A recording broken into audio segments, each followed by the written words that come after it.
National anthem today, led by the Honourable Member for Oshawa. O Canada, our home and native land, true patriot love, in all thy sons' command, carton bras et porte le pays, il s'est porté la croix. Ton histoire est une épopée des plus brillants exploits. God keep our land glorious and free. O Canada, we stand on guard for thee. O Canada, we stand on guard for thee. Let the doors be open.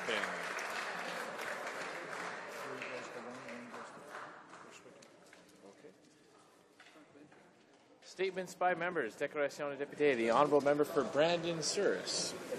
It gives me great pride to congratulate Jennifer Jones, Jill Officer, Caitlin Laws, Don McEwen, Jennifer Clark-Roya, and Coach Wendy Morgan on their successful drive to 5 at the Scotties Tournament of Hearts. Now, once again, and much to the chagrin of my colleagues from across the country, Manitoba has proven itself as the curling capital of Canada.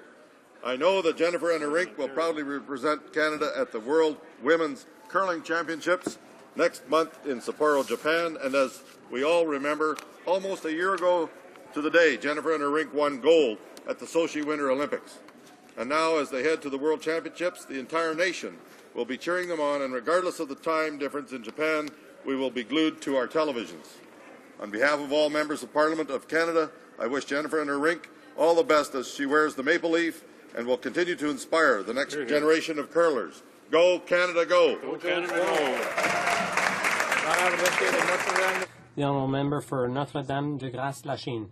Mr. Speaker, I'm proud to rise today to underscore Pink Shirt Day, a day against bullying. To raise awareness on this Pink Shirt movement. Cette journée a débuté en 2000. This day began in 2007 when two young people in Nova Scotia wanted to come to the assistance of a teenager who was being bullied at school. 1 in 3 young people claim to be victims of bullying in Canada. I myself, when I was in high school, was bullied. People said and wrote terrible things to me. I was even spat upon. One day a teacher saw me crying, listened to me, and helped me out. No one should have to go through this kind of situation. What I want to say today is that we have to pay attention to young people around us. Together we need to talk about it enough to get rid of the taboos around bullying. We know that homophobia, racism, sexism, among other things, are reasons for bullying.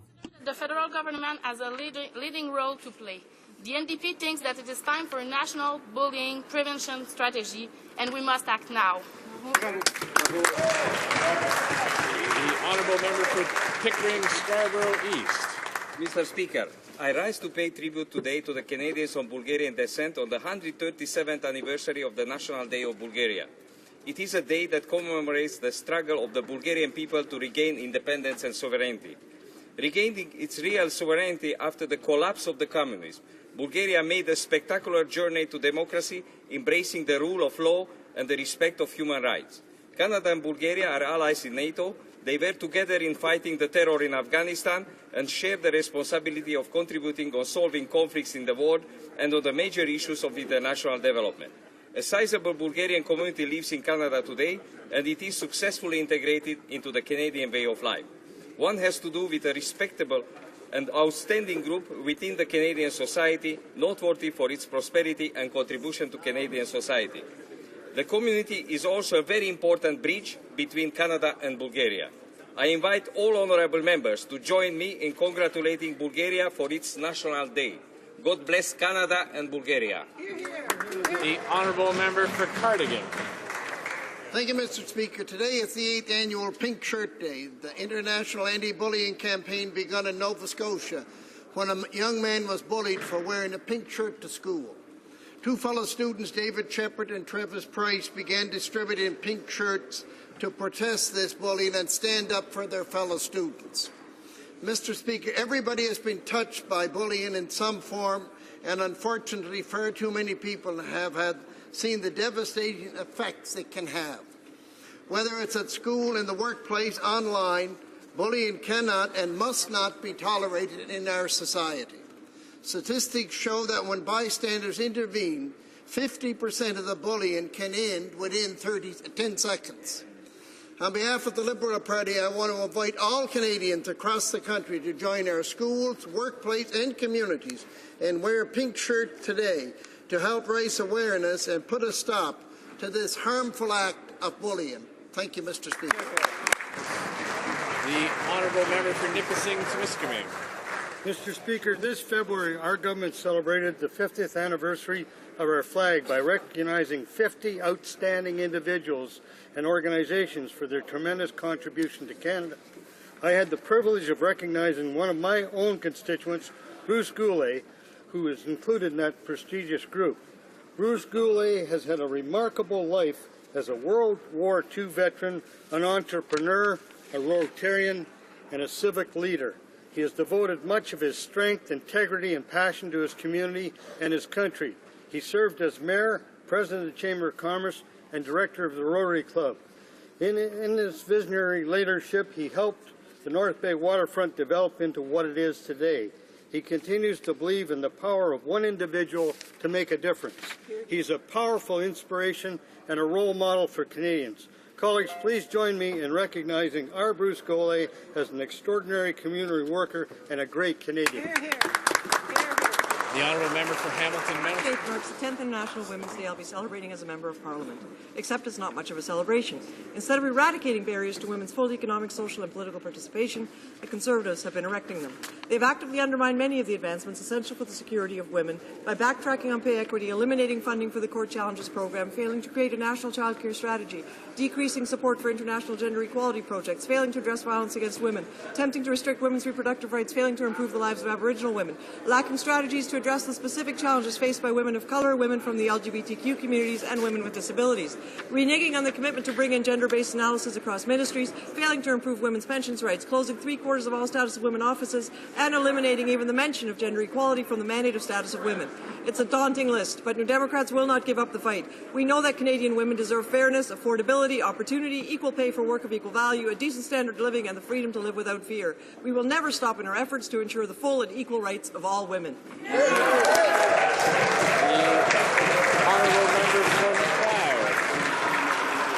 Mr. Speaker, the Royal Canadian Legions in my riding of McLeod, like I'm sure they are in many other areas of Canada, are vital to the success of our rural communities. Not only are they responding to the needs of veterans, which is critical, they are also supporting essential community programs. I am proud to say the Legions in my riding are renowned across the country.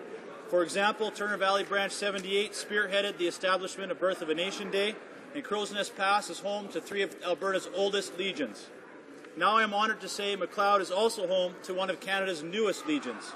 In October, the Royal Canadian Legion, Okotoks Branch 291, earned its charter celebrating the rebirth of the Legion in Okotoks after more than 20-year absence. Okotoks Legion already boasts more than 150 members, many of whom have served in the Canadian and British Armed Forces. Mr. Speaker, the establishment of a new Legion is something I think we should all be celebrating. I would like to congratulate the organizers on their success and the beginning of what I hope will be a long Legion tradition in Okotoks. Honourable Member for Winnipeg South Centre. Mr. Speaker, my riding of Winnipeg South Centre has a number of world leaders in the field of maternal, newborn, and child health. Dr. Alan Ronald has led the way for many with his groundbreaking work and research in Africa, and that has now made a difference for many who follow. I am very grateful that Dr. Ronald, Dr. Megan Azad, Dr. Alan Becker, Dr. James Blanchard, and Dr. Terry Klass have been recognized by the Prime Minister as he hosts Bill Gates today. Their groundbreaking work, which is being done on many continents, has already attracted the support of the Bill and Melinda Gates Foundation. Through the leadership of our Prime Minister and in partnership with important organizations like the Bill and Melinda Gates Foundation, the Canadian Food Grains Bank, Mennonite Central Committee, Red River College, and the Children's Hospital Research Institute of Manitoba, millions of women and children are receiving the help they need to give their children the best possible start in life. Thank you, Mr. Speaker. The Honourable Member for Chicoutimi-Le Fjord. 18 months ago, Canada Post attempted to close down the post office in Chicoutimi North, but a strong public mobilization kept it open. Despite this clear message from the public, Canada Post has shown determination last month by threatening again to close down the post office. I rise today to condemn Canada Post's stubbornness and lack of transparency. Allow me to quote from their own document. At least 1 month before deciding to permanently close, move, or amalgamate corporate post offices, Canada Post will meet with affected customers and communities to jointly explore options and find practical solutions that address customer concerns. Canada Post twice refused to come and meet with the local residents. They will have some accounting to do if they decide to ignore the 2,500 letters of opposition to the closure of this post office. When the public mobilizes to express themselves, that commands respect. Canada Post has to respect the people of North Chicoutimi and keep our post office open. The Honourable Member for Burlington. Thank you, Mr. Speaker. The tax-free savings account is another example of our Conservative government fulfilling our promises to keep taxes low. That's true. We are proud that 11 million Canadians of all ages and income levels have opened an account, allowing them to save tax-free, including my 24-year-old daughter, Mr. Speaker. The vast majority of accounts belong to low and middle-income earners. It's a way for Canadians to save for retirement, for their kids' education, or a down payment on a house. The TFSA is helping Canadians, but the opposition wants to take it away, Mr. Speaker. The NDP actually voted against the tax-free savings account. And the Liberal leader wants Canadians to pay more taxes, saying he'll implement a carbon tax that will kill jobs and raise the price on everything. Perhaps, Mr. Speaker, he doesn't understand that ordinary Canadians can't rely on a wealthy trust fund. Mr. Speaker, the facts are clear. Only our Conservative government can be trusted to keep taxes low.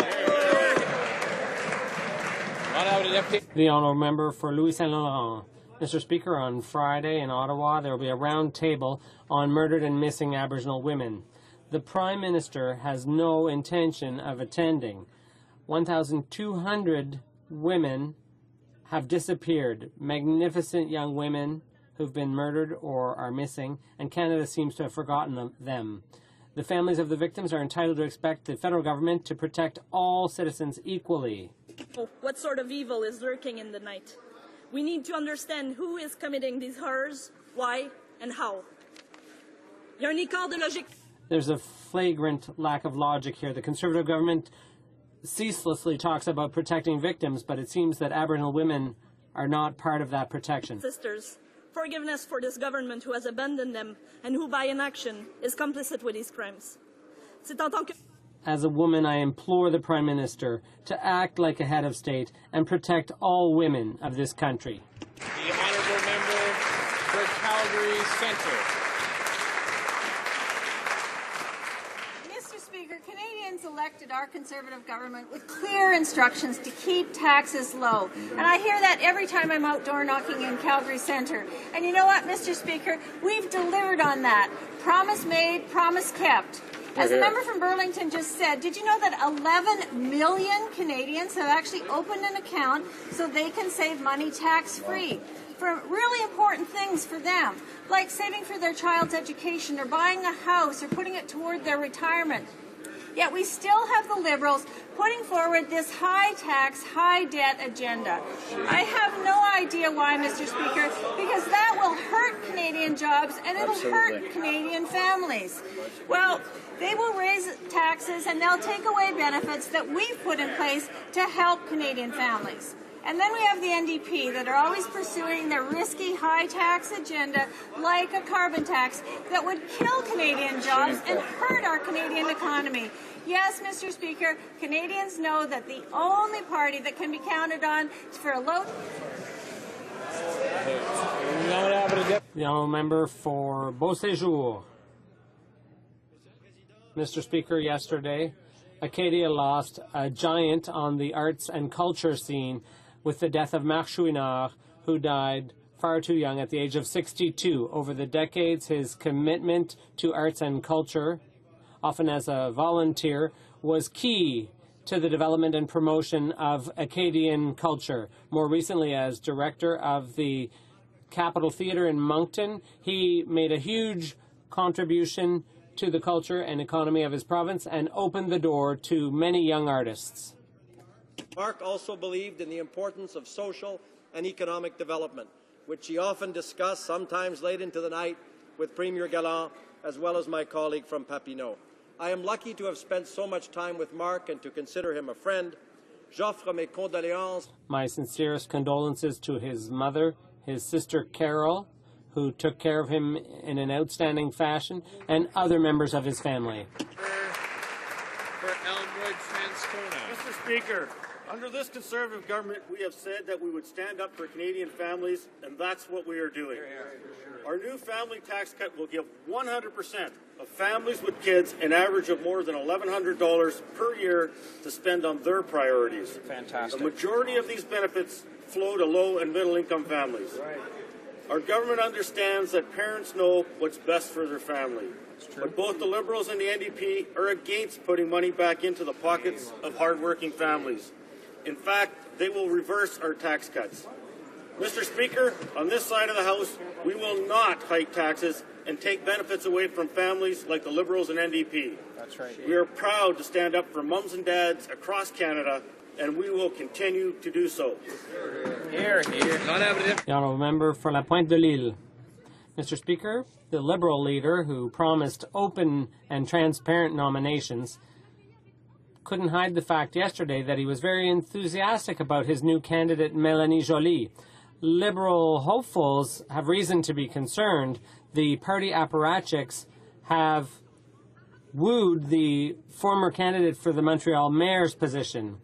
She promised genuine change, but she quickly has taken on bad Liberal habits and forgotten about what she said previously. In September, She said she didn't want to do short-term politics, but 5 months later, she's entering the federal political ring. She claims that federal politics is her new passion. The problem is that she said the same thing about municipal government just before, and she's abandoned the party she founded. She also wants to put Montreal back in the spotlight. That's kind of not very nice for her leader, who also is from a Montreal riding. The people of Ahuntsic-Cartier deserve better, and in fact, they get better with their current NDP member. Families with children in Orleans and across Canada will be better off thanks to the new family tax cut. Nous avons bonifié la prestation. We expanded and increased the enhanced universal child care benefit so that every family in Canada can benefit. The official opposition and the third party would reverse our tax cuts and force every Canadian to pay more, all the while putting more money into the pockets of big bureaucracies. While they dream of holding your hand and at the same time have their other hand digging in your pocket, we believe citizens are in a much better position to know how to manage their own family budget. The leader has already said that he would reverse our tax cuts and he would impose more taxes like a job-killing carbon tax. Canadians are right to increasingly trust this government to put into their pockets more of the money that they have earned through their hard work. Oral questions, questions orales. The Honourable Leader of the Opposition.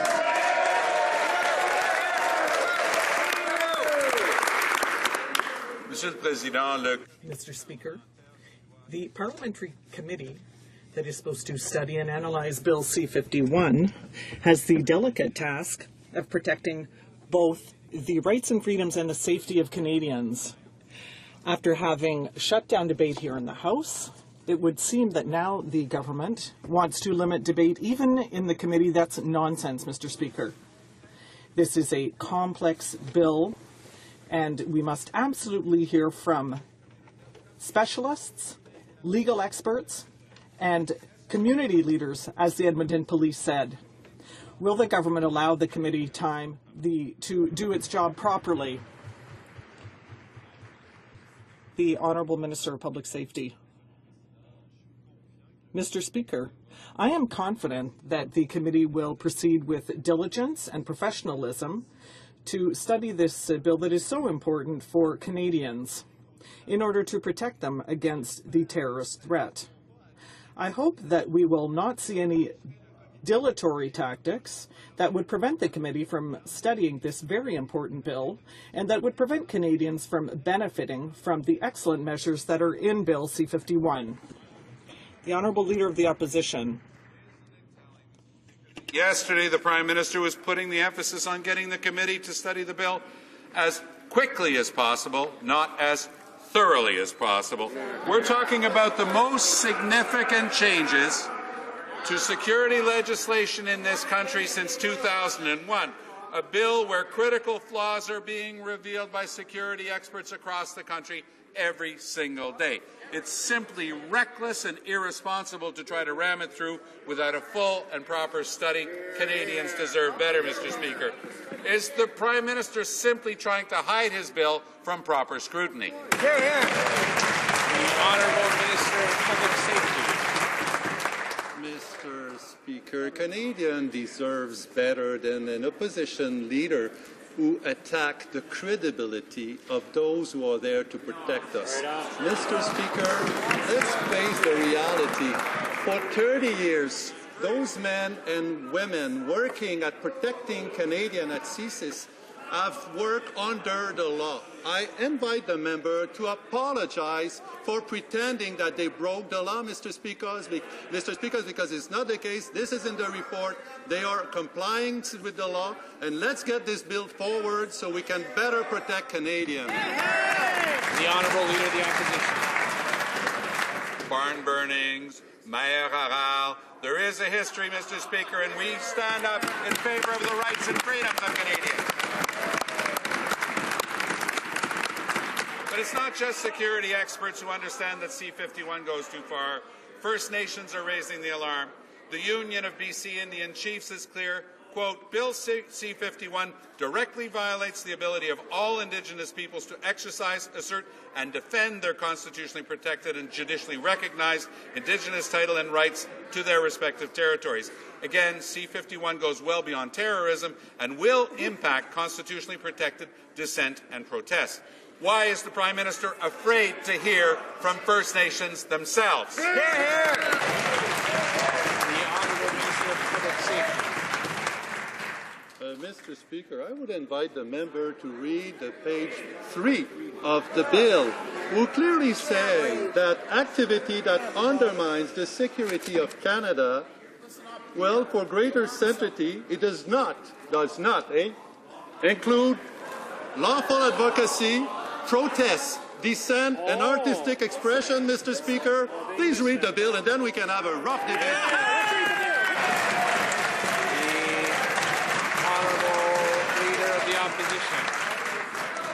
Historic site of Canada. Does the Prime Minister intend to raise the issue of the Quebec City Bridge with Bill Gates, as Mayor Labaume is calling for? It is high time that the Prime Minister stop misleading the public and that he start to paint the bridge. The Honourable Minister of Transport. The government has engaged to pay $75 million to paint the Quebec City Bridge. Together, the three levels of government have pledged to provide $100 million for this important undertaking. We are calling on CN to come to the table and to pledge to provide the remaining funding to do so. The Honourable Leader of the Opposition. And since the CN has said they won't do that, then they need to listen to Mayor Labaume and to call on Bill Gates to put pressure on the CN because he is one of its major shareholders. Yesterday by the President of the Treasury Board show a shocking drop in funding for Marine Atlantic. There will be an 85% drop in funding, which includes $97 million in reduction for its operational budget. Marine Atlantic represents the livelihoods of hundreds of thousands of people in Atlantic Canada, and it is constitutionally mandated, Mr. Speaker. Is the government proposing either higher fees for Marine Atlantic or reduced services, or both? The Honourable Minister of Transport. Mr. Speaker, maybe the Honourable Leader of the Opposition should speak to somebody in his caucus, because this morning, indeed, a member of the NDP did call Marine Atlantic's CEO to get an explanation, and the CEO explained it as follows: that it is returning to the base level of funding because this government has provided to it an incredible amount of funding for revitalization of Marine Atlantic. We have built new facilities. We have entered into new charter agreements. We have invested in Marine Atlantic so that it will continue to offer the service that we're so proud to offer here in Canada. The Honourable Member for Papineau. Monsieur le Président. Mr. Speaker, the Supreme Court handed down its ruling 2 weeks ago now, and yet, despite a full day of debate yesterday, we still do not know what the government's plan is. In fact, even more confusion reigns than before. Can the government tell us clearly what it intends to do to address the crucial issue of physician-assisted dying? The Honourable Parliamentary Secretary, Minister of Mr. Speaker, dying with dignity is a nonpartisan issue. It is also an excessively emotional issue. Canadians have varying viewpoints, and our plans are to engage all Canadians in a conversation that will take into account all viewpoints before arriving at a conclusion that is acceptable for everyone. The Honourable Member. One of the big things the Prime Minister needs to get right is getting our resources to market. With President Obama's veto of the Keystone XL pipeline, the Prime Minister has not fulfilled that responsibility. To build the public trust that we need to grow our exports, will he at long last work with the provinces to put a price on carbon? The Honourable Minister of Natural Resources. Thank you, Mr. Speaker. We know this member's position: budgets balance themselves and energy projects get to market by themselves. That said, With respect to Keystone, this is a debate between Canada and the United States. It's a debate between the President and the American people, the majority of whom are supportive of this project. Keystone XL will create jobs, strengthen energy security for North America, and the State Department was clear. It can be environmentally sustainably done through Keystone XL. It's not a question of if, it's a question of when this project will be approved, and we will continue to be a strong advocate for responsible resources. Well said. The honourable member for Papineau. Mr. Speaker, there is no international relationship more important to Canada than that between the U.S. President and the Canadian Prime Minister. A diplomatic failure of this magnitude was unthinkable between Brian Mulroney and Ronald Reagan, or between Jean Chrétien and Bill Clinton. When will the Prime Minister take personal responsibility for this diplomatic failure? Great question. The Honourable Minister of Natural Resources. Well, thank you, Mr. Speaker. In the last year alone, in full cooperation with the Secretary for the Department of Energy, we've made significant progress in a number of key files related to energy. Indeed, we have a relationship worth $140 billion a year in energy trade. We have the most advanced power and gas and oil grids and pipeline systems known the world over. We move forward in energy terms as full partners. We're aligned with the United States on reducing emissions and lead the way, for example, in phasing out traditional coal power plants, which the President followed our lead on. Thank you, Mr. The Honourable Member for Gatineau. The Minister of Justice is also the Attorney General of Canada. He therefore has the duty to examine the legality of bills that are introduced here in Parliament. Experts are already challenging the constitutionality of certain aspects of Bill C-51. Has the Minister of Justice done his job and obtained a legal opinion as to whether C-51 passes constitutional muster? And will he table with the committee? Will he table this with the committee? The Honourable Minister of Public Safety. Mr. Speaker, my honourable colleague knows full well that each time the government introduces a bill, it ensures that that bill is constitutional. And that is what this bill seeks to do, to protect the rights of Canadians. And there are a number of provisions in the bill that increase the authority of the Attorney General and judges, especially when it is a case of legal consultation with regard to intelligence that CSIS can collect. So I'm eager to debate this bill in committee, and I hope that we'll be able to count on cooperation. The Honourable Member for Esquimalt, Juan de Fuca. The record for passing unconstitutional legislation. Instead of real scrutiny at committee, what the Conservatives seem to prefer is rubber stamp approval. But it's precisely because this minister has been unwilling or unable to answer critical questions about this sweeping bill in the House that C-51 needs full study at committee. Why is this government always seeking to shut down debate instead of allowing a serious review of sweeping and dangerous legislation like C-51? The Honourable Minister of Public Safety. On this side of the House, Mr. Speaker, we believe that security and liberty goes hand in hand, Mr. Speaker, pour que la liberté. To ensure that freedom can thrive, Mr. Speaker, we need safety. And that is why, as parliamentarians, it is important that we give the tools to our law enforcement agencies to protect the public. Services, in many cases, that all other democratic countries have. And we are going to ensure that is proper judicial oversight, and I'm eager to discuss those issues at committee. Well, Mr. Speaker, once again, it's difficult to square that answer with the budget cuts to CSIS and the RCMP. That's right. There are new reports today that the Communications Security Establishment is collecting millions of emails from Canadians to government agencies and storing associated metadata for months or even years. Yet only 4 emails a day are considered serious threats. Open-ended surveillance and maintenance of these records is concerning for Canadians, especially given the weak oversight of security agencies like the Communications Security Establishment. Can the Minister explain why this data is being held for so long? The Honourable Parliament Secretary to the Minister of National Defence. Mr. Speaker, every communication with the Government of Canada network is monitored for malware and viruses. The only information that is used, retained, or shared is information from malicious actors attempting to harm the Government of Canada network. The independent CSE Commissioner constantly and thoroughly scrutinizes CSE's activities. The CSE Commissioner has never found CSE to have acted unlawfully and has noted CSE's respect for the privacy of all Canadians. The honourable member for Alfred Pellan.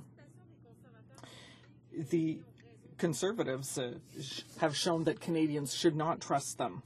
We need a real study in committee to ensure that we do not adopt a bad bill. The consequences are too important, Mr. Speaker. The minister cannot even explain his bill in this House.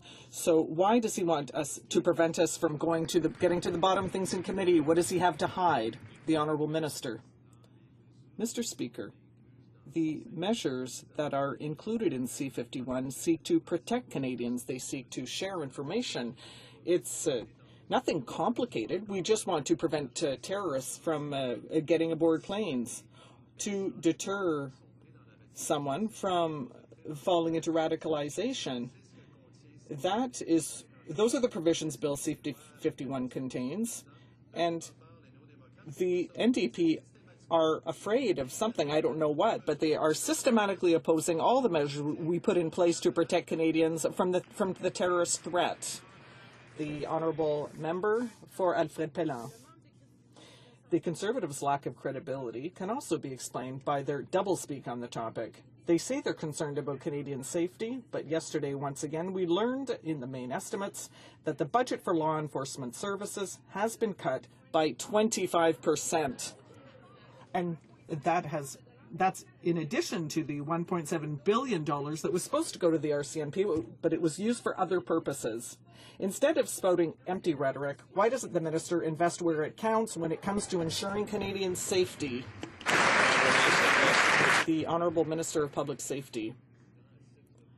Mr. Speaker, we increased the budget of the RCMP 7 times, despite the lack of support from the opposition. But what we must remember is that the measures that we have put forward, the Anti-Terrorism Act, revoking passports, revoking dual citizenship for people who have been found guilty of terrorism, and Bill C-51 that we have before us, well, why does the NDP oppose all the measures we are putting forward to protect Canadians? Mr. Speaker, let's get to committee. Let's examine this bill, and let's move forward, because that's what Canadians want us to do. Mr. Speaker, the Conservatives are about to give enhanced powers to CSIS, but the organization mandated to oversee it will receive only an additional $10,000 this year. That is ridiculous. With such a paltry budget, part-time members, and a limited mandate that is after the fact, how can the Conservatives claim that CSIRC is capable of overseeing the activities of CSIS? The Honourable Minister of Public Safety. Question is false. The member opposite fails to understand how CSIRC operate and actually how the main estimate functioned, Mr.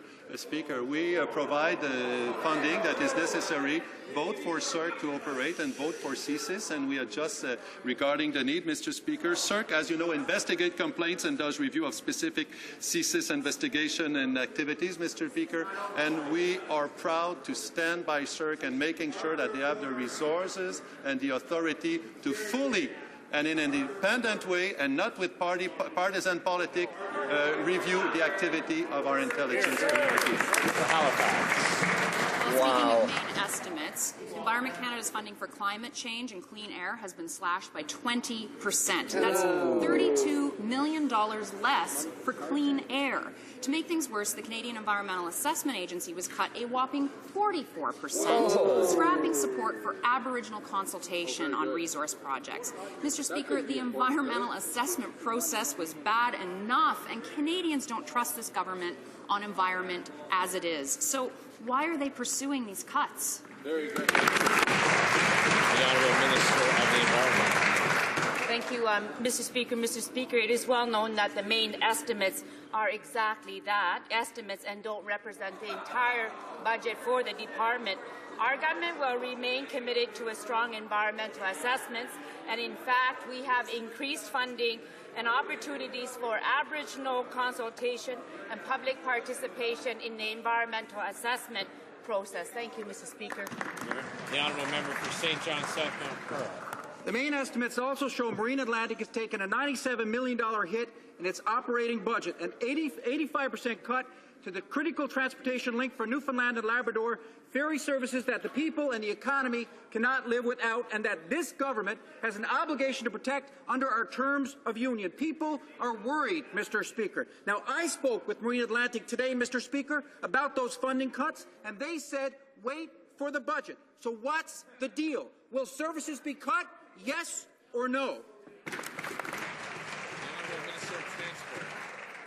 The honourable member will have an opportunity to read into the record exactly what the CEO of Marine Atlantic told him on the telephone. It was a little bit more than what it was. And the reason why I know, Mr. Speaker, is that we've had a conversation with Marine Atlantic to ensure the fact that they are comfortable going forward with the amounts that are in the main estimates, and we will continue to work with them in their budgeting to ensure that they provide the service that we have so well invested in the past 5 years.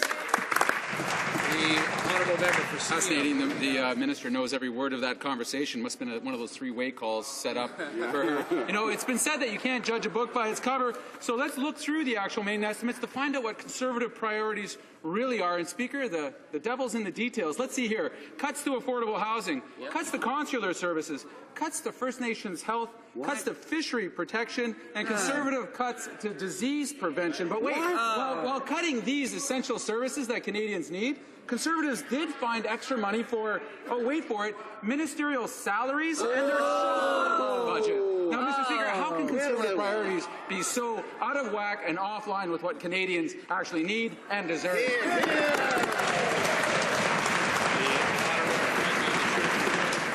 Feels like Groundhog Day, Mr. Speaker. Every year this government tables the estimates. Every year we get the righteous indignation of the opposition party. Every year we table a budget which is good news for Canadians, and every year they vote against it. The honourable member for Vancouver Quadra. Yesterday I asked about Armed Force member Robin Young's misdiagnosis by a military doctor, which caused her considerable harm. The minister responded that the Defence Department is continuing to cover these costs, but that was disingenuous. They only started to cover them recently and have not reimbursed the tens of thousands of dollars she already spent. And in fact, Robin's family has had to resort to community fundraising to help pay her health bills. When will Ms. Young finally get full and fair compensation from this government? The Honourable Parliamentary Secretary of the Minister of Defence. Mr. Speaker, we sympathize with this individual and her family for everything they have gone through. The Canadian Forces Health Services Group is conducting a full review of this case and all of the medical decisions that have been involved, and this is a priority for the Canadian Armed Forces. And while this review is going on, the Department of National Defence and the Canadian Armed Forces are continuing to cover her medical costs and meet her medical needs related to her present condition. I can assure this House that the Minister and our government are committed to doing everything possible to help Captain Young. The honourable member for King's Hants.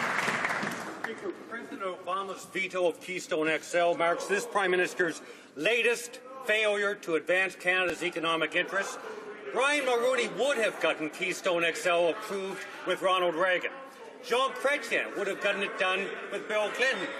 Does the Prime Minister recognize that his failure to build relationships is costing Canadian jobs? And doesn't he understand that a personal relationship with the leader of our biggest trading partner is, in his own words, a no-brainer?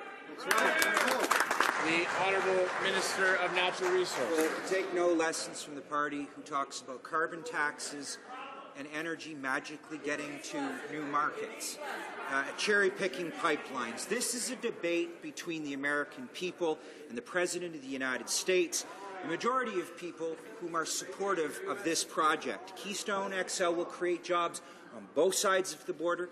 It's a matter of energy security for North America. Mr. Speaker, this is not a question of if, it's a question of when. On the science and the business case for this project, it will go forward, and we will continue to be a strong advocate for this job-creating project and our approach to responsible resource development. Mr. King's hands. That's the arrogance, Mr. Speaker, that got us a veto from Obama on Keystone XL. To get projects approved, you need to work with others. But this is the Prime Minister who won't meet with premiers or First Nations leaders, who calls environmentalists eco-terrorists, the Prime Minister who canceled the Three Amigos conference with Mexico and the U.S. In the words of Brian Mulroney, quote, the top foreign policy priority of the Prime Minister should be to have a personal relationship with the U.S. President. Why doesn't this Prime Minister take Mulroney's advice and build the relationships we need to defend Canadian jobs? The Honourable Minister of Industry. Mr. Speaker, to get Canadian projects moving forward, we do need to work together. That's why the Prime Minister was in British Columbia last week, working with the province of British Columbia, announcing accelerated capital cost allowance to make sure that we are in the most competitive position possible when it comes to tax policy so that LNG projects can go forward. It has been estimated that of the 19 proposals for LNG projects in the province of British Columbia, if 5 of them are approved, it'll create over 100,000 jobs in the province of British Columbia, and that will be realized only because we have a Conservative government with a Conservative Prime Minister who is working with others to make sure that our projects get to world markets. The Honourable Member for St. John's East. Mr. Speaker, universality of service continues to be a policy that haunts the Canadian Armed Forces. It's been condemned not just by soldiers, but by the National Defence and the Veterans Ombudsman. An internal report by DND shows that 70% of Afghan war vets will be involuntarily released by the CAF within 10 years of deployment. This policy of discharge for those who face mental health challenges must be changed. Absolutely. When will the Minister finally do the right thing, the fair thing, and fix this harsh and arbitrary policy? The Honourable Minister of National Defence. Mr. Speaker, ill and severely injured personnel who are no longer able to serve in the Canadian Armed Forces are provided up to 3 years to prepare for the transition to civilian life. The Armed Forces can also transfer members, if they wish, to cadet organizations, administration and training, or even to the Canadian Rangers, where they remain eligible for promotion. As always, the military provides comprehensive health care and career transition support, where they including job placement assistance. It is our government who made these policy changes because we recognize that the sacrifices made by our serving men and women in the Canadian Armed Forces deserve to be handled correctly. The Honourable Member for Portneuf-Jacques-Cartier. Mr. Speaker, the Canadian Forces Health Services studied the issue of 30,000 soldiers who served in Afghanistan, but we've learned that 70% of them will be shown the door because of the universality of service rule. That means that veterans who are suffering from post-traumatic stress and depression will be shown the door. When will this government stop trying to save money on the backs of our soldiers?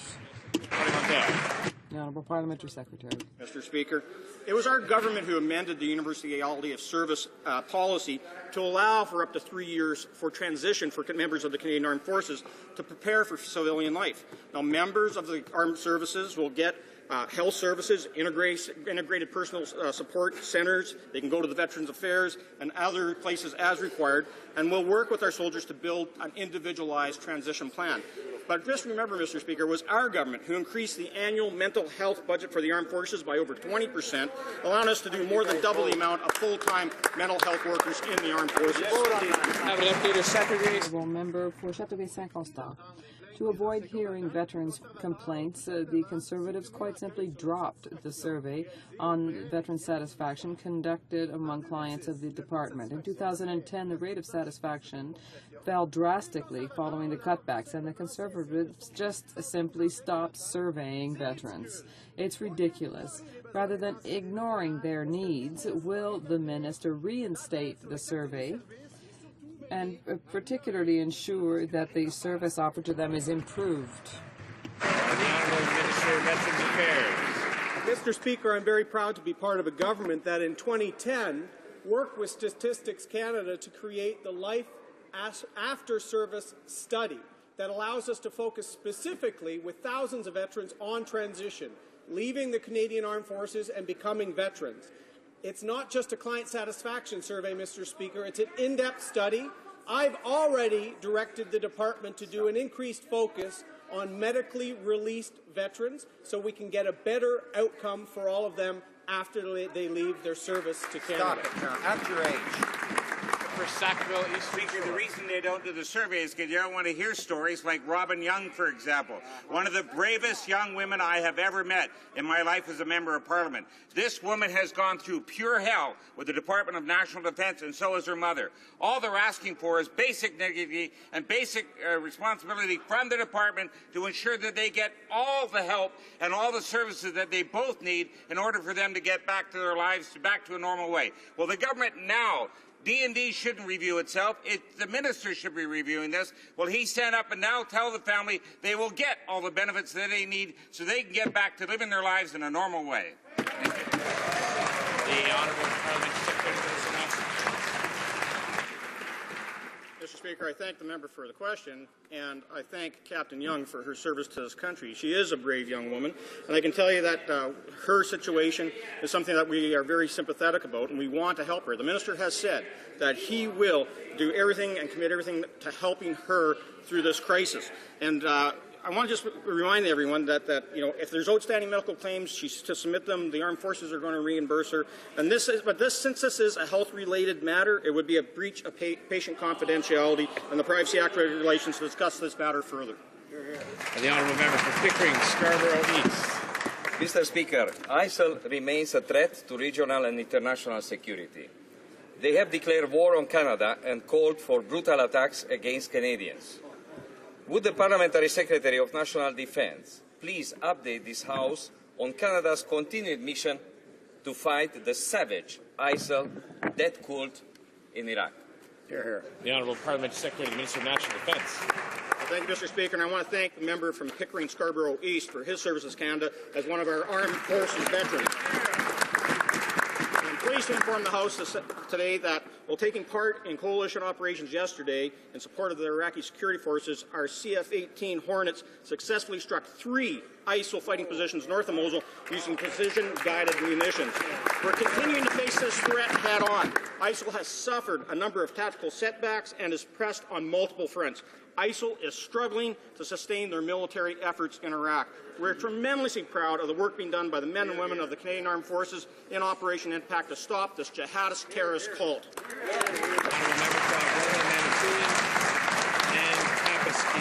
Mr. Speaker, tomorrow families of the over 1,200 Indigenous women and girls that have gone missing or been murdered in Canada will come together in preparation for Friday's National Roundtable to offer their testimony, to find answers and solutions to end violence. Families will also be looking to this government to finally change its rhetoric and come together with its provincial and territorial counterparts to act upon coordinated solutions and finally call on a national public inquiry. Will this government listen to their plea?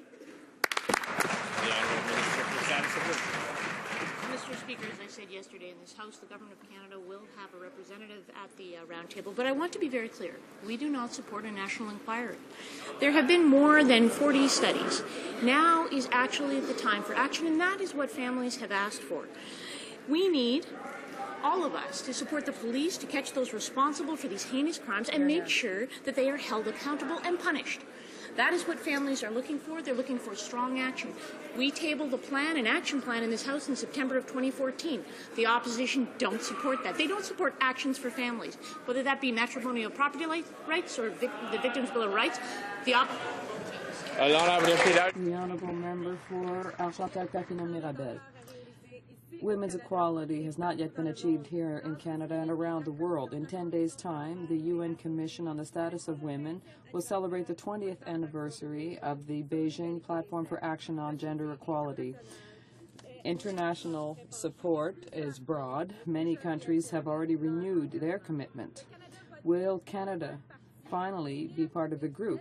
And will it renew its commitment now to the Declaration and Platform for Action? Mr. Speaker, and as the member opposite knows, we have been focused in reviewing the Beijing Accord. Our intention is to obviously attend the international event that's taking place that celebrates all women and what the opportunities are for them in the future. The Government of Canada has been very focused on International Women's Week. I encourage the opposition to please support what we're doing through that week, March 2nd through the 8th, making sure that women are provided opportunities in Canada to excel and achieve what they absolutely can achieve, which is a great commitment to Canada. The Honourable Member for St. Bruno Saint-Hubert. Mr. Speaker, there are fewer and fewer volunteers helping Canadians with their taxes. The Conservatives are increasing the administrative burdens and are reducing the opportunities to train these volunteers. In 2016, the Conservatives are even going to subject these volunteers to having their fingerprints taken. It would seem that the Conservatives are doing everything in their power to complicate the lives of these honest people. Will the minister give back to volunteers the means they need to help Canadian families do their taxes? Mr. Speaker, the premise of that question is entirely false. In fact, I was just in Brampton on Monday of this week announcing that CRA has put an additional $1 million into funding our volunteer program. We enlist about 16,000 volunteers across Canada every year that help some 600,000 low-income, new Canadians, Aboriginals and others to fill out their tax forms and get their benefits. Thank you. The Honourable Member for Parkdale, High Park. Mr. Speaker, the Conservatives' failure to fund infrastructure is taking an environmental and economic toll on our cities. Yes. At a community meeting in my riding last night, people raised serious concerns that the planned electrification of the Union Pearson rail link in Toronto could be in jeopardy. Diesel service is unacceptable. It's been banned in places like New York City for over a century, so federal support is badly needed. Cities are crying out for infrastructure funding and clean trains. So why is the federal government failing to act? The Honourable Minister. Speaker, like you know, we're ready for business since April the 1st of last year to receive projects from provinces and municipalities. In the provincial territorial component of the Building Canada plan, we need to receive the support and the prioritization by the province of projects that we were waiting for since April the 1st. Lately, we received some information from Ontario's province. We're working on that, but we need them and municipality on board. The Honourable Member for Wascana. Speaker, about a month ago, I asked the Minister of Transport about new data on grain shipments being published weekly by the Ag Transport Coalition. The latest figures say the railways have supplied on time only 44% of the grain cars ordered by their customers. In total, they're nearly 20,000 cars behind. Shipments to the U.S. are especially poor, but CN is doing better than CP. Does the Minister agree that these figures are accurate? And if so, do they represent, in her opinion, suitable and adequate accommodation for grain shippers? Minister of Transport. Thank you, Mr. Speaker, and I thank the honourable member for the question. I can't confirm to someone else's data. What I can tell you is the data that we do receive is indicating that the Order in Council and the act that we put in place is working for grain farmers here in Canada. That indeed the grain is moving to the port, and indeed it is happening in the framework that we expected it would. We will continue to work with the Canadian Federation of Agriculture. We'll continue to work with the grain farmers in this country to ensure that they receive the service that is needed in order to get our grain to market. The Honourable Member for Random, Buren St. George's. Atlantic is a vital transportation link between Newfoundland and Labrador and the rest of Canada. So vital to our economy and well-being that it is constitutionally protected under the terms of union. Included in the cut to Marine Atlantic in the estimates is $97 million in operating funding. An earlier cut of $16.3 million to Marine Atlantic's operating budget resulted in fare increases in 2012, 2013 and 2014. Can the minister guarantee that this cut to operational funding to Marine Atlantic will not result in further fare increases and cuts to service? The Honourable Minister of Transport.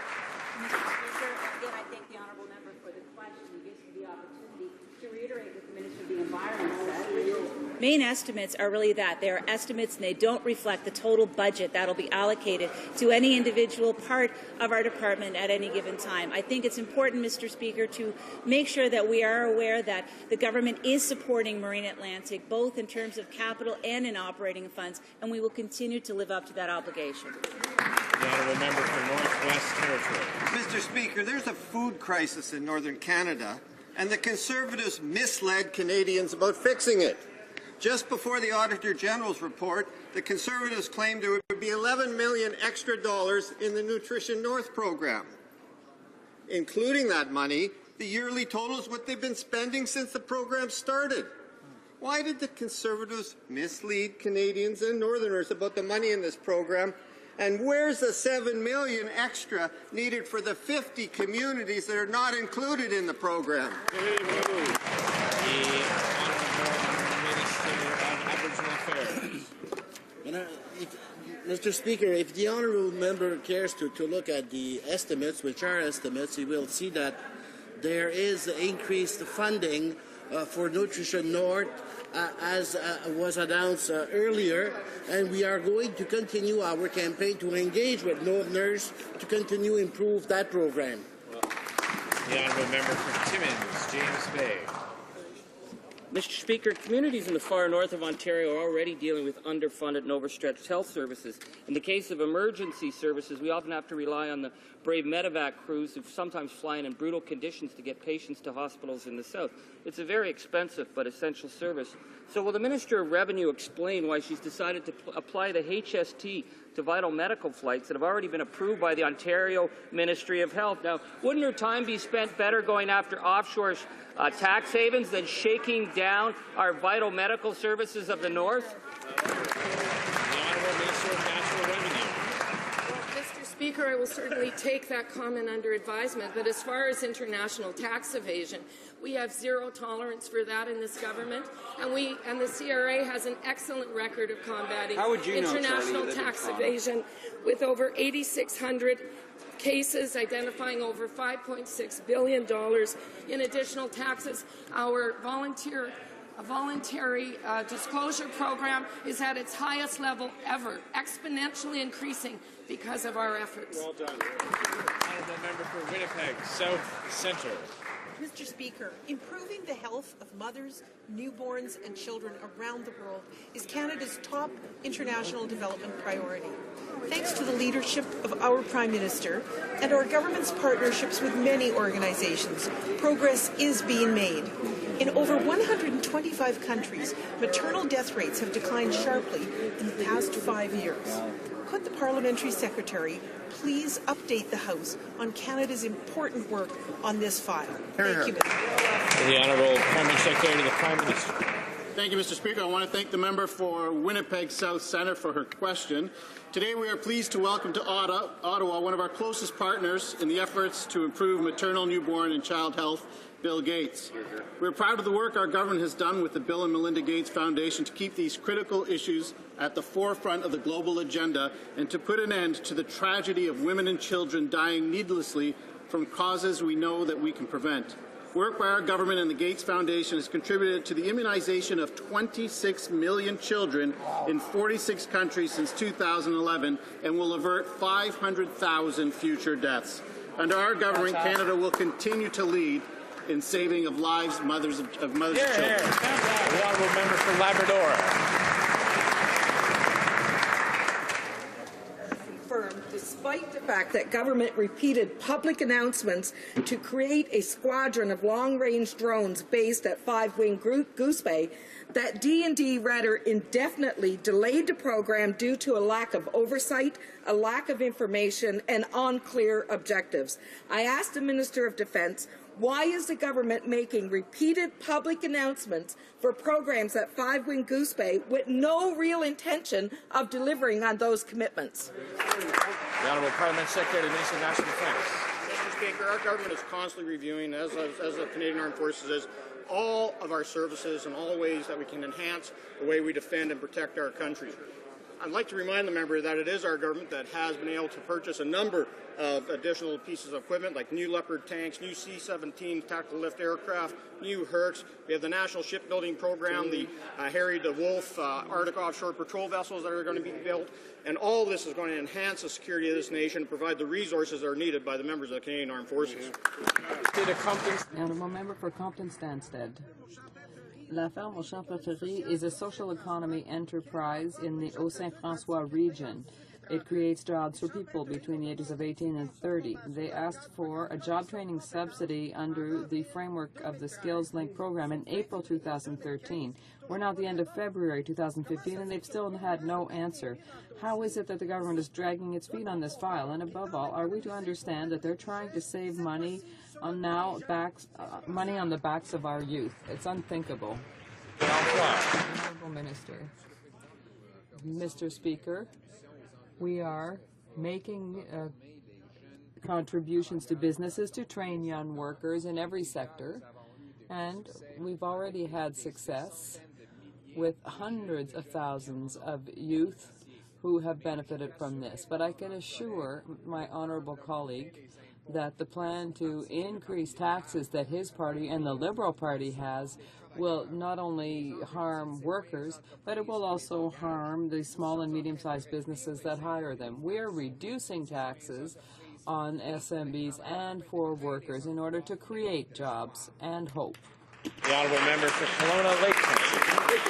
Our government is committed to providing the right conditions so that industry and business can succeed and compete in the global economy. Canada benefits from large reserves of natural gas, but has limited capacity to supply it to emerging international and domestic markets where demand is growing. Mr. Speaker, that is why our government recently announced a plan to support jobs and growth in the emerging liquefied natural gas, or LNG, industry in British Columbia. Can the hard-working Minister of Industry please update this House on what our government is doing to attract business investment in British Columbia? Thank you, Mr. Speaker. The Honourable Minister of Industry. I thank my colleague from Kelowna for this very important question. And equally, I'd like to thank the BC Caucus Chair, our friend from Prince George Peace River, for being a persistent advocate in the importance of standing up the LNG industry in our home province of British Columbia. You know, British Columbia is the home to 2.9 million cubic feet of natural gas, and there are currently 19 LNG projects in British Columbia. 10 of them have received export permits from the National Energy Board. And as I said, if 5 of them were to move forward, it would create over 100,000 full-time, well-paying jobs in the province of British Columbia. But for British Columbia and Canada to move forward, to get our products to world markets, to get world prices, we have to make sure that we are competitive. And that's why our Prime Minister was in British Columbia, working with the Premier of British Columbia, working, by the way, in cooperation as well with all of coastal First Nations and First Nations across British Columbia on these key projects to make sure we all benefit from the... The Honourable Member for Dartmouth, Cole Harbour. Thank you, Mr. Speaker. A letter from 120 businesses, scientists, lawyers and citizens is begging the Prime Minister to rethink dangerous changes to the aquaculture regulations. You see, the Minister wants to sidestep the Fisheries Act, which now prohibits releasing toxic substances into fish-bearing waters. Makes sense. Now, after gutting the Fisheries Act, the Conservatives are putting up more challenges to habitat protection. So, Mr. Speaker, will the government listen to these concerns and withdraw these damaging changes? The Honourable Minister of Fisheries and Oceans. Thank you, Mr. Speaker. Aquaculture creates jobs and economic growth in many rural and coastal communities in Atlantic Canada and on the West Coast as well. And that's precisely why our government is committed to responsible aquaculture development. If this member actually read the regulations, they would know that they would actually increase environmental oversight for this industry. On this side of the House, we believe science and common sense should prevail, Mr. Speaker. The Honourable Member for Ahuntsic. Mr. Speaker, airports are public assets that play a major strategic economic role. The Institute for Governance of Public and Private Organizations has passed devastating judgment on Canadian airports in terms of their governance and accountability. The Montreal Airport is a good example. Not only is it not subject to the Auditor General of Canada, but once appointed, its administrators are not accountable to the public, whether it concerns the awarding of contracts or the overall management of the airport and sound environment. The reality is that ADM is the absolute master and Transport Canada is asleep at the switch. It's being the 21st century, it's high time for the government to subject our airports to a transparent and accountable management system, whether it's through the Auditor General or through the Honourable Minister des Transports. The Honourable Minister of Transport. I appreciate the question, Mr. Speaker, because it allows me to talk about the Canadian Transportation Act review that this government has embarked on early in order to deal with issues outstanding with respect to the transportation of grain in the country, but as well, it gives the ability for the chair of the committee to take a look at governance at our institutions, including airports in the country. I look forward to the advice from the chair of the committee. That concludes question period for today. Too much of a good thing. It being 3:10, pursuant to an order made on Monday, February 23rd, 2015, the House will now proceed to the taking of the deferred recorded division on the motion at third reading stage of Bill C-586 under private members' business. Convoquez les députés. Call in the members.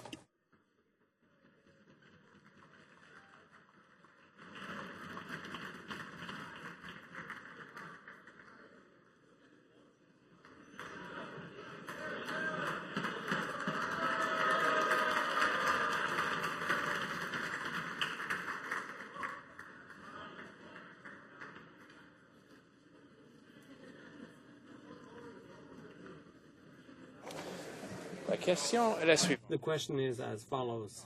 Mr. Chong, seconded by Mr. Williamson, moved that Bill C-586, an act to amend the Canada Elections Act and the Parliament of Canada Act, candidacy and caucus reforms, be now read a third time and do pass. Adopté. All those on my right in favor of the motion will please rise. Mr. Chong. Mr. Chong. On my right. Mr. Harris, Caribou Prince George. Mr. Harris, Caribou Prince George. Mr. Preston. Mr. Preston. Mr. Allen Tobic Mactaquac. Mr. Allen Tobic Mactaquac. Mr. Kerr. Mr. Kerr. Mrs. O'Neill Gordon. Mrs. O'Neill Gordon. Mr. Weston, West Vancouver Sunshine Coast, Sea to Sky Country. Mr. Weston, West Vancouver Sunshine Coast, Sea to Sky Country. Mr. Weston St. John. Mr. Weston St. John. Mr. Woodworth. Mr. Woodworth. Mr. Young Oakville. Mr. Young Oakville. Mr. Sopak. Mr. Sopak. Mr. Adler. Mr. Adler. Mrs. Ambler. Mrs. Ambler. Mr. Aspen. Mr. Aspen. Madame Bateman. Madame Bateman. Mr. Butt. Mr. Butt. Mr. Carmichael. Mr. Carmichael. Mr. Chisu. Mr. Chisu. Mr. Daniel. Mr. Daniel. Mr. Hillier. Mr. Hillier. Mr. Leaf. Mr. Leaf. Mr. Lizon. Mr. Lizon. Mr. Opitz. Mr. Opitz. Mr. Seaback. Mr. Seaback. Mr. Tote. Mr. Tote. Mr. Williamson. Mr. Williamson. Ms. Young, Vancouver South. Ms. Young, Vancouver South. Mr. Zimmer. Mr. Zimmer. Ms. Crockett. Ms. Crockett. Quatrième rangée. Mr. Fourth Row. Hebert. Mr. Komarnicki. Mr. Komarnicki. Mr. Crown Prince Edward Hastings. Mr. Crown Prince Edward Hastings. Mr. Lauzon. Mr. Lauzon. Mr. Miller. Mr. Miller. Mr. Tilson. Mr. Tilson. Mr. Trost. Mr. Trost. Mr. Warwa. Mr. Warwa. Mr. Albrecht. Mr. Albrecht. Mr. Bernouge. Mr. Bernouge. Mr. McKenzie. Mr. McKenzie. Mr. Calkins. Mr. Calkins. Mrs. Davidson. Mrs. Davidson. Mr. Galipo. Mr. Galipo. Mr. Mays. Mr. Mays. Mr. Norlock. Mr. Norlock. Mr. Shipley. Mr. Shipley. Mr. Sweet. Mr. Sweet. Mr. Van Kesteren. Mr. Van Kesteren. Mr. Wallace. Mr. Wallace. Mr. Clark. Mr. Clark. Mr. Bowen. Mr. Bowen. Mr. Dreeshen. Mr. Dreeshen. Mr. Hoback. Mr. Hoback. Mr. Lobb. Mr. Lobb. Mr. McColeman. Mr. McColeman. Mr. Richards.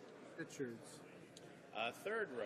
Mr. Velicott. Mr. Velicott. Mrs. Greywall. Mrs. Greywall. Mr. Albus. Mr. Albus. Mr. Straw. Mr. Straw. Mr. Trottier. Mr. Trottier. Mr. Watson. Mr. Watson. Mr. Deckard. Mr. Deckard. Monsieur Gauguin. Monsieur Gauguin. Mr. Bazan. Mr. Bazan. Mr. Saxton. Mr. Saxton. Mr. Calandra. Mr. Calandra. Mr. Lukiski. Mr. Lukiski. Mr. Braid. Mr. Braid. Mr. Gill. Mr. Gill. Mrs. Block. Mrs. Block. Mrs. McLeod. Mrs. McLeod. Mr. Leon. Mr. Leon. Monsieur Lemieux. Monsieur Lemieux. Mr. Armstrong. Mr. Armstrong. Mr. Menegakis. Mr. Menegakis. Mr. Walkerton. Mr. Work. Mrs. Smith. Mrs. Smith. Mrs. Gallant. Mrs. Gallant. Mr. Lunny. Mr. Lunny. Mr. Schellenberger. Mr. Schellenberger. Mr. Allison. Mr. Allison. Mr. Brownlee's Granville. Mr. Brownlee's Granville. Mr. Anders. Mr. Anders. Deuxième rangée. Second row. Mr. Brightcrest. Mr. Hahn. Mr. Hahn. Mrs. Troupe.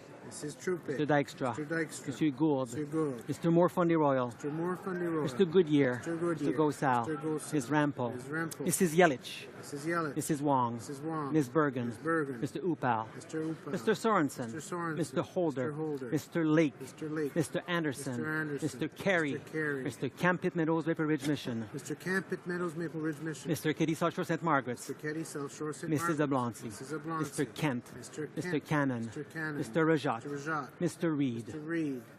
First row. Mr. Fletcher. Mr. Fletcher. Ms. Leach. Ms. Leach. Mrs. Glover. Mrs. Glover. Mr. Valcourt. Mr. Valcourt. Mr. Blaney. Mr. Blaney. Ms. Finley Haldeman Norfolk. Ms. Finley Haldeman Norfolk. Mr. Nicholson. Mr. Nicholson. Mr. Van Loan. Mr. Van Mr. Loan. Lebel. Mr. Lebel. Mr. Oliver. Mr. Oliver. Mr. Clement. Mr. Clement. Mr. Ritz. Mr. Ritz. Mr. Moore, Port Moody, Westwood, Port Coquitlam. Mr. Moore, Port Moody, Westwood, Port Coquitlam. Mrs. Aglukat. Mrs. Aglukat. Mrs. Shea. Mrs. Shea. Mr. Fast. Mr. Fast. Ms. Raitt. Ms. Raitt. Ms. Finley, Delta Richmond East. Ms. Finley, Delta Richmond East. Mr. Alexander. Mr. Alexander. Mr. Rickford. Mr. Rickford. Mr. O'Toole. Mr. O'Toole. Mr. Poilievre. Mr. Poilievre. Mr. Benoit. Mr. Benoit.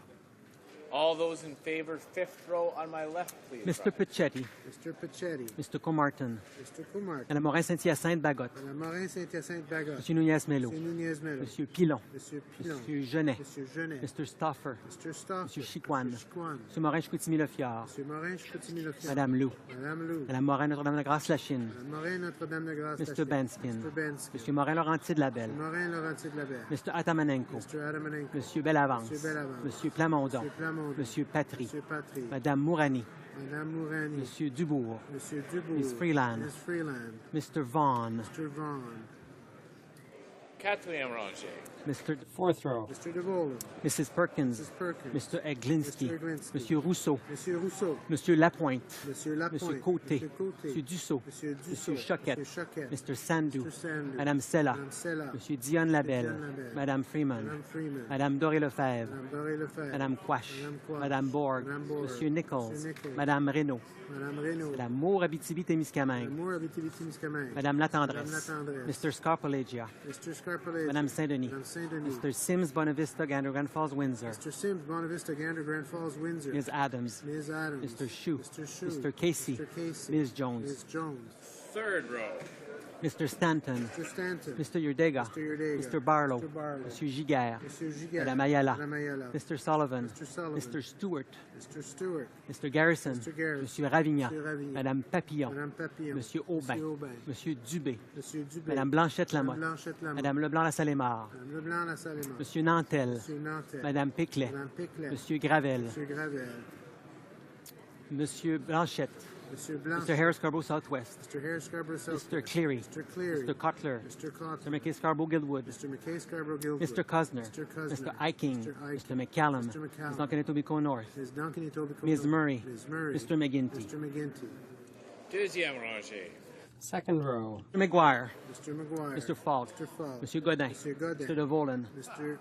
Bevington. Excuse me, Mr. Bevington. Mr. Bevington. Monsieur Maille. Monsieur Maille. Madame Day. Madame Day. Mr. Donnelly. Mr. Donnelly. Mr. Rankin. Mr. Rankin. Mr. Scott. Mr. Scott. Mr. Kelway. Mr. Kelly. Madame Brosseau. Madame Brosseau. Monsieur Toon. Monsieur Toon. Madame Turmel. Madame Turmel. Madame Grosguet. Madame Grosguet. Mr. Chisholm. Mr. Chisholm. Mr. Angus. Mr. Angus. Mr. Marston. Mr. Marston. Madame Hughes. Madame Hughes. Monsieur Caron. Monsieur Caron. Mr. Rafferty. Mr. Rafferty. Ms. Crowder. Ms. Crowder. Monsieur Bélanger. Monsieur Bélanger. Mr. Valeriot. Mr. Valeriot. Ms. Foote. Ms. Foote. Mr. Lamoureux. Mr. Lamoureux. Mr. Bryson. Mr. Bryson. First row. Mr. Martin. Mr. Martin. Madame Laverdière. Madame Laverdière. Ms. Sims, Newton North Delta. Ms. Sims, Newton North. Mr. Alan Wellen. Mr. Alan Ms. Duncan Edmonton Strathcona. Ms. Duncan Edmonton Strathcona. Mr. Dewar. Mr. Dewar. Mr. Harris St. John's East. Mr. Harrison John's Madame Boivin. Madame Boivin. Mr. Julian. Mr. Julian. Monsieur Mulcair. Monsieur Mulcair. Ms. Leslie. Ms. Leslie. Mr. Christopherson. Mr. Christopherson. Ms. Nash. Ms. Nash. Mr. Cullen. Mr. Cullen. Ms. Ashton. Ms. Ashton. Mr. Davies, Vancouver Kingsway. Mr. Davies, Vancouver Kingsway. Ms. Matheson. Ms. Matheson. Madame Boutin Madame Sweet. Boutin Sweet. Madame Perrault. Madame Perrault. Mr. Massey. Mr. Massey. Mr. McCauley. Mr. McCauley. Mr. Goodale. Mr. Goodale. Monsieur Trudeau. Monsieur Trudeau. Monsieur Leblanc-Beauséjour. Monsieur Leblanc-Beauséjour. Mr. Easter. Mr. Easter. Mr. Regan. Mr. Regan. Mr. Byrne. Mr. Byrne.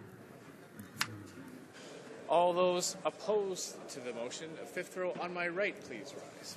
Mr. Payne. Mr. Payne. Mr. Wilkes. Mr. Wilkes. Quatrième rangée. Fourth row. Third row. Ms. James. Ms. James. And back to Mr. Goldring. Mr. Goldring.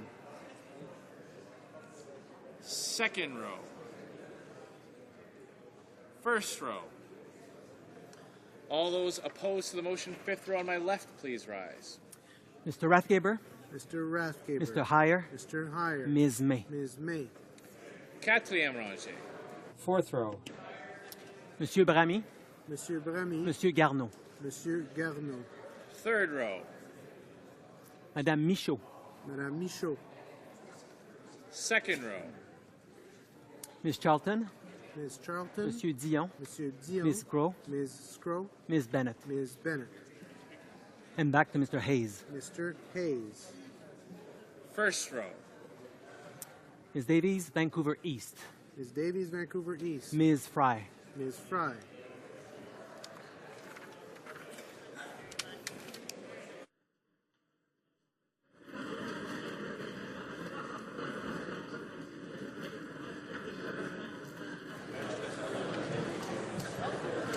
Yeas pour 260, 260, nays contre 17, 17. I declare the motion carried.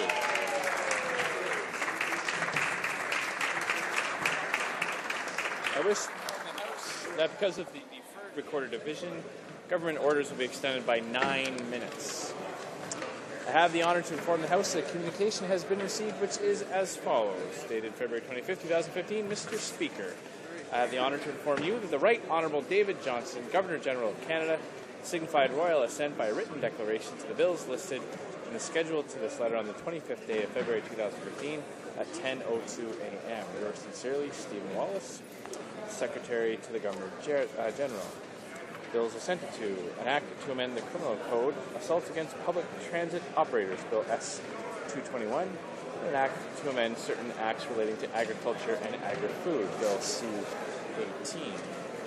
J'ai l'honneur d'informer la Chambre de communication. I have the honor to inform the House that a communication has been received as follows. Mr. Speaker, I have the honor to inform you that His Excellency the Governor-General of Canada has granted royal assent to the following bills on February 25th, 2015 at 10 a.m. Yours truly, Stephen Wallace, Secretary to the Governor-General. An act to amend the Criminal Code, Assaults Against Public Transit Operators, Bill S-221, and an act to amend the Agriculture and Agri-Food Act, Bill C-18. Tabling of documents. Dépôt de documents. The Honourable Parliament Secretary of the Government House League.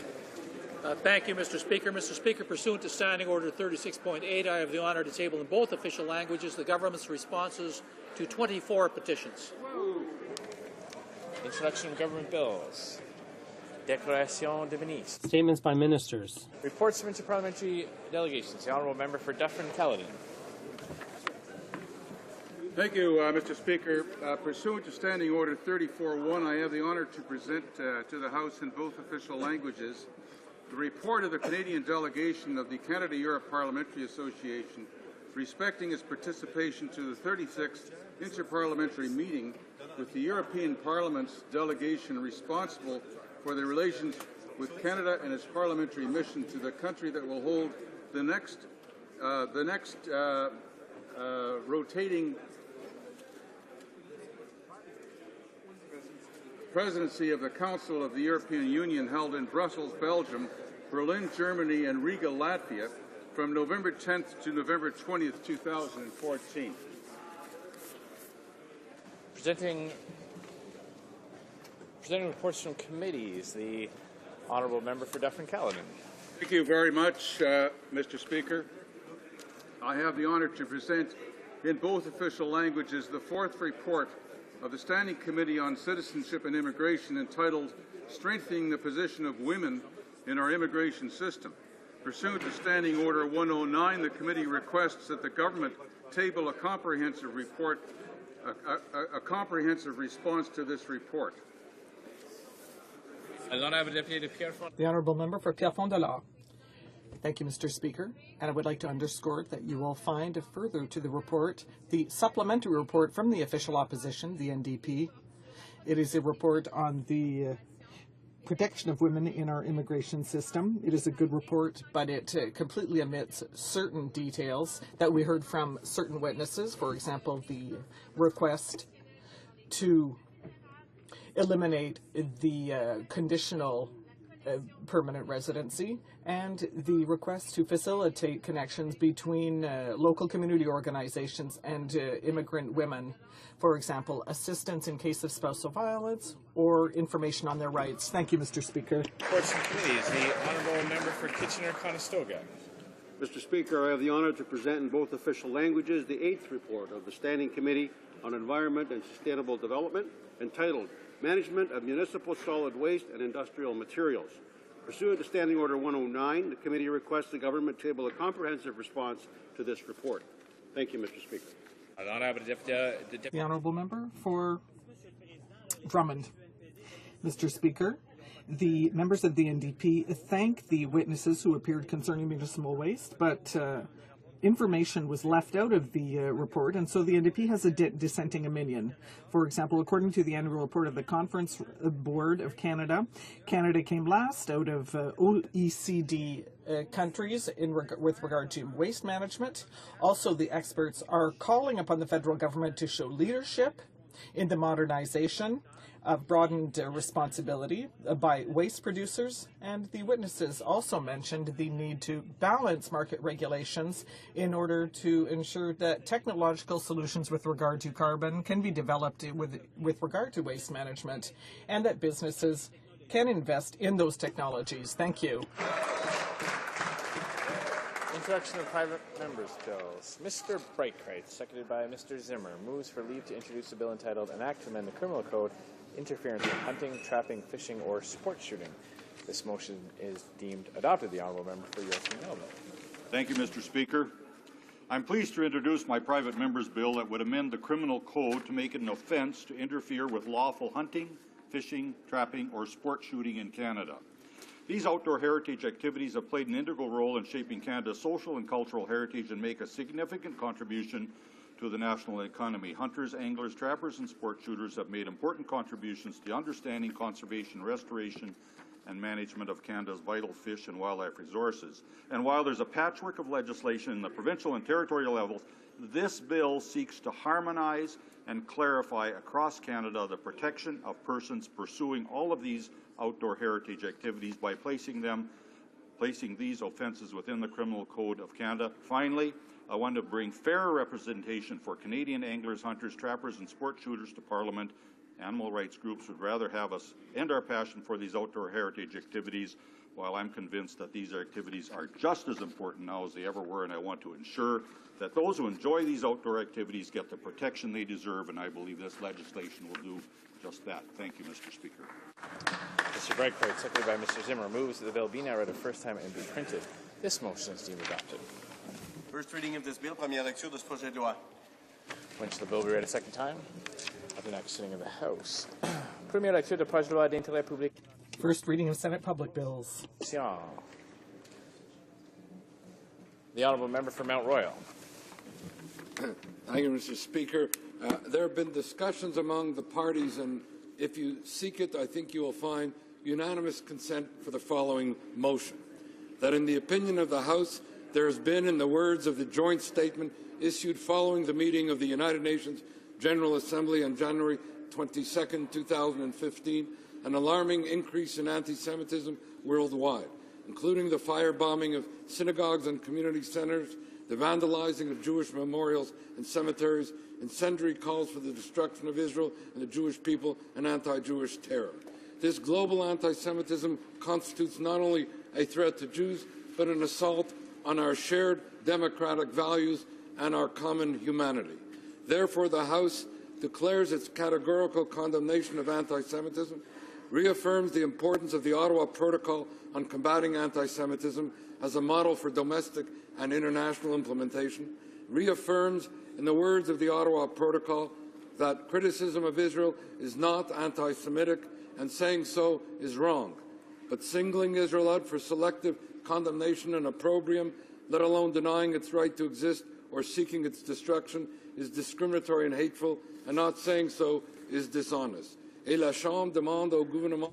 And the House further calls upon the government to continue advancing the combating of anti-Semitism as a domestic and international priority, expanded engagement with civil society, community groups, educators, and other levels of government to combat anti-Semitism and to promote respect, tolerance, and mutual understanding. Thank you, Mr. Speaker. Does the honourable member have the unanimous consent of the House to propose this motion? Agreed. The House has heard the terms of the motion. Is it the pleasure of the House to adopt the motion? Agreed. Agreed, and so ordered. Motions. Motion. Presenting petitions. Présentation des pétitions. The honourable member for Ottawa Orleans. Thank you very much, Mr. Speaker.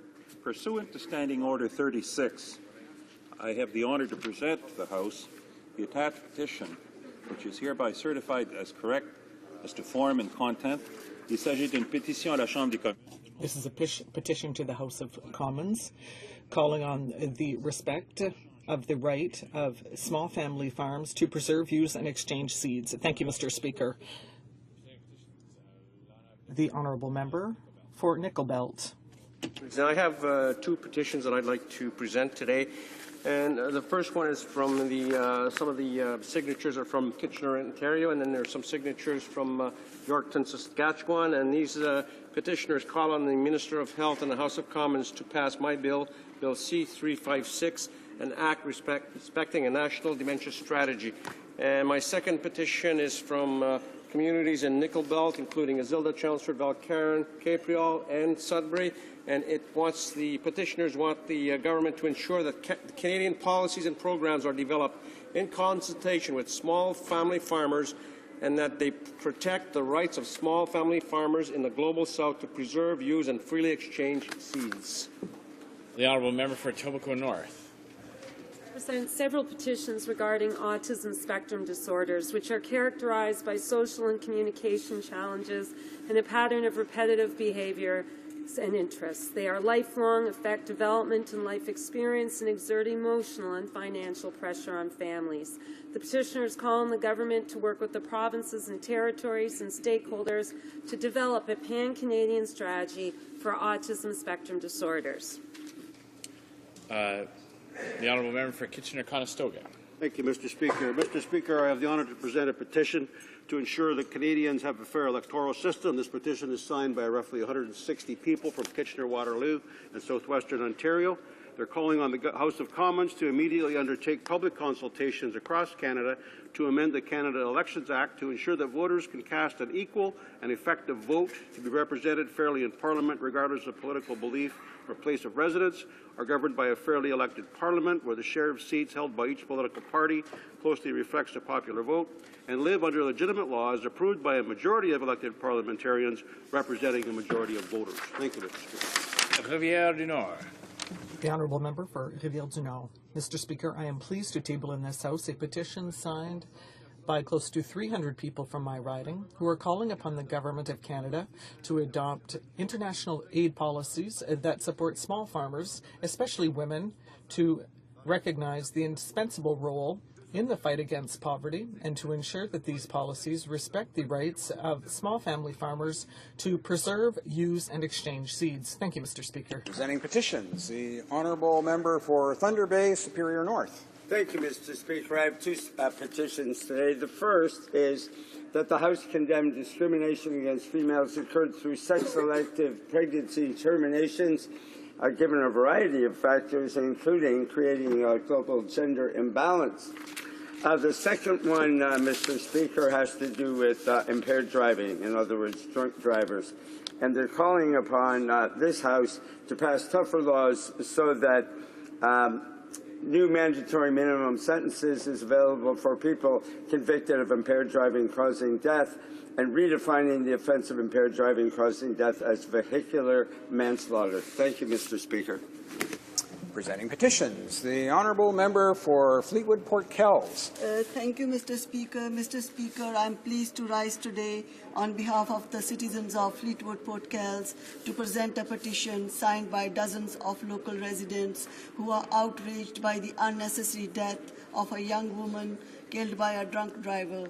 The petitioners call upon Parliament to enact tougher laws, including mandatory sentencing for those persons convicted of impaired driving causing death. They also ask the offence of impaired driving causing death by redefined as vehicular manslaughter. Thank you, Mr. Speaker.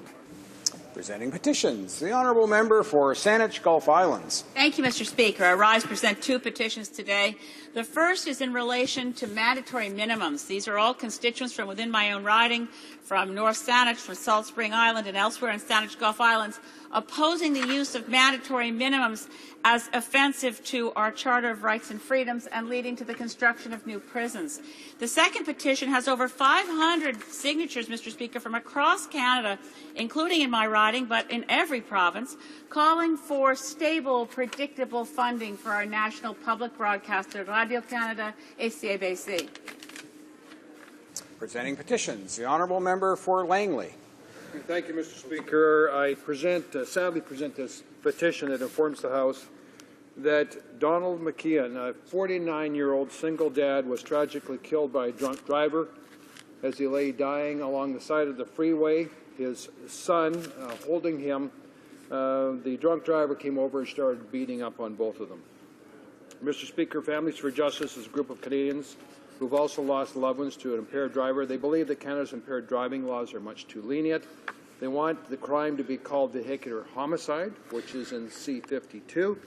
And they also want the government to introduce legislation that would require mandatory sentencing for those that have killed somebody while driving drunk. Thank you.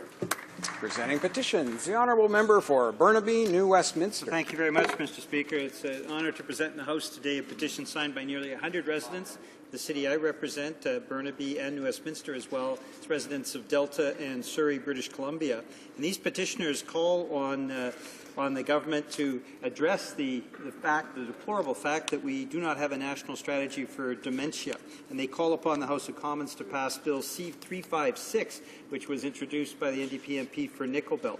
Now, the strategy would require the Health Minister to initiate discussions within 30 days of the bill coming into effect, develop national objectives, provide an annual report, and also ensure that there is greater investment in dementia and dementia-related diseases, research and discovery and development of treatments that would prevent, help, or reverse all of those dementia-related diseases. Thank you very much, Mr. Speaker.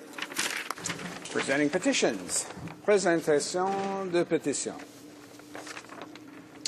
Questions on the order paper. The Honourable Parliamentary Secretary to the Government House Leader. Thank you, Mr. Speaker. Mr. Speaker, I ask that all questions be allowed to stand. Is that agreed? Agreed? Agreed and so ordered. Notice of motions for the production of papers. The Honourable Parliamentary Secretary to the Government House Leader. Thank you once again, Mr. Speaker. Mr. Speaker, I ask that all notices of motions for the production of papers be allowed to stand. And is that also agreed? Yes? Yes? Agreed and so ordered. Orders of the day. Ordre du jour. Government orders, government bills, comments. Considération à l'étape du rapport. Consideration at report stage of Bill C-26, Tougher Penalties for Child Predators Act. There being no motions at report stage, the House will now proceed without debate to the putting of the question on the motion to concur in the bill at report stage. Mr. Oliver for Mr. McKay, seconded by Ms. Yelich, moves that Bill C-26, an act to amend the Criminal Code, the Canada Evidence Act, and the Sex Offender Information Registration Act to enact the High-Risk Child Sex Offender Database Act and to make consequential amendments to other acts as amended be concurred in at report stage. Is it the pleasure of the House to adopt the motion? Yes? Yes? Agreed? Carried. Oh, and when shall the bill be read a third time? Now. Mr. Oliver for Mr. McKay, Central Nova, seconded by Ms. Yelich, moves that Bill C-26, an act to amend the Criminal Code, the Canada Evidence Act, and the Sex Offender Information Registration Act to enact the High-Risk Child Sex Offender Database Act and to make consequential amendments to other acts, be now read a third time and do pass. Debate, the Honourable Minister of Finance. Mr. Speaker, I'm pleased to voice my support for Bill C-26, the Tougher Penalties for Child Predators Act, during third reading debate. This is critical legislation that addresses concerns that I believe we all share. Bill C-26 reflects the ongoing efforts of this government to combat all forms of child sexual exploitation and denounce the grave and reprehensible nature of such heinous crimes. The bill is another concrete example of our commitment to protect Canadian families, communities, and above all, to protect the most vulnerable and valuable members of our society, our children. Mr. Speaker, we know that children are particularly vulnerable to sexual abuse and exploitation and are far more likely to be victims of sexual crimes than are adults. While violent crime rates are trending downward in Canada, it is very worrisome that the number of child sexual offences reported to police continues to rise. In 2013, police reported some 4,200 incidents of sexual violations against children, a 6% increase in the rate from the previous year. As noted by Statistics Canada in its report on police-reported crime, released in July 2014, sexual offences against children was one of the few categories of violent crimes to increase in Canada in 2013. I think we can all agree that these numbers are a cause for concern.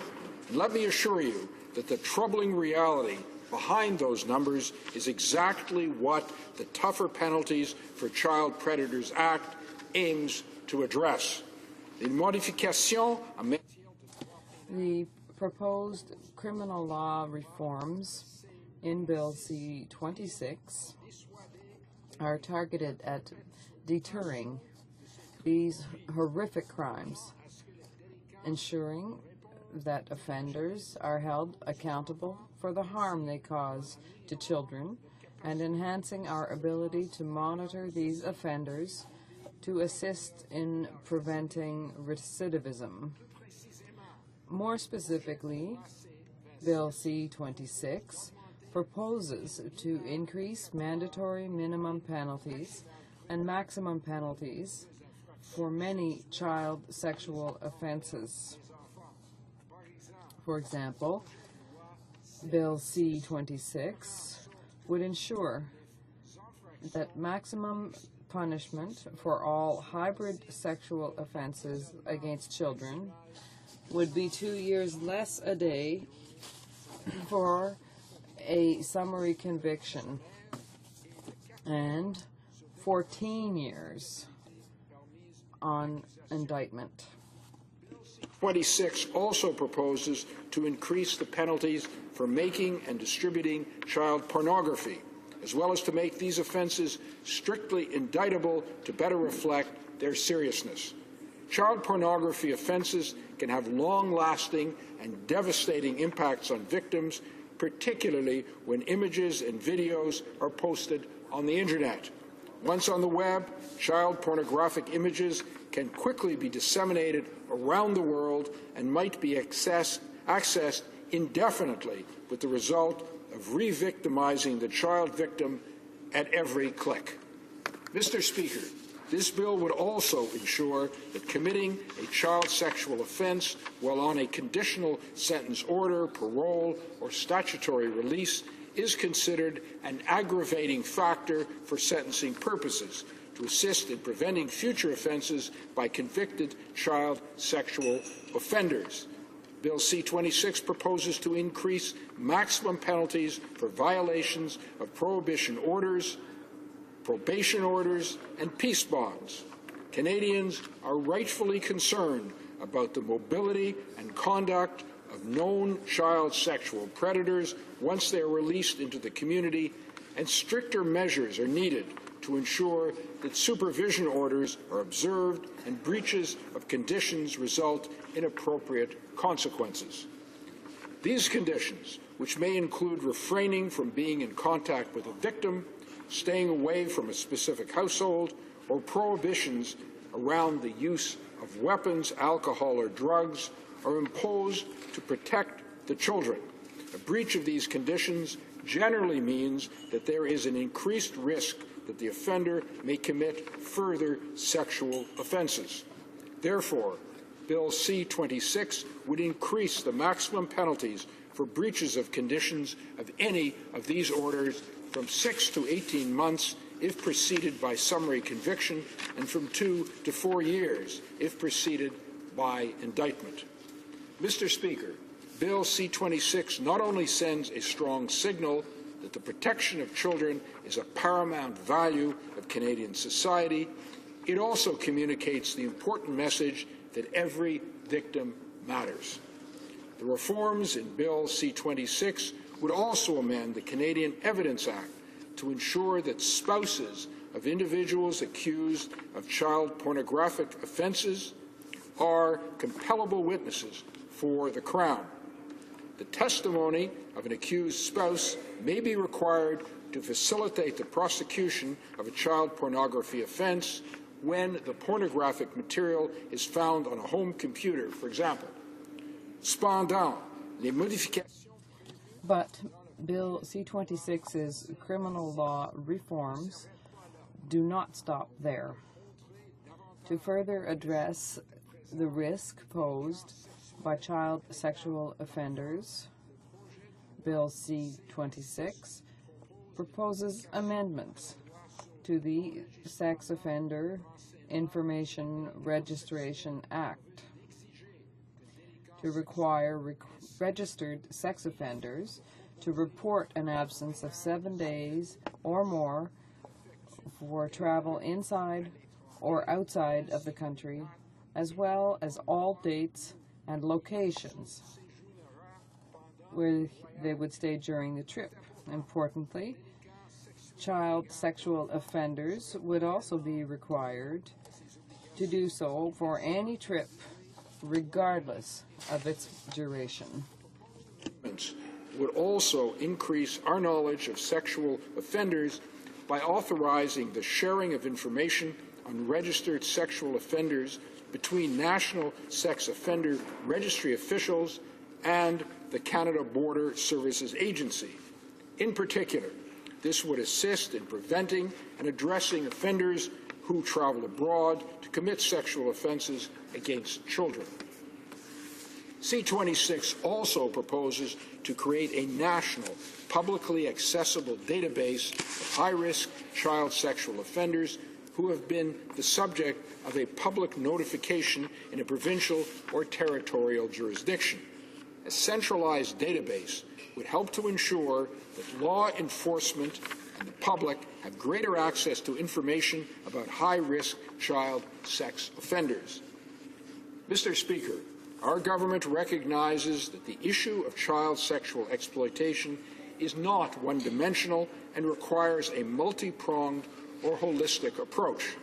Although the criminal law reforms proposed in Bill C-26 are a critical part of the overall response, I'm pleased that our government has dedicated over $10 million since 2010 for 21 new or enhanced child advocacy centers to address the needs of child and youth victims of crime and assist with the recovery of victims who have suffered significant trauma as a result of those heinous crimes. The bill aims to further protect the most vulnerable members of our society, our children, from exploitation by providing measures designed to deter and denounce crimes of a sexual nature committed against them. The sentencing amendments proposed in this bill include mandatory consecutive sentences, which would ensure that in cases of multiple crimes, including in instances where offenses were committed against multiple victims, an offender will not receive what is commonly coined a sentence discount at the time that they are sentenced. Before describing the specifics of these amendments, allow me to provide some background with respect to the existing sentencing principles that are applicable to multiple offenses. I will then focus my remarks on the proposed amendments to the sentencing regime with respect to child sexual offenses. Generally, the Criminal Code provides that a court has the discretion to order that a term of imprisonment be served consecutively to any sentence the offender is already serving or to any other sentence of imprisonment the court imposes, whether it is a result of the non-payment of a fine or not. Mr. Speaker, if this provision sounds confusing, it is because it represents an amalgamation of sentencing rules that predate Confederation. Moreover, amendments over the years have further complicated the statement of the rules contained within the Criminal Code. In addition to these Criminal Code rules, case law offers guidance with respect to the circumstances in which consecutive or concurrent sentences are imposed on an offender. In general, courts will order that the sentence for two or more offenses arising out of one continuous criminal act or single transaction, also referred to as the same event or series of events rule, will be served concurrently, or if you prefer, simultaneously. In these cases, the offender will serve the longer of the sentences imposed. Offenses or multiple convictions that arise out of a separate criminal transaction generally will garner consecutive sentences which are served one after the other. The imposition of concurrent sentences for offenses committed as part of the same event or series of events usually reflects the fact that the guilty mind of the accused is the same throughout the event or events, as opposed to offenses arising out of separate criminal transactions. That said, courts will be reluctant to order that offenses committed as part of the same event or series of events be served concurrently when it would allow the offender to commit subsequent offenses with impunity, especially where the subsequent offense is particularly serious in nature. For example, courts will order consecutive terms of imprisonment for an offense, a first offense, that is committed while fleeing from the police, the second offense.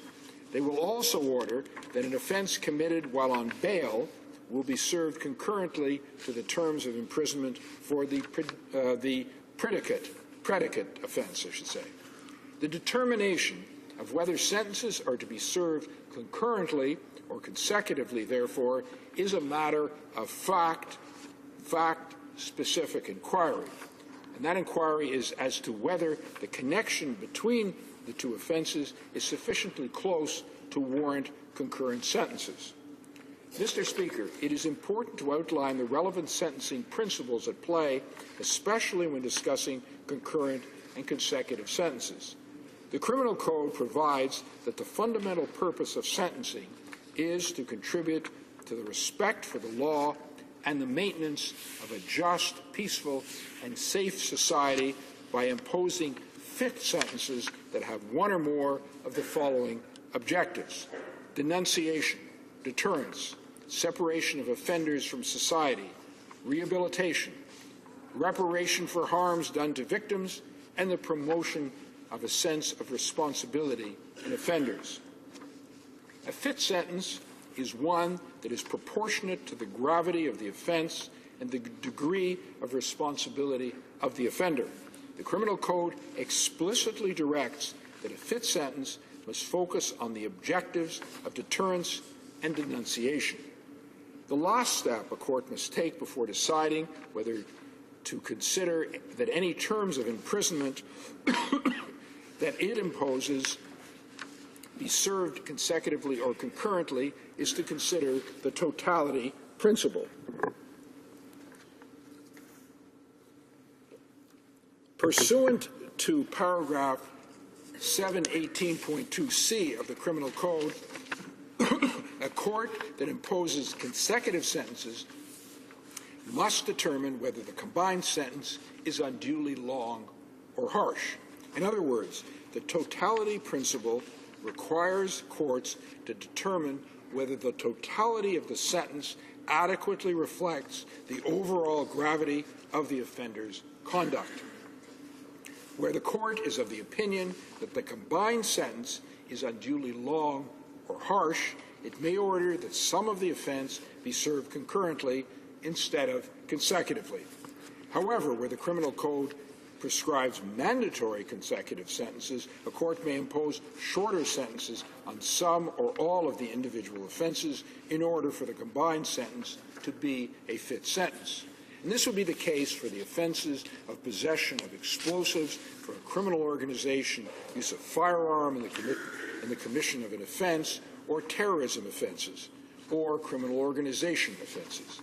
In these cases, the Criminal Code requires judges to order that the term of imprisonment for these offenses be served consecutively to terms of imprisonment imposed for other offenses, whether they arise out of the same event or series of events or not. The proposed amendments clarify and codify the rules regarding the imposition of consecutive and concurrent sentences, which I outlined earlier in my remarks.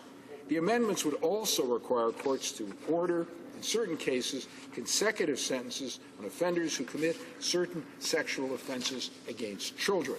This would be similar to the current requirement of consecutive sentences for offenses that I mentioned earlier: terrorism, criminal organization offenses, use of a firearm. Specifically, the bill proposes that sentences for child pornography offenses be served consecutively to any sentence imposed at the same time for a contact child sexual offense.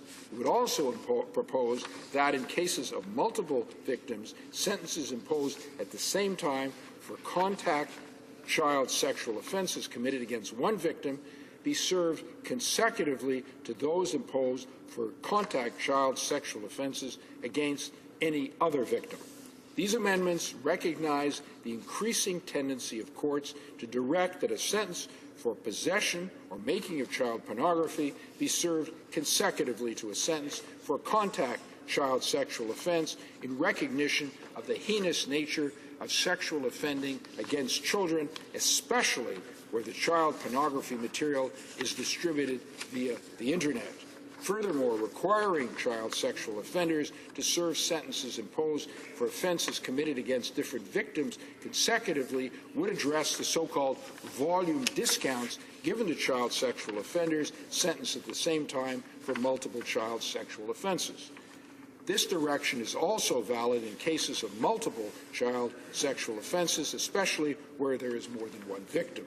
These proposed amendments will reinforce the continued efforts of this government to protect children against sexual offenders by ensuring that these crimes are denounced, the child predators are deterred, and every child victim counts. In closing, Mr. Speaker, I would encourage all members to support these important amendments that seek to protect our most vulnerable members of society, our young children. Thank you, Mr. Speaker. Questions and comments. The Honourable Member for Gatineau. Thank you, Mr. Speaker. Justice of the Day, I mean the Minister of Finance, for this speech on C26. Since 2006, the Conservative government has taken multiple steps to so-called better protect children, including implementing through the Safe Streets and Community Act new mandatory prison sentences for 7 existing criminal code sexual offenses, including assault, assault with a weapon, aggravated assault where the child is under 16 years of age, making it illegal for anyone to provide sexually explicit material to a child for the purpose of facilitating the commission of an offense against that child, making it illegal to use computers or other means of telecommunication to agree with or make arrangement with another person to commit a sexual offense against a child, strengthening the sex offender registry, increasing the age of protection, putting in place legislation to make the reporting of child pornography by Internet service providers mandatory, and strengthening the sentencing and monitoring of dangerous offenders. Sounds all good. But the Minister of Justice said in committee that he stated that sexual offences against children had increased 6% over the past 2 years. So my question to the Minister is C26 an admission of failure on the part of this government to really better protect children? Honourable Minister of Finance. Thank you very much, Mr. Speaker. The honourable member referred to my portfolio, which is not that of justice, but rather of finance. And of course, as a member of this government, a member of the cabinet, I am very supportive of this bill, as I believe members on the other side of the House are as well, irrespective of what portfolio they are a critic for or not. We all share in a concern about this important issue. I thank the member opposite also for detailing many of the initiatives that we have advanced to protect our children, our most vulnerable members of society. This is a demonstration of the importance that we take this matter and an indication that we just don't talk the talk, we walk the walk as well.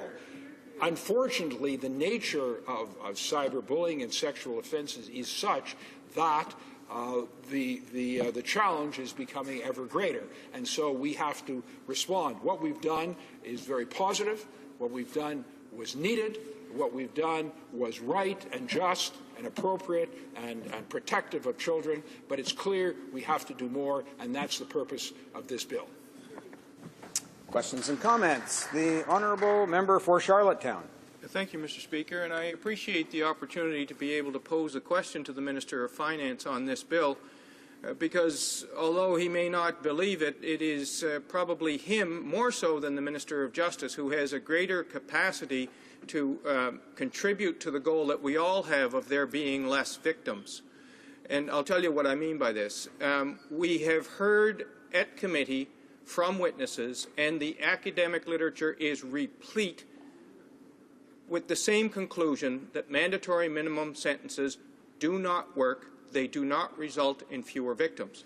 But what we heard at committee is that funding programs for rehabilitation and reintegration do work.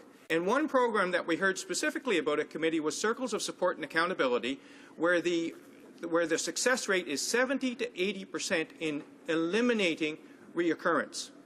So my question for the Minister is this. Why does the government insist on going back to mandatory minimum sentences to address this problem when we know they don't work, while at the same time defunding a program that has an 80% success rate, Circles of Support and Accountability? Thank you. The Honourable Minister of Finance. Mr. Speaker, the mandatory minimum sentences and the maximum sentences are but a part of the legislation, and I would invite the member to read the whole bill. He's focusing on a few sections, but it's important to read the entire bill to get a full understanding of it. Statistics are part of the story. The facts that we have had on more sexual offenses cries out for tougher sanctions and more practical steps to put tools in the hands of police officers and the courts to help protect children. It cries out for innovative solutions that would allow us to put in place a more protective perimeter around children when it comes to protecting their vulnerability. And this is all part of a comprehensive approach by our government. There are a number of justice initiatives, some 30 actually in total, which some of which were raised by the previous member opposite, and many of which are designed to put in jail people who offend against children, who sexually abuse children, and to put them in jail for a longer time.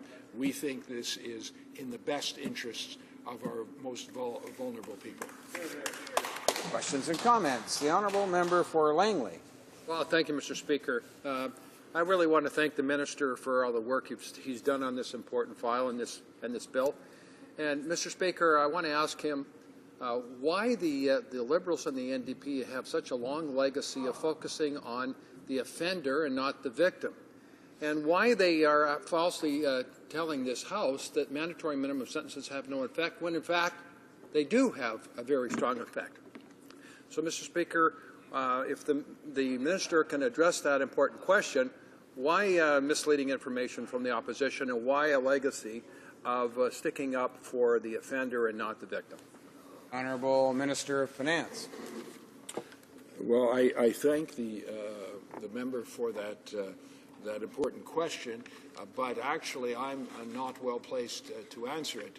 I've been puzzled repeatedly by the fact that no matter what bill we propose that would impose fines, penalties, potentially prison sentences against people who break the law and commit crimes, that there is opposition to the opposition is there to oppose, but not to impose one would hope legislation in the public interest. And I really can't understand why, but there's a long record of shame in that regard. Questions and comments? The honourable member for Surrey North. Thank you, Mr. Speaker. Mr. Speaker, I listened to the Finance Minister's speech on this particular bill, and I want to share a couple of stories out of my community, Mr. Speaker, and I want to ask the question to the Finance Minister. I've had two dangerous offenders released into the community. One of them, Mr. Speaker, sadly, he was a sex offender, sadly ended up murdering a very young girl. Mr. Speaker, the second offender that was released last month, James Conway, he was actually dropped into the community with the several conditions to monitor him in the community. Those were the similar conditions put on to the previous sex offender. This individual was, James Conway, was actually arrested after 9 days roaming around in the community. Thankfully, we've had success in arresting him. I've heard from the community, Mr. Speaker, once these individuals are released into the community, there's lack of funding, lack of monitoring for these individuals. And since we had a Minister of Finance here, I want to ask him, does he have additional funding to monitor these individuals? We had a program called Circles of Accountability and Support. That funding has been cut by this government. This government also promised more RCMP support to the communities. That has been hasn't been delivered, Mr. Speaker. Mr. Speaker, my community, my mayors, my community, my constituents are asking this government, this finance minister, whether there will be additional funding to programs that monitor these monsters in our communities. The Honourable Minister of Finance. As I think the member opposite knows, I can't comment on individual cases, but we are taking action in respect to this bill and have taken action in the past to deal with this issue of released prisoners. Of course, mandatory minimums will help in that regard. Information will be shared between the National Sex Offenders Registry and the Canada Border Services Agency as a result of amendments in the bill. We also will address concerns about exploitation in respect to those who travel in Canada and abroad. This is very important. The proposed amendments will address concerns about accountability of registered sexual offenders who travel across Canada, for example, and they will be required to report all passport numbers and driver license numbers and their absence for 7 days or more for travel within or outside Canada, for the duration of any trips, every address or location at which they're expected to stay, actual dates that have been planned for trips outside Canada and within Canada. And this information will be shared, and of course it will be shared by law enforcement agencies. Avant de la reprise de Before débat, resuming debate, pursuant to Standing Order 38, it's my duty to inform the House that the question to be raised tonight at the time of adjournment is as follows. The Honourable Member for Thunder Bay, Superior North, on natural resources. à reprise de débat. Resuming debate. The Honourable Member for Gatineau. Thank you, Mr. Speaker. I'm inclined to begin my speech in the House on C-26 by talking about yet another attempt to demonize the official opposition and the other opposition party by the member for Langley. When you study a bill, a justice bill, Mr. Speaker, when I look at C-26 or any other bill, I look at it as a bill, I look at what it says. So this is a bill to amend the Criminal Code, the Canada Evidence Act, and the Sex Offender Information Registration Act to enact the High-Risk Child Sex Offender Database Act and to make consequential amendments to other acts. I also received from the Department of Justice, and I appreciate it, I don't always get this, but often I get a letter explaining the context of the bill. And in connection with C-26, the main purpose of the bill is to deter and condemn sexual offenses against children. So when I look at the bill, I look to see whether that indeed is what the bill would do. So when the party opposite keeps saying that all we care about is the offenders instead of the victims, I think that's a bit biased, and I have to speak out against this kind of accusation which adds absolutely nothing to the debate. When we're studying a bill like C-26, of course, we're dealing with criminals because they're the target of this bill. That speaking about criminals doesn't mean we love them, that we support them, that we're on their side, that we're behind them, and that we're cheering them on. Not at all. But this government keeps saying that they're going to condemn sexual offenses against children and deter them. Well, I'm going to read the bill and see if that's actually what it does. What's a bit sad about this, Mr. Speaker, is that at second reading, the debate was cut off by time allocation.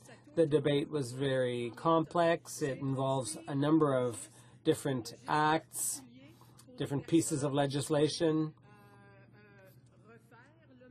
It has to do with trying to discourage recidivism because we already have a sex registry, but this is an attempt to create a new offender database specifically regarding child sex offenses. And so you have to wonder if the Justice Minister himself says that offenses increased by 6% in the last 2 years alone. Well, that's worrisome because one of the main purposes of this bill, stated purposes, is to deter and condemn child sex offenses. So something's missing, something's lacking. It's not that we didn't have mandatory minimums or minimum sentences before. So C-26 provides no new mandatory minimum, no new maximum. It's just an increase. So they increase the minimum and they increase the maximum, but minima and maxima already existed. It's just a change in the quantum. So this is the analysis, but time allocation was used. The debate was cut off at second reading, and it was referred to committee. I was a bit worried at first because government members on the committee were giving us the impression that they wanted to move very quickly and cut corners on this matter, but ultimately we were able to hear from the witnesses we wanted to. And so there's a bit of congratulations I have to express on the amendments because apart from the government, well, no other amendments were accepted, and I think that's unfortunate because there was one amendment that we proposed based on the very compelling evidence of a criminologist who said that with respect to the new offender database that the government wants to create in Section 29, Clause 29 of Bill C-26, the information to go in this new offender information database, the high-risk offender database, well, according to that expert witness, the information would not allow the victim to be identified. So for a government that boasts about protecting protecting victims, and that accuses us of being on the side of the offenders, Well, actually, there's what I learned at law school. I was taught if it was clear, say it, put it in writing, and that it's done. So all we were asking for was that the information in paragraph 1 should not make it possible to identify the victim in any circumstances, and that was rejected out of hand. So the government tends to churn out bill after bill after bill, but there doesn't appear to be anyone making sure that these reams of bills are consistent or that one doesn't contradict another. For example, C-13 on cyberbullying changed a bunch of other bills, and that might have an impact on C-26. At times, I get the feeling that they're losing track. They're losing control over all these multitude of bills that they're producing. So we also proposed another reasonable amendment, which was that a year after its enactment and annually after that, the minister should report on the number of people added to the database and the reasons for that. And that would mean specifying the type of offense. And then the Department of Justice could table that report in Parliament in the first 15 sitting days within 15 days of the report being completed. It seemed to me that was a reasonable amendment, but the answer from the Conservatives and from the department was that it's a public database. As if I didn't know that. The word, because it's public, it's as if they're saying, find the information yourself. So once again, I would every year have to go over and peruse the database, whereas if the government was interested in promoting and ensuring that its legislation is operating smoothly, that's something they should do. But no, they want to complicate things for us. Okay, well, we'll have to do that, I guess. But it would have been a lot simpler if the government had just simply agreed to provide that information annually. There's other information that may be lacking. The government may say it's a 6% increase in this type of offense. The government might argue that it's because we haven't been tough enough yet on these criminals. But witnesses told us at committee that it actually has a lot to do with the fact that the government is not spending much. They're not funding. In fact, what's worse, they're cutting back on programs that were working very well, very successful programs. Because as I said on the radio, and I'll say it here, I said it at second reading, having a database is great. Having a registry is great. Someone from the RCMP appeared before committee and said, well, we do this anyway. When someone's dangerous and they're released into the community, they inform people who live in the community. They don't need the government to require them to do that. The RCMP does that automatically to protect the public. So we have a database. It's official. And now they're making what the RCMP already does unofficially. They're making that unofficial practice. Because when the minister had his press conference and the Prime Minister was there and everyone spoke about C-26 as if this was going to solve every problem. It was an end in and of itself. It was going to solve all the problems.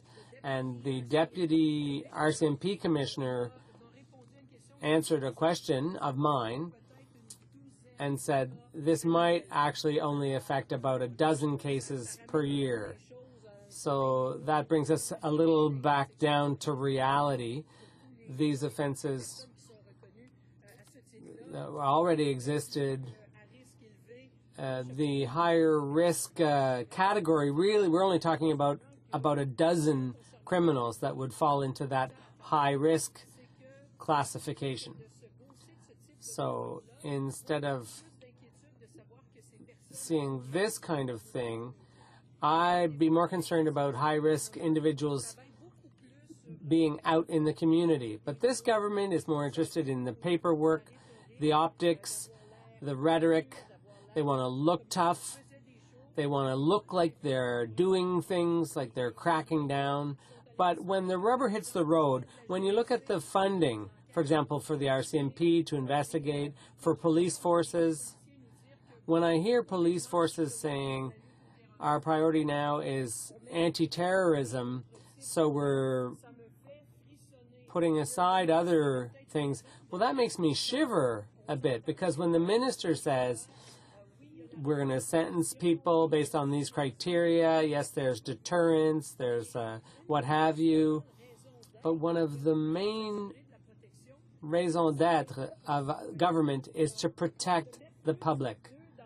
So when you put all your eggs in one basket and neglect all the other baskets, that's hardly reassuring, Mr. Speaker, and that's what the impression I get from all of this. So for one of the real elements, now with regard to minimum sentences, that's what my colleague across the way was referring to.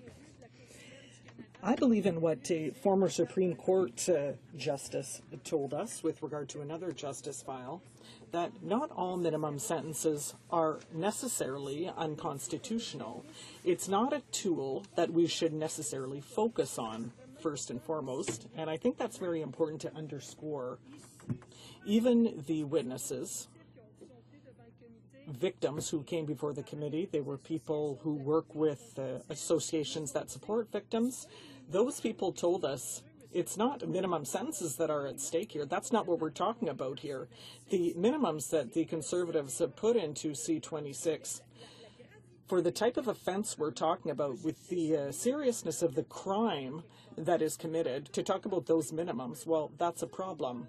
Now, there could be a type of case that perhaps doesn't coincide with the type of typical portrait of these offenders. Well, okay, that's where there could be a problem.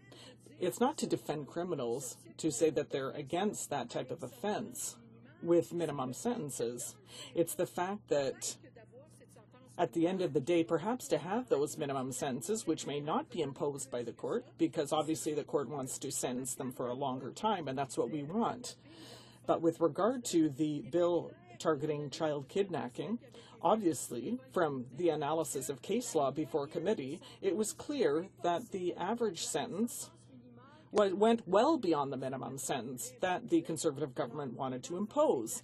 So really, we're just talking about window dressing here, except that in some cases, in certain cases, sometimes, this may lead to bizarre outcomes, which means that there are constitutional challenges.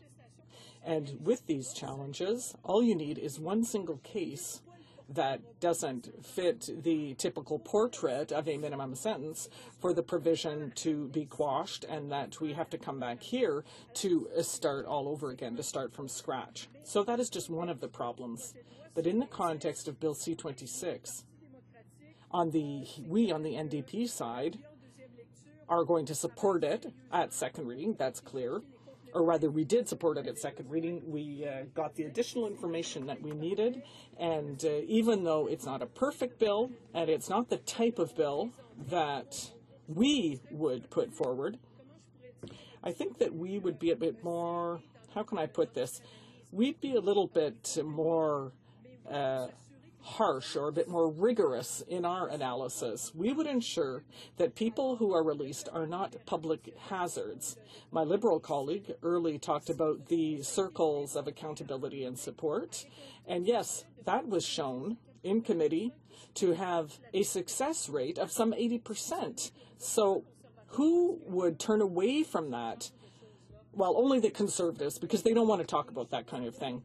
They just want to talk about things that give the impression that they're acting, that they are cracking down on criminals. Sure, we all want to crack down on criminals. We all want to go back to our ridings and say, listen, when I go back to Gatineau and when I meet with my constituents, and I was born there, I know about that place. I'm proud. This week we worked on something in the House and we adopted the Victims' Bill of Rights, for example. We worked on a bill to crack down on child predators. I'd like to be able to add that this is going to be good. It's going to serve for something. I'd like to be able, for once in my life, with regard to a justice file that has been put forward in the past 4 years, I'd like to be able to go back to my constituents in Gatineau and say, you know what, we worked hard. I mean, I could always tell them that I've worked very hard in committee to try to have the government listen to reason, not to support criminals. I want the bill to be constitutional. I want it to be robust. I want it to pass the tests that it will have to stand up to in the coming years. I want it to be consistent with other legislation. And I want to be able to say that the law will do what it says it will do. As I said, when we were debating Bill C-32, the victims have to have real rights. When their potential rights, that there's a complaint mechanism, but it might not work. When we're talking about setting up programs, but there's not really any funding for them. And when we have a justice system that is simply starved of funding, that has no attorneys, no judges, how do you expect us to have a proper justice system? I'm sad for the victims, Mr. Speaker, because they will never be well served. They will always have, and they'll always have that impression, even in the next years, in the coming years. And what makes me even sadder is that the Conservatives have promised them everything. And that is even more disappointing than saying, well, listen, we're going to fix this and that problem. Even with this registry, Mr. Speaker, even when we look at it closely, and when we were talking with the people from the RCMP, they don't even have time to update their criminal records. There are such great backlogs. Mr. Speaker, I was listening to the member for Langley who stood up and tabled a petition with regard to drunk driving. I think we need to do something about that too. There's still so much to be done. But when you see that, you see the newspaper headlines, this person has been arrested for the 6th time and they've received such and such a sentence, and everyone says, hey, what's going on here? But that person had not reoffended. Well, because there was nothing in that person's criminal record. But everyone knows that the person had appeared 6 times before court, and it was not the first time that person had been charged. So clearly, civil justice, criminal justice needs to be consistent with itself. There needs to be a certain kind of monitoring and tracking. And when we say here that it will be the governor and council that is going to establish the criteria, it says the governor in council can, under regulation, establish their criteria to decide that a person who is guilty of a sexual offense against children has a high risk of committing a sexual crime, and that all regulatory measures should be taken under this law. That means that this bill has a legal vacuum, and that is a bad thing. I asked the Department of Justice officials, and when I say things are going too fast, even for them, because I asked them, what will the impact of Bill S2 be? And people know that Bill S2 has to do with the Statutory Regulations Act, and we know that the law is one thing, but 3/4 of the obligations are in the regulations. So when it is said that it's the governor and council who is going to establish the criteria, and we don't know when all that is going to happen, I said, well, is S2 going to have an impact? Because that is a delegation, and it is a regulation by reference, so that things will be changed and we won't even know what things that will be changed. And the experts at the Department of Justice said, I don't know, I'll have to check. So that means the different bills, the links between the different bills are not being checked. And I had my response just a few hours before the debate today. And I was told that, yes, it would be enforced. But I think that we're going to have to revisit a number of these bills. But initially, this is the same principle as for the Victims' Bill of Rights. This is a lot of talk for nothing. And as one of the victims said so clearly, this is going to change nothing to what he experienced. Even if it was adopted in its current form, it wouldn't change anything. So once again, victims are being duped. The government says it's going to crack down, but at the end of the day, it's not going to be enforced. Thank you, Mr. Speaker. Questions and comments. The honourable member for Langley. Mr. Speaker, I want to thank the member across the way. She definitely is passionate. She's bright. She's a lawyer, and that's not an insult. Mr. Speaker, but she said a lot. And to summarize, she said that the government has promised a lot, and that's true. We have promised a lot. We promised to make Canada safer. We do have one of the best judicial systems in the world, but it needs to be improved, and that's what Bill 26 does, Mr. Speaker. She said we're doing a lot, and she's correct. We are doing a lot to make sure that we've kept our promises. Now, one of the key parts of Bill 26, Mr. Speaker, is to hold offenders to account and make the victims protected. And if an offender, during their sentence period, their warrant period, if they re-offend, should that offense be served concurrently or consecutively? At the same time they're serving their initial, or should it be added on? And also, Mr. Speaker, the question on concurrent and consecutive is if there was more than one victim, if there was victim number 1 sexually assaulted, and then victim number 2 at a different time also sexually assaulted, and victim number 3 sexually assaulted, would those be 3 convictions? If there was 3 convictions, would those sentences be served all at the same time? Same person? Or should it be consecutive, one after another? And I think Canadians, Mr. Speaker, want them served one after another. I'd ask for the ideology of the NDP on that issue. The honourable member for Gatineau. Bill C-26, so I think that speaks volume in those factors. And I would tend to just say to the honourable member for Langley that the thing is, they talk a lot about consecutive sentencing, and the Minister of Finance talked about it also. But I will just like to submit to them, same way the Charter of Victims' Right has been conceived, with a lot of could, might, and this. So it's still left to the discretion of the court.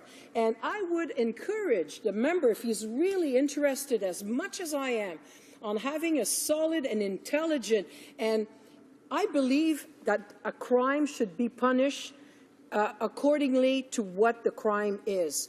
I've done labor law. J'ai été en droit du travail, Monsieur le Président. I was involved in labor law. I have been all my life. And perhaps it is not we're not talking about criminal law, thank goodness. But when someone is laid off or has received a disciplinary measure, it's still the same principle. And it's the same principle for society as we use for criminals. You commit a crime, you need to pay. So if you went to a corner store and you stole a chocolate bar, well, I'm not going to throw you into jail for 10 years, as I might if you went to a bank with a gun and held up the bank teller. Everything is relative. We need to keep perspective, and that's how the system works. So in the context of consecutive sentences, the government talks a lot about that, but it's up to the discretion of the courts. And we're fine with that. That's a good principle. But they have to stop talking about it as if it is something that is automatic, because they're duping the victims. They're trying to have them believe that all sentences will be consecutive. That is not true. There's the principle of totality. As the victim, Mr. Gilhooly, said, with the principle of totality, the consecutive sentences are not going to work. So stop speaking nonsense. Questions and comments? Honourable member for Charlottetown. Thank you, Mr. Speaker. I have 2 questions for my colleague on the Justice Committee. She has worked very, very hard during the process of the study of the bill in this committee, and she proposed a number of amendments, all of which were rejected. And she referred to 2 of these amendments in her speech. So that was the process in committee of presenting amendments. and the reaction and the things that the government did in response to those amendments. I'd like her to speak about that because I think probably not everyone understands the process in committee, and there is no real debate on the merits of the amendments proposed. She also talked about the circles of accountability and support. And I have listened to the debate attentively, and I followed it very attentively in committee. We never received an explanation for the cuts to this program, either here in the House or in committee. Does she have an explanation as to why these circles were cut? Does she have any more information on that than we did before? The Honourable Member for Gatineau. Well, as to the first question on how we work in committee and the amendment process, my colleague also presented an amendment, which I found extremely reasonable, thoroughly thought out, very logical, given what we had heard. Once again, the government just said a flat no to that amendment. And what is sad in all this, Mr. Speaker, is that in our case, well, the members of the NDP who sit on the Justice Committee, first of all, we don't have any talking points that we bring along to answer something, unless we have a colleague who comes up with a brilliant idea. But we're pretty independent, Mr. Speaker. And I imagine it's the same thing for the Liberals. And he will be speaking a little bit later, so he'll be able to tell us. But we have the impression that it is not the people, the members of the committee, who decide after having heard the evidence or the testimony. We don't feel that they're speaking independently. It's as if they're being guided by some remote control. We're trying to do this work for our colleagues in the House, and we'd want to come back to the House and say, listen, this is what we heard, this is what we think. Now, as with regard to the circles, my response will be brief. I have no further information, and that's too bad, because with the Minister of Finance, he's the one who pulls the public purse strings, and if he really believed in C26, then he should fund justice a little bit more, because justice is the poor cousin here. There is no social justice in this country, and that's a terrible thing. Algoma, Manitoulin, Kapuskasing. Thank you very much, Mr. Speaker, and certainly this is something that's up my alley, because I worked for probation and parole for 13 years, and my daughter, Mindy, is actually a correctional worker at the Brampton Youth Correctional Centre.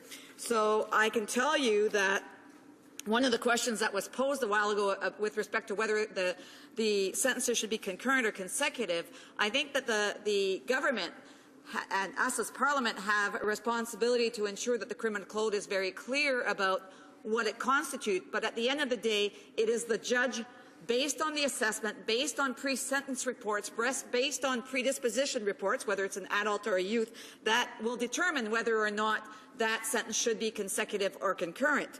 But maybe my colleague can kind of elaborate on the fact that the government did not spend $10 million, because I think it's a bit rich that we're studying a bill right now that talks about sexual offenses, and yet at the end of the day, they didn't spend $10 million of funds, which was earmarked to a National Child Exploitation Coordination Center. And the other thing that I'd like her to elaborate on it as well is the importance of prevention and rehabilitation, and how that can help us as a society and can ensure that we all will be safe at the end of the day. The Honourable Member for Gatineau. Merci, Monsieur le Président. Thank you, Mr. Speaker. And I'd like to thank my colleague for her questions. Her questions alone could be the object of an entire speech.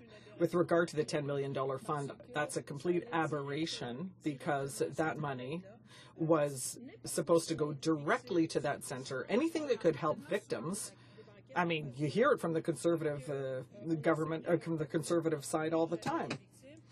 They accuse us of not caring about victims, and yet there are so many programs that have been proven to work, programs that don't necessarily cost a lot of money, but they have such a good cost-quality ratio, and so I really think that the government fell down on this.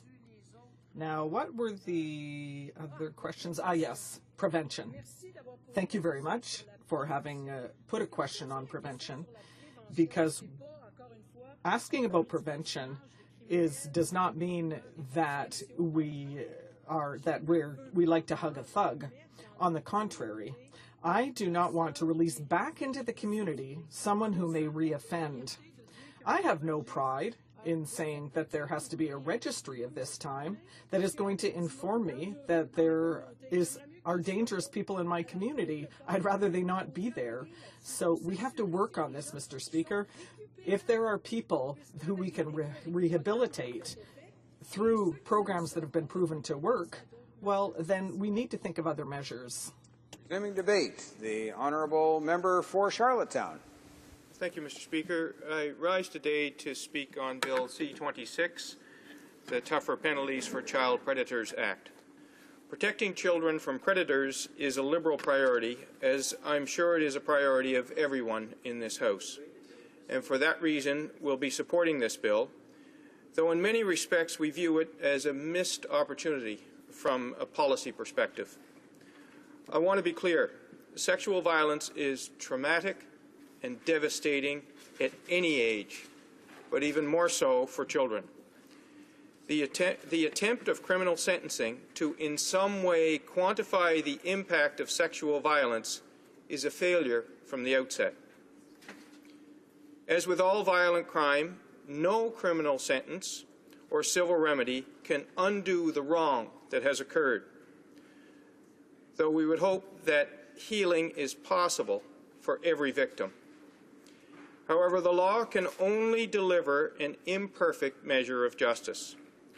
No consecutive sentence, increased maximum penalty, no order for damages can undo the actions that society would justly have offenders repay. The hearts of everyone in this House, including my colleagues on the Justice Committee, go out to the victims of childhood sexual offences. The testimony of victims we heard at committee was gut-wrenching and, frankly, at times difficult to listen to. I want to say for the record that I was particularly struck by the testimony of Mr. Greg Gilhooly, a victim of the terrible crimes of Graham James. Mr. Sheldon Kennedy also appeared by teleconference, but unfortunately we experienced some technical difficulties into his testimony. In any case, I would like to commend both of them for assisting the committee with its work, along with Mr. Alain Fortier and Mr. Frank Tremblay of Victimes d'Agression Sexuelle au Masculin. Victims of these events. For the benefit of Canadian society is truly admirable and most appreciated. As to the purpose of C-26, Liberals support the policy objectives of reducing sexual offences against children, denouncing such heinous acts when they occur, and separating offenders from society where necessary. However, from the Liberal perspective, this bill should have focused more on reducing crimes in the first place, rather than on punishing offenders once a child has been victimized. In our committee over the past year, we've talked a lot about victims, and rightly so. But we should put more focus on having fewer victims to talk about. Reducing rates of child sexual crime will require making meaningful fiscal commitments instead of these repeated changes to the criminal code. Mr. Speaker, Liberals believe it is crucial for criminal justice policy to be evidence-based. That belief is at the core of our support for the Charter, which requires our courts to weigh a law's intended purposes against its actual effects in real life. And unfortunately, this bill is largely a missed opportunity when it comes to reducing sexual offences against children. As we heard at committee, the data shows that a reduction in the incidence of these crimes would require investing in rehabilitation programs. Instead, we heard the Conservatives have cut programs that successfully achieved reductions. In addition, some provisions in C-26 that reduce judicial discretion are problematic, though not fatal to our support for this bill. I'll explain these conclusions in a minute. However, I would like to go over the provisions of Bill C-26 for the benefit of the House. C-26 seeks to amend the Criminal Code to increase mandatory minimum and maximum penalties for certain sexual offences against children, including sexual assaults and offences related to child pornography. C-26 also increases the maximum penalties for violations of various court orders, including probation orders, peace bonds, and so forth. In addition, C-26 amends the Canada Evidence Act to ensure that the spouses of the accused are competent and compellable witnesses for the prosecution in child pornography cases. The bill also amends the Sex Offender Information Registration Act to increase the reporting obligations of sex offenders who travel outside of Canada. Finally, C-26 enacts the High-Risk Child Sex Offender Database Act to establish a public accessible federal database that contains an amalgamation of already public information with respect to high-risk sex offenders. Now, I want to say a few words about rehabilitation, which I know is a principle of sentencing that this government prefers to ignore. However, from a public policy perspective, it is absolutely crucial. And I say that not because anybody wants to put support for offenders above support for victims, but because we want to have fewer victims. Some in this chamber may recall that at second reading, I expressed considerable skepticism about this bill. After all, in 2012, many of the criminal provisions in C-26 were amended in Bill C-10 to create or increase minimum penalties, or to increase maximums. And since Bill C-10 came into force, the Minister of Justice, as repeated again today by the Minister of Finance, indicated that child sexual offences have risen by 6%. So it serves to reason that either C-10 was ineffective at reducing the number of offences, or that the government is again increasing penalties without waiting to see whether C-10 was effective. I understand that maybe the focus here is denunciation and separating offenders from society, but I would plainly ask, why are we not doing more on prevention? Why is reduction not our central policy focus when it comes to child sex offences, or at least worthy of equal focus to denunciation and separation from society? Liberals will support this bill, but we would like a direct answer to that question from the government. Where is the prevention? I would like to draw this government's attention to some specific testimony from the committee. We heard from two representatives from an organization discussed earlier in debate called Circles of Support and Accountability, or HoC. HoC is a community-based reintegration group that holds sexual offenders accountable for the harm they have caused while assisting with their re-entry into society at the end of their sentences. HoC was started by the Mennonite Central Committee, and there are chapters across the country. At committee, we heard about the organization's remarkable success at reducing recidivism. Specifically, research indicates that offenders involved with HoC have a reduction of sexual recidivism of 70 to 80% compared to those who are not. That's right, 70 to 80%. This program is also very cost-effective. For example, the annual budget here in Ottawa, and they would work with about 8 to 12 offenders a year, is less than the cost to incarcerate one offender in the federal system for a year. HoC had been receiving $2.2 million in government money annually for 2 decades. However, this government ended that funding, which in Ontario, for example, supported 70% of its operations. Mr. Speaker, from a public policy perspective, how does it make sense to tinker with the criminal code while defunding programs that are proven to reduce recidivism by 70 to 80%? Think of how many fewer victims that means. Or maybe don't, because it's too heartbreaking. Also on this point of prevention, speaking about the proposed federal sex offender registry, the Privacy Commissioner, Mr. Daniel Terrien, told the committee, and I quote, "Evaluations that have been done based on the experience in the United States suggest that there is little or no evidence that registration and notification laws are effective, either in terms of deterring sex offender recidivism or in reducing reported sex offences."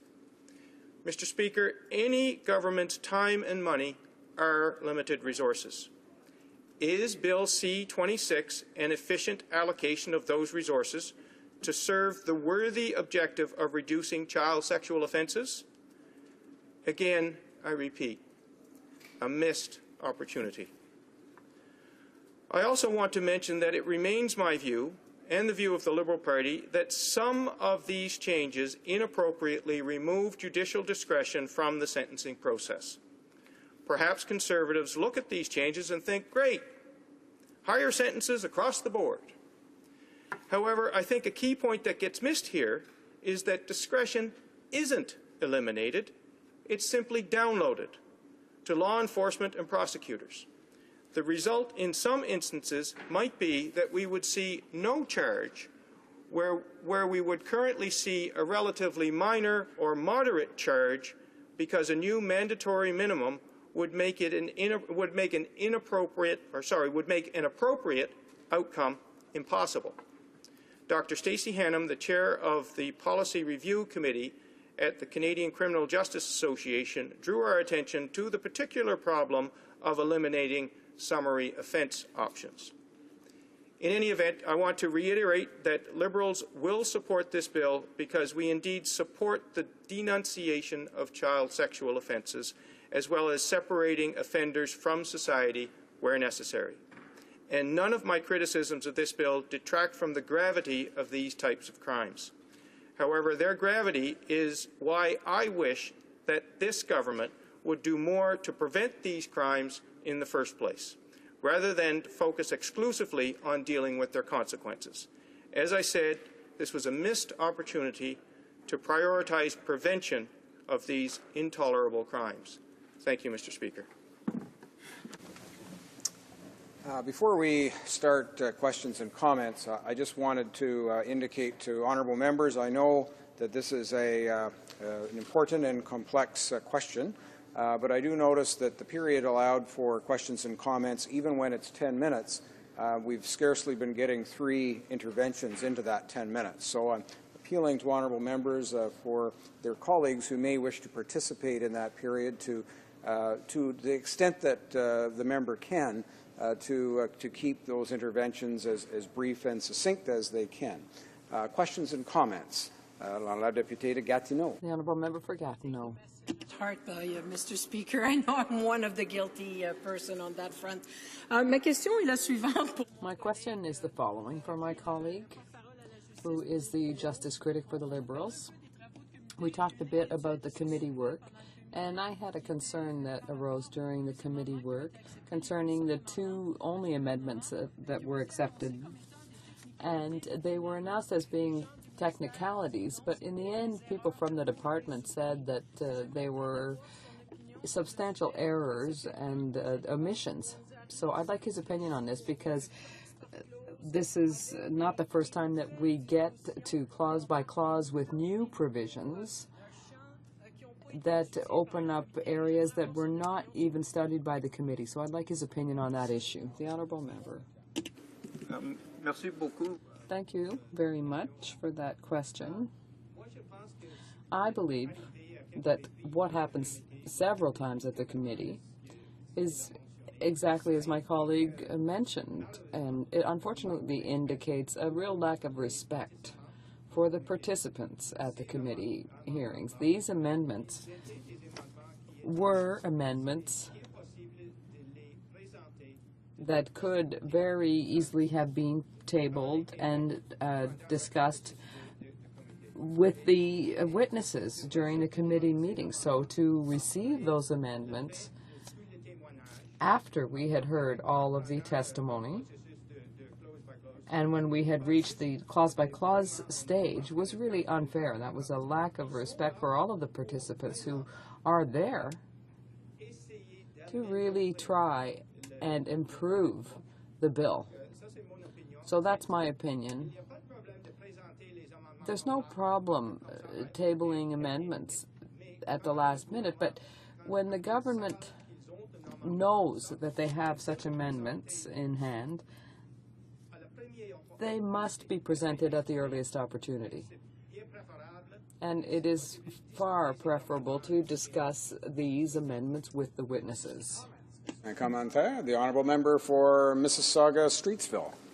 Well, thank you very much, Mr. Speaker, and I want to thank my friend from Charlottetown for his intervention on this bill this afternoon. I want to thank the members of the Liberal Party and the New Democratic Party for indicating their support for this bill. This is an important bill. I'm the father of two daughters, 15 and 11, and God forbid anything should ever happen to them in any way that would be covered under this kind of piece of legislation. But, Mr. Speaker, one of the reasons this bill is before the House today is because we have seen many instances where this type of criminal conduct has not been taken seriously by the courts. The name of this bill is the Tougher Penalties for Child Predators Act. It speaks for itself. So I do want to ask the member quickly, does he believe that in the past we have seen lenient and unacceptable sentences?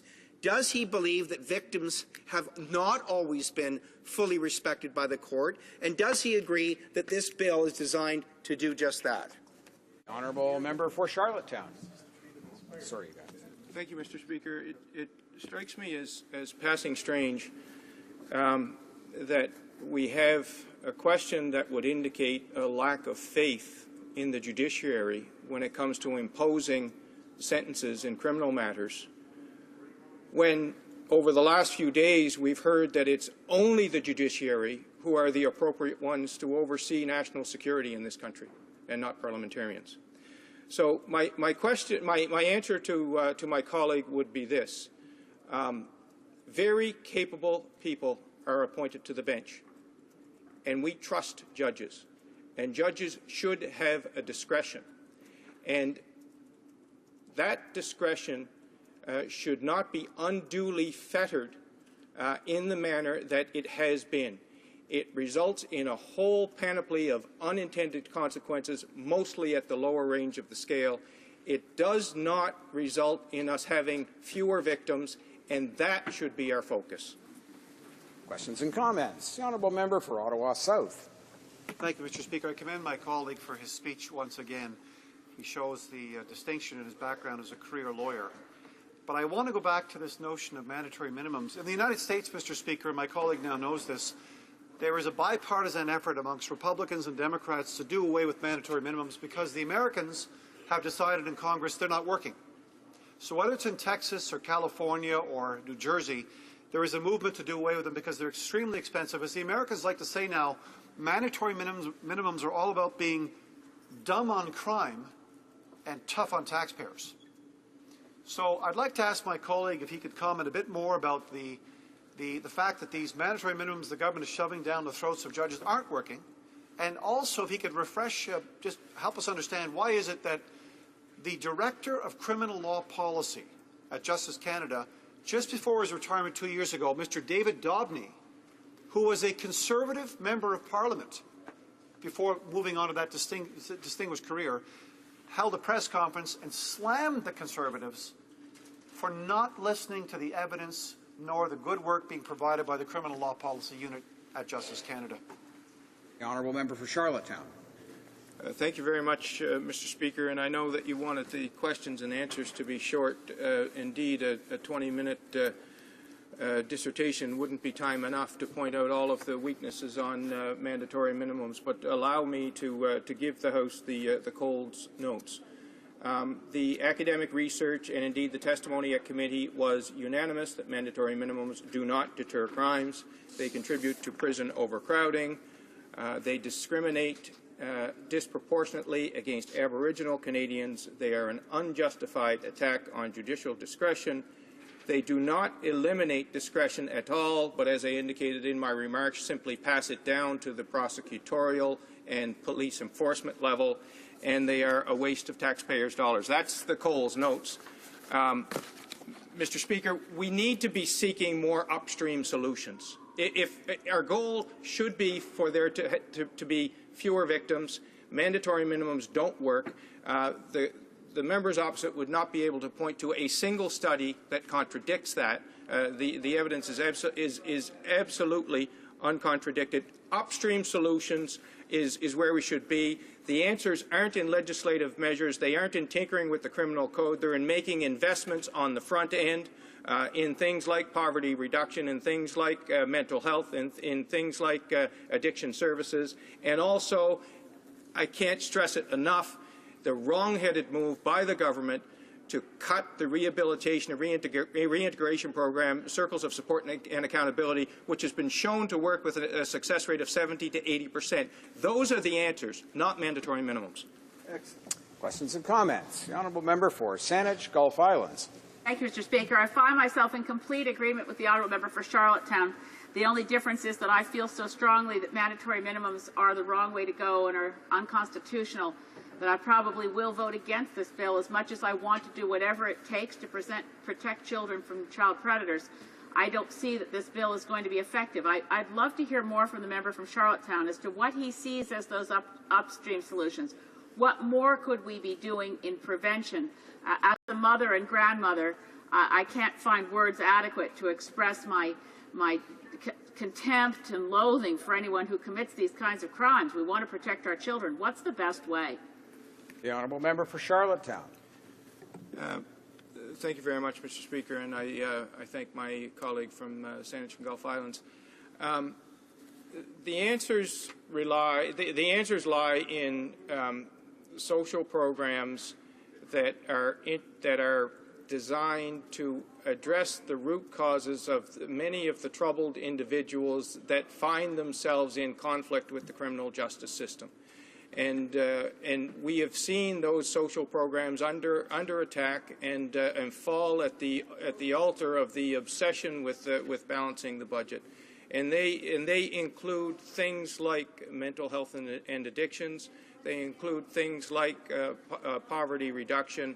And all of these sorts of programs require a collaborative approach. They require a collaborative approach with communities, with stakeholders within the community, and indeed with provincial governments, because there is absolutely an overlap. And that's part of the problem, I believe, Mr. Speaker, why it's so difficult for this government to be able to make a serious investment, a serious effort in upstream solutions. Because as Kyle Kirkup said, you got a complex social problem, we've got a prison for that. And anything that's nuanced, anything that's sophisticated, anything that's a bit complex, anything that can't be fixed with an amendment to the criminal code seems to be, sadly, beyond this government's comprehension. So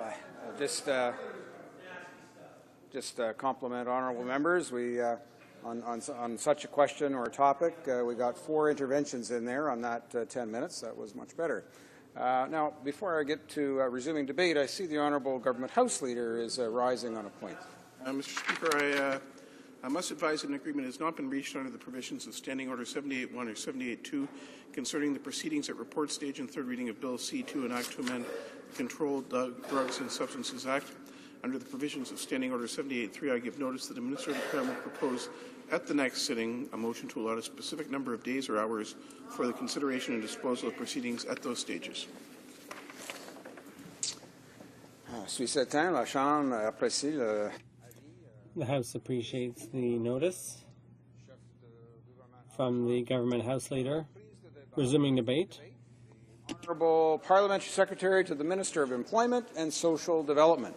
Well, thank you, Mr. Speaker. I'd like to inform you, Mr. Speaker, I'll be splitting my time with the articulate and passionate member from Mississauga, Streetsville. Before I begin my official remarks, I would like to say I've never seen an upstream solution or a social program that can cure a pedophile, Mr. Speaker. That is absolutely ridiculous. You know, I spent 18 years as an educator, over 10 of those as a school principal, and I have seen the victims of child predators, I've seen the victims of pedophilia, and I can tell you, no slap on the wrist, no upstream solution, no social program is going to stop them from violating the rights of our most precious commodity, our children. You cannot, and will not molest a child when you're sitting in a prison cell, Mr. Speaker. That is the solution for pedophilia in this country. Now, I'm pleased to voice my support for Bill C-26, the Tougher Penalties for Child Predators Act, during the third reading debate. Bill C-26 would significantly strengthen our approach to addressing sexual offending against children. The proposed reforms are targeted at deterring these heinous crimes, ensuring that offenders are held accountable for the harm they cause to the most vulnerable members of our society, and enhancing our ability to monitor these offenders to assist in preventing recidivism. We know that children are particularly vulnerable to sexual abuse and sexual exploitation.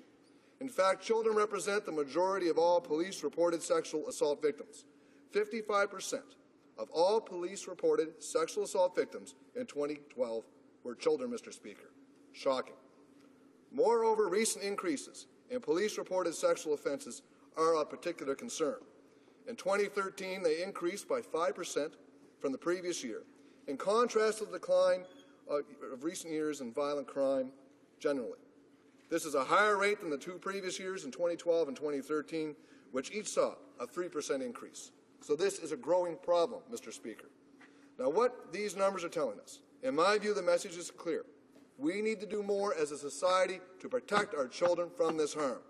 That is precisely why Bill C-26 builds on recent reforms enacted by the Safe Streets and Communities Act in 2012, including increasing mandatory minimum penalties and maximum penalties for certain child sexual offences. Recent jurisprudence reflects the importance of these types of reforms. Judicial consideration and initiation of deterrence and imposition of lengthier sentences for child sexual offences have increased following the Safe Streets and Communities Act. These reforms strengthen penalties for child sexual offences. Judges are taking note of Parliament's efforts to recognize the seriousness of these type of offences. Now, specifically, the British Columbia Court of Appeal, which noted, and I quote, "Parliament has made it very clear that the protection of children is a basic value of Canadian society which the courts must defend." Now, the Ontario Court of Appeal has also commented on this important legislative objective. That court noted, and I quote again, "Recent amendments to the Criminal Code and decisions of this court have signaled a determination to address in a more powerful and effective fashion the need to denounce and deter crimes that involve sexual victimization of children." Now, I believe that these objectives will and should support and clearly reflected Bill C-26's proposed reforms. They are also supported by clear statements of principle contained in the Criminal Code. Section 718.01 clarifies that the primary consideration should be given to the principles of denunciation and deterrence when a court imposes a sentence for an offence that involved the abuse of a child. In these cases, the protection of children from those who might harm them is the single most important factor. Now, Bill C-26's proposal to increase minimum mandatory penalties for these types of offences is entirely consistent with those objectives. In fact, they further those objectives. The application of mandatory minimum penalties to sexual offences is not new. We now have experience in this regard. For example, Mr. David Butt, who testified before the Standing Committee of Justice and Human Rights, noticed that in respect to minimum mandatory penalties, that the sky has not fallen in the sense that we have responsible sentences and we still have a realistic opportunity to present in a sentencing hearing where the appropriate sentence should fall in a range. So this has not eviscerated judicial discretion at all. It simply moved the floor. We have to ask ourselves, is it appropriate to move the floor, Mr. Speaker? Now, Mr. David Butt is a legal counsel for Kids Internet Safety Alliance, and he mentioned those comments on February 4th, 2015. The answer to Mr. Butt's question in respect to minimum mandatory penalties for child sexual offences is an unequivocal yes. And I agree that minimum mandatory penalties recognize an appropriate level of moral opprobrium. As he stated, for child sexual offences, furthermore, I am convinced that these types of sentencing measures contribute significantly to the realization of the Criminal Code important objectives of denunciation, deterrence, and respect of child sexual offences. Now, these are the reasons why Bill C-26 proposes further penalty increases for child sexual offenses, as well as mandatory consecutive sentences where offenders are sentenced for the same time for contact child sexual offenses and child pornography offenses for contact child offenses against multiple victims. This is another critical aspect of Bill C-26. So I'll be clear. Bill C-26's consecutive sentencing reforms mean that sentencing judges must impose consecutive sentences in these cases, regardless of the totality principle, which maintains that the total length of sentences ordered to be served consecutively should not be unduly long or harsh. Judges would be specifically directed to impose a sentence for each conviction and order them to be served consecutively. This, Mr. Speaker, respects each individual victim. Importantly, these reforms ensure that the harm done to each child victim is specifically recognized. No more sentence discounts for offenders who are sentenced for multiple offenses against multiple victims at the same time. Bill C-26 is clear on this point. Offenders must be, and I repeat, must be held accountable for each and every victim they have harmed. Recent sentencing cases demonstrate the importance of these reforms. Now, although the courts have generally been imposing consecutive sentences in cases where offenders are sentenced at the same time for contact child sexual offenses and child pornography offenses, often in recognition of the additional harm caused when material is distributed via the Internet, the approach to cases involving convictions for offenses against multiple victims is much more inconsistent. Now, we are seeing judges impose concurrent sentences for offenses committed against different child victims. I am concerned that such an approach to sentencing might be seen by some pedophiles in some sort of perverse way as an incentive to actually violate the rights of multiple victims. Now, of course, that is not the intention of sentencing, but we are concerned with the effect of a particular law or practice, not its intention. Certainly, it could not be said that the practice of imposing concurrent sentences in these type of cases serves the important objectives of denunciation and deterrence, which are enshrined in the criminal code itself. Now, these reforms are clearly needed. The victims who testified before the Committee on Justice and Human Rights were very clear on this point. But Bill C-26's sentencing reforms do not stop there. The bill would increase these penalties for breaches of supervision orders, which can be imposed to prevent future offending. The breach of a condition included in such an order is a factor indicating that the offender is at risk of offending again. Therefore, it is critical that penalties for breaches of such orders act as a deterrent. Accordingly, Bill C-26 ensures that anyone convicted of breaching a probation order, peace bond, or prohibition order would be subject to a maximum penalty of 18 months on summary conviction, rather than the existing 6 months, and 4 years on indictment, rather than the existing 2 years, Mr. Speaker.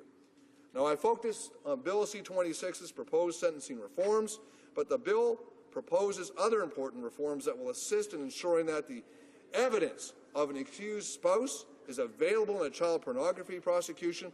Information can be shared between Canada and foreign countries concerning Canada and permanent residents of Canada who may travel abroad to sexually offend against children, and that the public is informed of high-risk offenders who may offend against our children. Now, Mr. Speaker, I see my time is running out. I'll stop there, and we'll pick it up in questions and comments. Thank you. Questions and comments. The honourable member for Churchill. Very much, Mr. Speaker, and I listened to a good part of the member's speech in highlighting this government's agenda when it comes to crime and well, loosely the concept of justice. And, Mr. Speaker, what we've seen, not just on this bill, but what we've seen on a series of bills in this area, is a problematic doublespeak. The government claims to be committed to fighting child sexual offenses. They seem committed to throwing people in jail. And yet, we know that over a 5-year period, the RCMP withheld some $10 million in funds earmarked for its National Child Exploitation Coordination Center. The cuts, made partly as an RCMP contribution to the government's deficit reduction action plan, have occurred even as the number of child exploitation tips from the public increases exponentially. So what is it, Mr. Speaker? We're hearing from government officials, from government members, that they're taking tough action, and yet we know that the RCMP itself didn't spend the money allocated and instead returned it to government coffers so that the government could make it work, supposedly. So, Mr. Speaker, I'd like to ask what this double speak is all about and why this took place. The Honourable Parliamentary Secretary.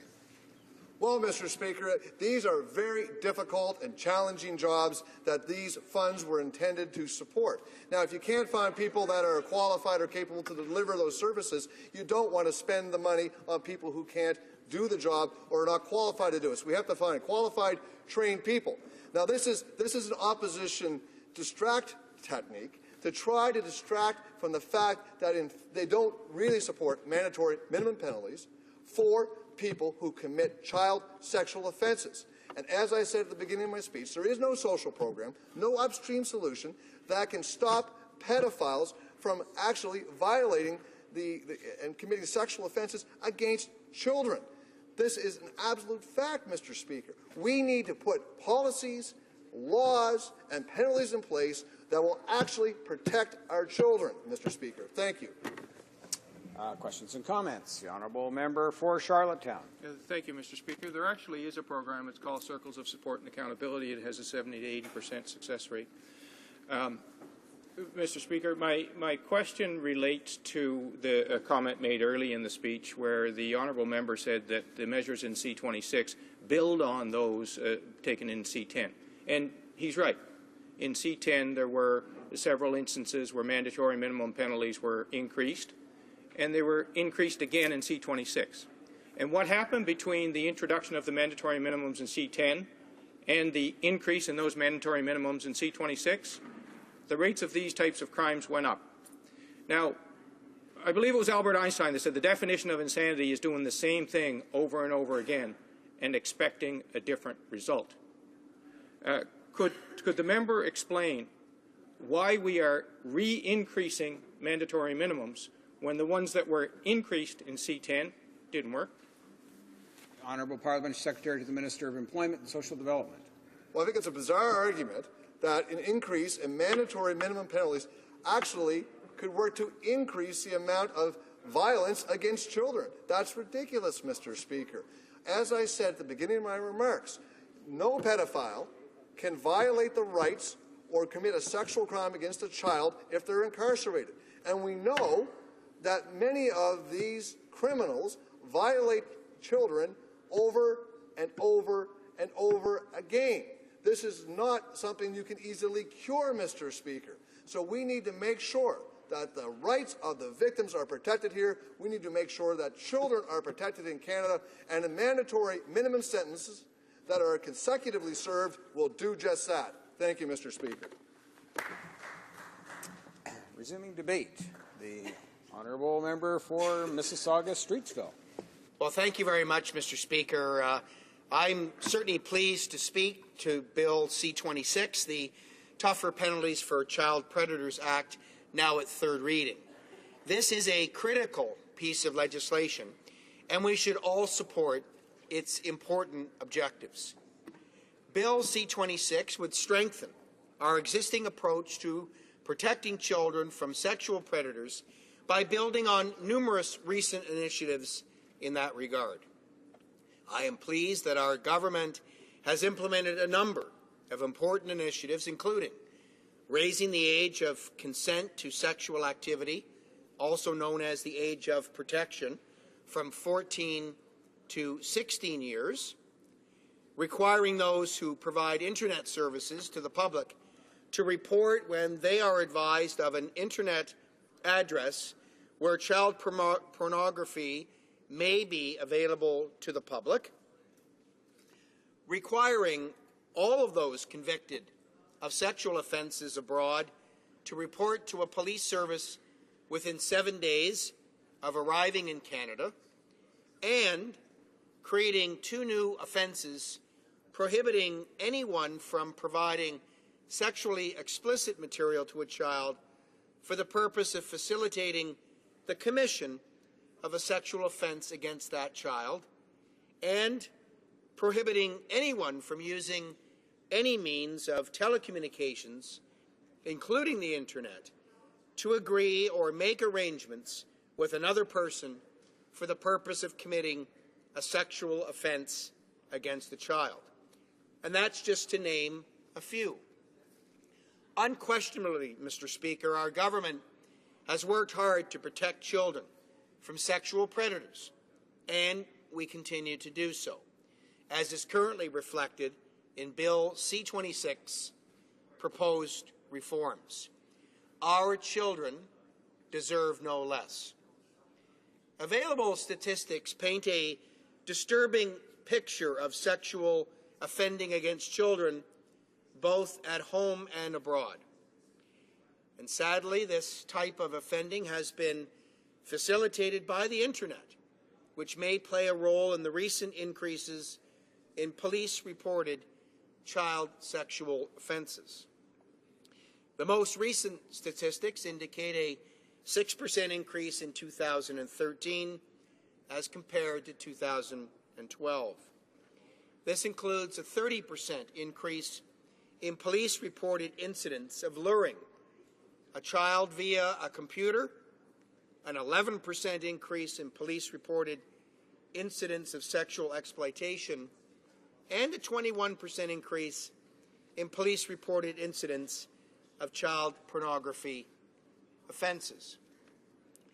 Furthermore, the Canadian Centre for Child Protection, which operates cybertip.ca, Canada's tip line for reporting online sexual exploitation of children, provided the Committee on Justice and Human Rights with data that also cause deep concern. Specifically, they have received 125,000 reports from the public since 2004, when cybertip.ca was launched. The majority of these reports related to images that are online and that depict children being sexually abused.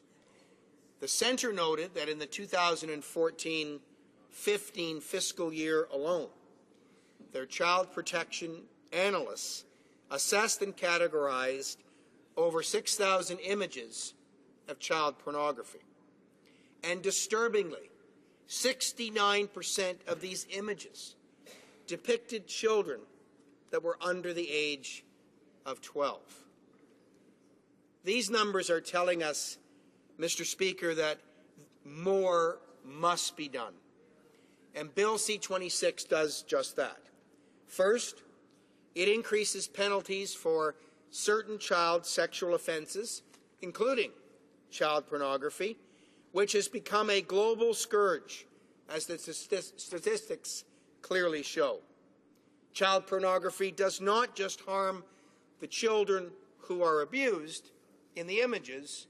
Child pornography harms all children by sending the abhorrent message that it is acceptable for adults to use children for their own sexual gratification.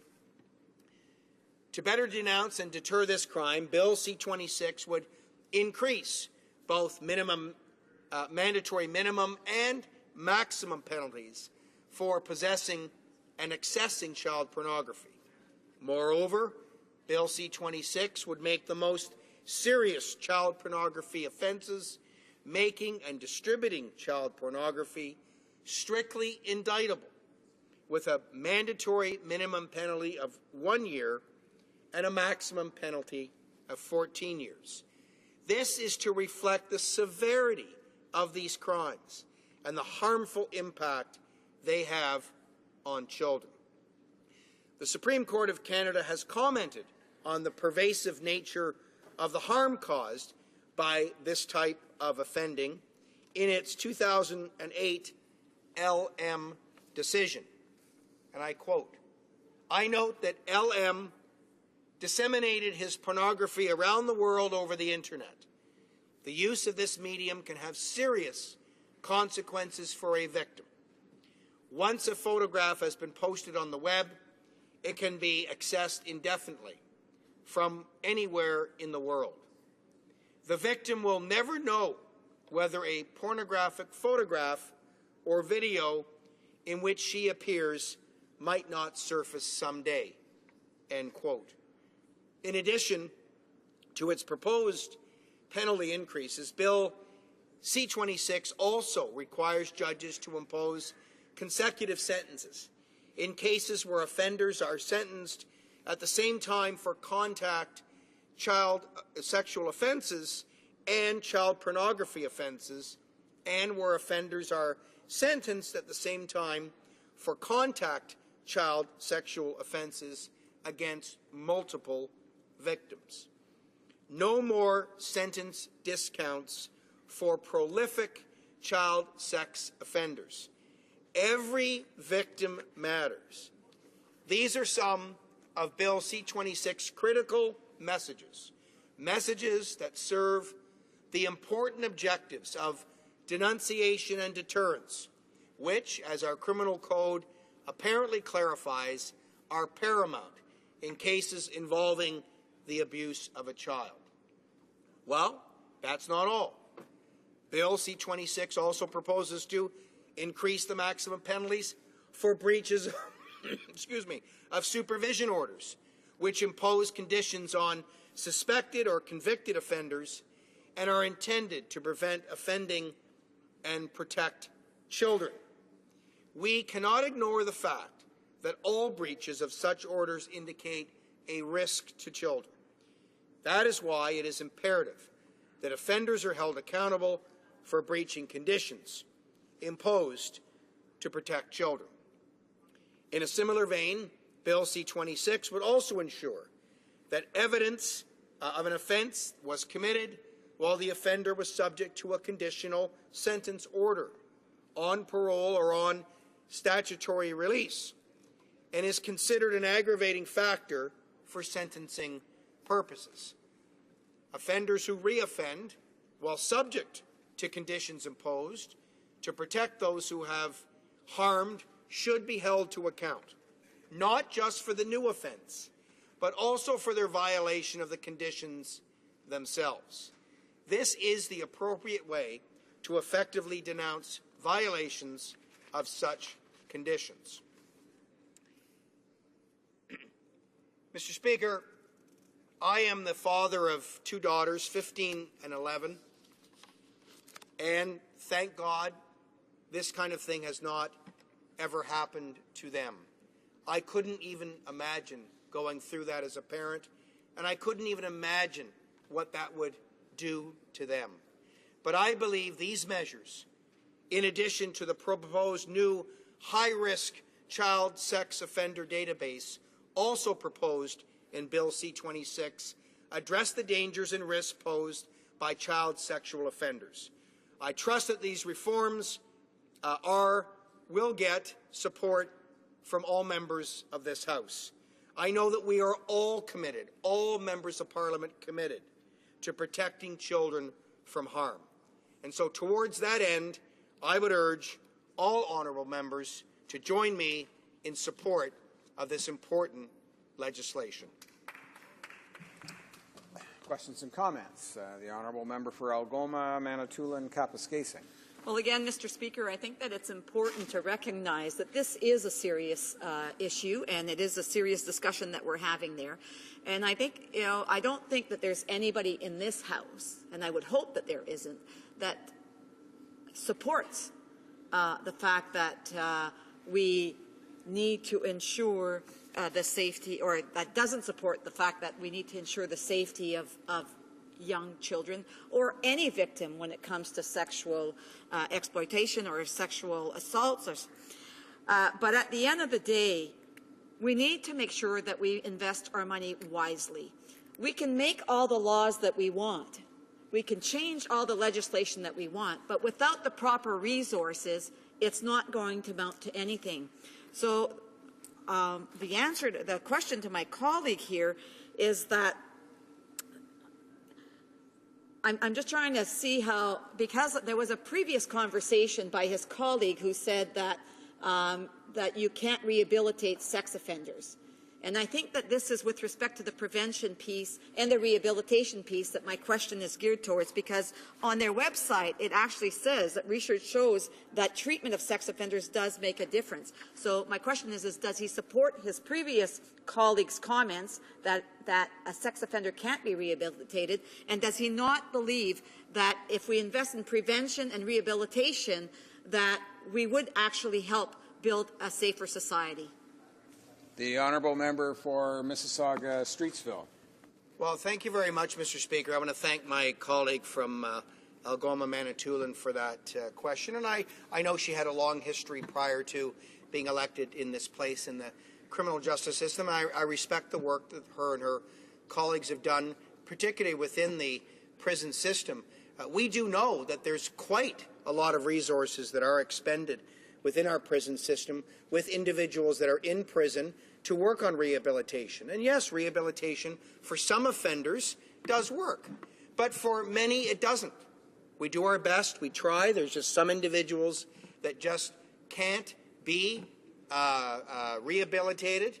The recidivism rate for these individuals is high once they are released. The whole idea is to make sure that people who are committing this kind of serious, heinous crime on children spend a maximum amount of time in prison, where certainly they can get access to rehabilitation services. Questions and comments? The honourable member for Winnipeg North. Thank you, Mr. Speaker. And I would never attempt to defend in any fashion, these types of hideous crimes that take place. It is abhorrent, and we want to do as a society what we can to prevent them from taking place in the first place. And the question I have isn't that far off in terms of the issue of resources. So the government comes forward with legislation and says, here's all this wonderful legislation, we're getting tough on it. But I was just on a panel, a political panel, where we find out, and it was a CBC panel, that the Conservatives are not fully spending or allowing for a full expenditure with the RCMP dealing with cyber exploitation. $2 million underspent. The member himself has indicated we need to do more on it. Yet the RCMP, and it's because ultimately the directive has gone out, the Conservatives they need to save money wherever they can because they got this $2 billion income split plan that they've got to finance somehow. Well, they're talking about $2 million annually that's going to be coming out of fighting cyberbullying. And I'm wondering if you could provide some comment on the importance of RCMP using those budgets in order to fight these important issues that Canadians are demanding more action on. The honourable member for Mississauga-Streetsville. Well, Mr. Speaker, I want to thank the honourable member for Winnipeg for his intervention. The Canadian Centre for Child Protection is actually located, to the best of my knowledge, in Winnipeg. They're one of the strongest supporters of this government's allocation of resources and initiatives in fighting child pornography, in fighting child exploitation, and in making sure that we're standing up for victims of crime. I don't believe they are suggesting that this government has in any way shortchanged organizations from resources to do this important work. So the important thing that we're doing today, Mr. Speaker, is we are debating a piece of legislation that will amend the Criminal Code of Canada. That is our job as parliamentarians, to pass laws that protect Canadians. That's the focus tonight, and that's what we should continue to do. Do our job and pass legislation that protect children. Resuming debate. There's 7 minutes remaining for the honourable member for Algoma, Manitoulin, Kapuskasing. Thank you very much, Mr. Speaker, and I'll let you know that I'm going to be splitting my time. This is an issue, I think, that affects all of us. I don't know that anybody in society, as I mentioned before, supports the fact that there is offenders out there that prey on young people And sexual offenders actually don't just prey on young people, they prey on all people. So when I'm looking at this particular act, and I can tell you that we actually will support this at third reading, however, we are and remain concerned with the type of legislation that this government keeps putting in without proper resources. As I mentioned before, I worked in probation and parole services in Ontario for 13 years, and I must correct the record as well. I mentioned that my daughter works at Brampton Youth Correctional Centre, and she's actually a correctional officer at the Roy McMurtry Correctional Youth Centre, so I guess I should just clarify that for the record. And she's been working in there for quite some time, and it is some of I guess the level 1 offenders is what she basically is working with the most. And people may wonder, you know, what is a level 1 or a level 2 offender? And I think we have to look at whether or not an offender is at high risk when we look at the prevention and rehabilitation piece as well. But it's important that we do look at rehabilitation and prevention, and reintegration into the society is also important, because at some point in time, people do get released. So I need to just kind of look at the perspective here is that we're not opposed to legislation. We need to make sure that when you put legislation in place, that it is the right piece of legislation, and that you will provide the proper tools required in order to make sure that what you put in place will actually be effective, and that the statistics at the end of the day will show that it was actually the right thing to do. So when we're looking at the crime bills that the government has been putting in over and over and over again, we see that the resources are just not there. So on this particular bill, it's kind of ironic that the government is actually tabled legislation dealing with, and I'll just, the name of the bill is an act to amend the Criminal Code, the Canada Evidence Act, and the Sex Offender Information Registration Act to enact the High-Risk Child Sex Offender Database Act, and to make consequential amendments to other acts. Yet, we just have been advised that there was over $10 million, Mr. Speaker, of unused funds that was aimed to go to, that was allocated to the National Child Exploitation Coordination Centre, and the minister or the parliamentary secretary assistant had basically said that it was because of the fact that they didn't spend all their money, because of the fact that there was human resource challenges stemming from the nature of the work. Well, Mr. Speaker, if there was these types of challenges, at the end of the day, don't you think that the government should have actually acted on that? Don't you think they should have said, okay, well, let's make sure that you have proper staffing? They're telling us that there is a big demand, that there is actually a lot of cases and a lot of casework that needs to be dealt with on this issue, and yet we have seen an increase of people being charged. But imagine all of the other people out there that are not being charged because the RCMP doesn't have the proper resources, and the government decides to pay down the deficit as opposed to investing in the protection of Canadians, of our young people, of our children. I think that that is the big problem that we're seeing with this government. There was questions or statements made earlier with respect, and questions by the Conservatives with respect to the fact that shouldn't this be consecutive and concurrent? And as I indicated, the Conservatives can put all they want into the legislation, and I think that that is what we need to do with respect to being legislators. But at the end of the day, we also have to listen to what the judges have to say. So we have to make sure that those people who are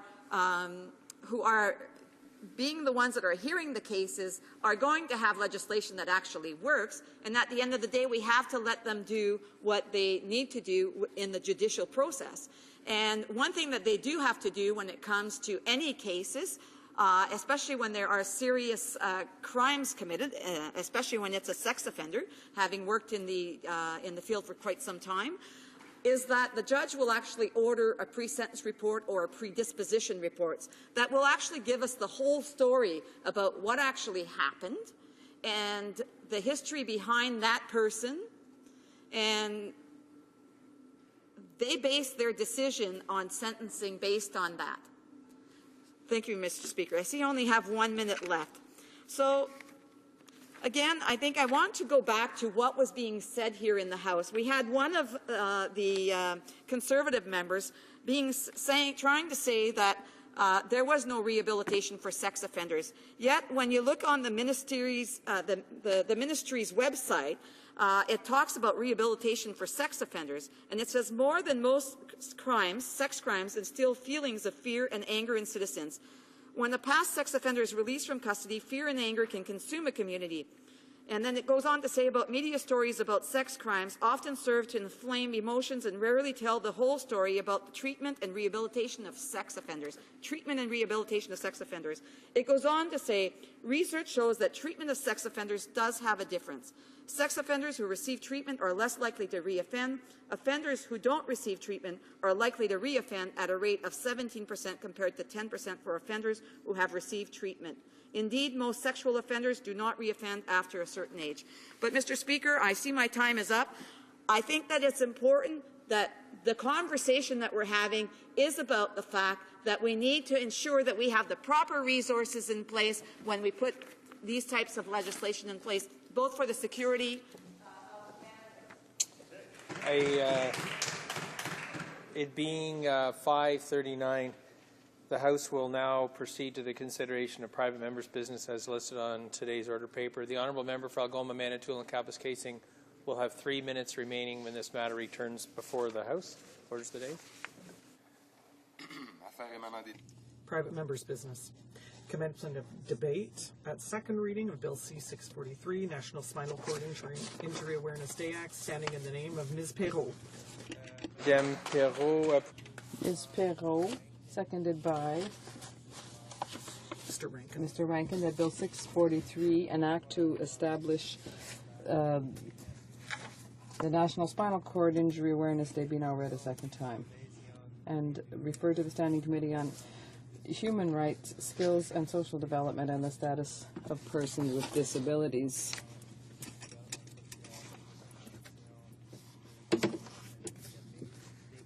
Debate. The Honourable Member for Montcalm. Thank you, Mr. Speaker. First of all, I want to thank all of the members of the House who have allowed this bill to reach this stage. It is the fruit of long collaborative work and with dear colleagues, and I want to thank you so much. I also want to thank the partners who helped us along the way in the development of this bill, and with the goal of which is to make the third Friday of every September National Spinal Cord Injury Awareness Day. I didn't mention that I was helped by the member from Victoria. So with the collaboration of Memo Quebec, we arrived at a conclusion for this bill, that it would, to the conclusion with this bill, that it would be very useful to raise awareness with people about spinal cord injuries. Many disabled people in my riding of Montcalm and across Quebec, but also across Canada, are listening to us today. They're listening closely to hear the progress of the debate and expect that this bill will move forward. So let's not let them down. Therefore, this bill would make the third Friday of every September National Spinal Cord Injury Awareness Day. And why having chosen the third Friday of September? Well, it's just simply because there are two realities. The first being that in the end we took into consideration the fact that that date, unfortunately, is in recognition of the fact that most accidents happen during the summer, and the third Friday of September represents a time in the year when the rehabilitation centers are the most overwhelmed by spinal cord injuries.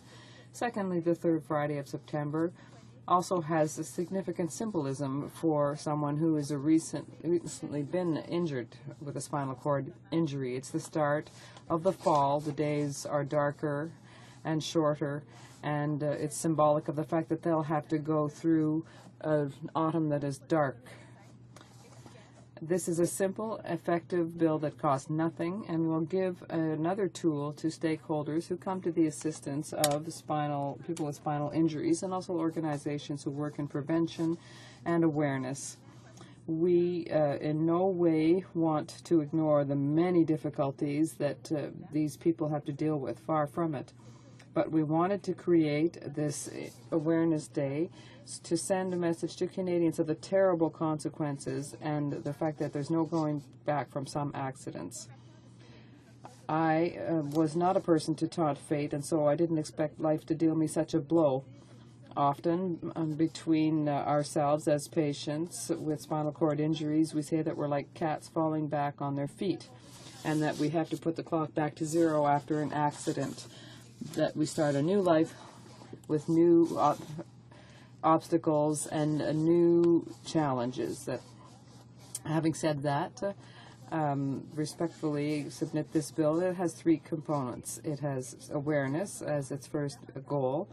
The person affected has to feel encouraged to take part actively in our society, and it's also an issue of recognizing the determination of this person to build a new life for themselves, but also the devotion of the people who help them and scientists who, through their research, improve the lives of thousands of people with spinal cord injuries. Thirdly, there is an issue of prevention here that I will talk about a bit further on, and I think it's interesting to talk a little bit about the figures.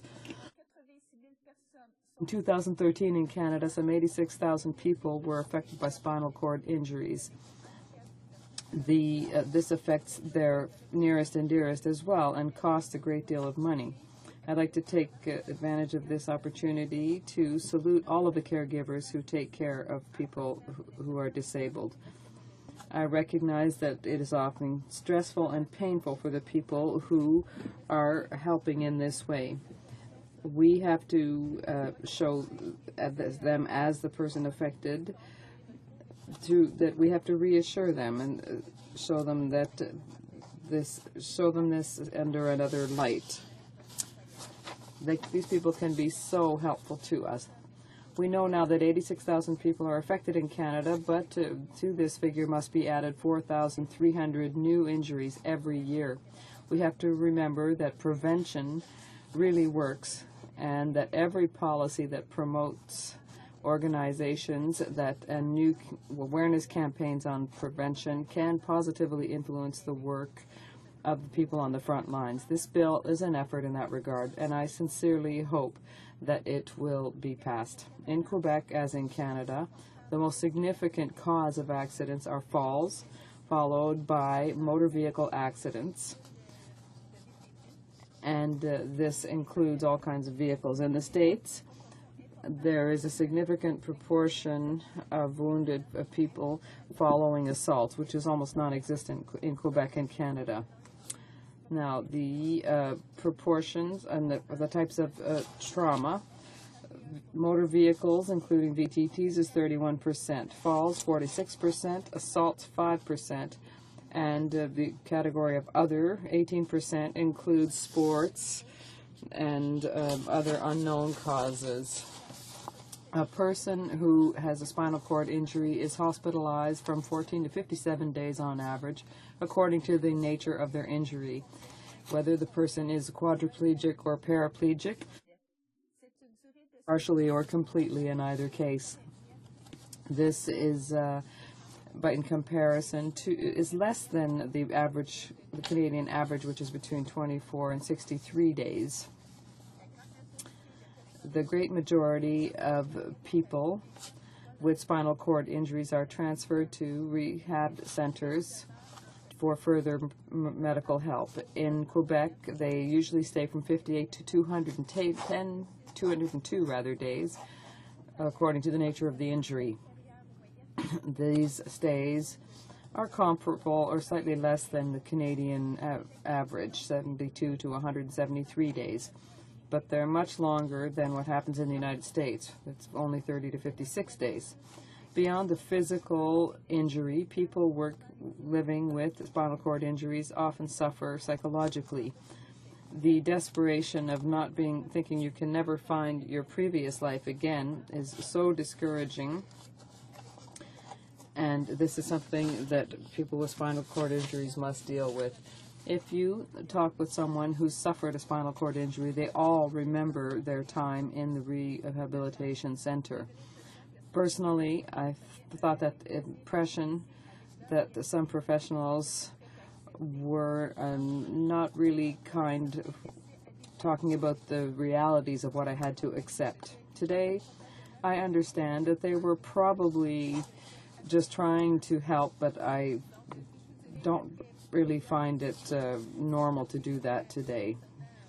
You can imagine all the jokes that I've heard about wheelchairs. I've heard them 100 times, and I think in the last 10 years there hasn't been a new joke written. Public awareness has a marked effect on the return of disabled people to active life, and often the way others look at us is the first change that the person has to adapt to. As for our neighbors, colleagues, and in our community, when society accepts making accommodations to services to our particular needs, even if it's very modest, will always be so greatly appreciated. Because we're not really talking about charity here. There certainly is an economic factor for a person who's been afflicted by such an injury. But we need to have motivated workers and productive workers who can contribute to the business that hires them and demonstrate that they are supportive of them. Through such actions, people living with spinal cord injuries can obtain or get to a level of dignity that is essential in order to be able to participate in our collective wealth. Returning to work is a difficult stage for a person with this injury to go through. We can improve the fate of several thousand people by increasing our level of social cohesion, and that's what I call a win-win. Coming back from a lengthy time away from work is difficult, and coming back as a person with a spinal cord injury is coming back from very far. This person, a person who chooses to deliberately leave their work for a certain period of time, probably feels like they have the situation under control, much more so than a person who left because of an illness or an accident. I think it's false to believe that people who are away from work after a spinal cord injury come back as though they had left the day before.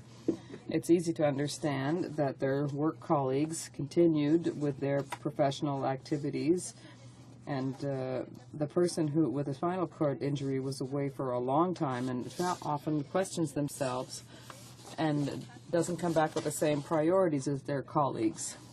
We are aware of certain aspects of our personal life, but also our professional life.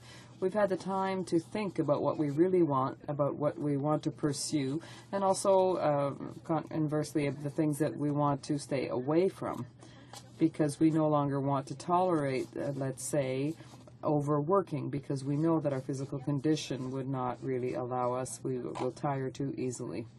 There's also the feeling of personal success without forgetting about self-esteem. I think that developing a talent and allowing others to benefit from it is at the very basis of human activity. Through the creation of National Spinal Cord Injury Awareness Day, we can formally recognize the courage and determination of people with spinal cord injuries. We have to admit that these people make gigantic efforts to regain a quality of life and independence, and that in and of itself is a remarkable achievement.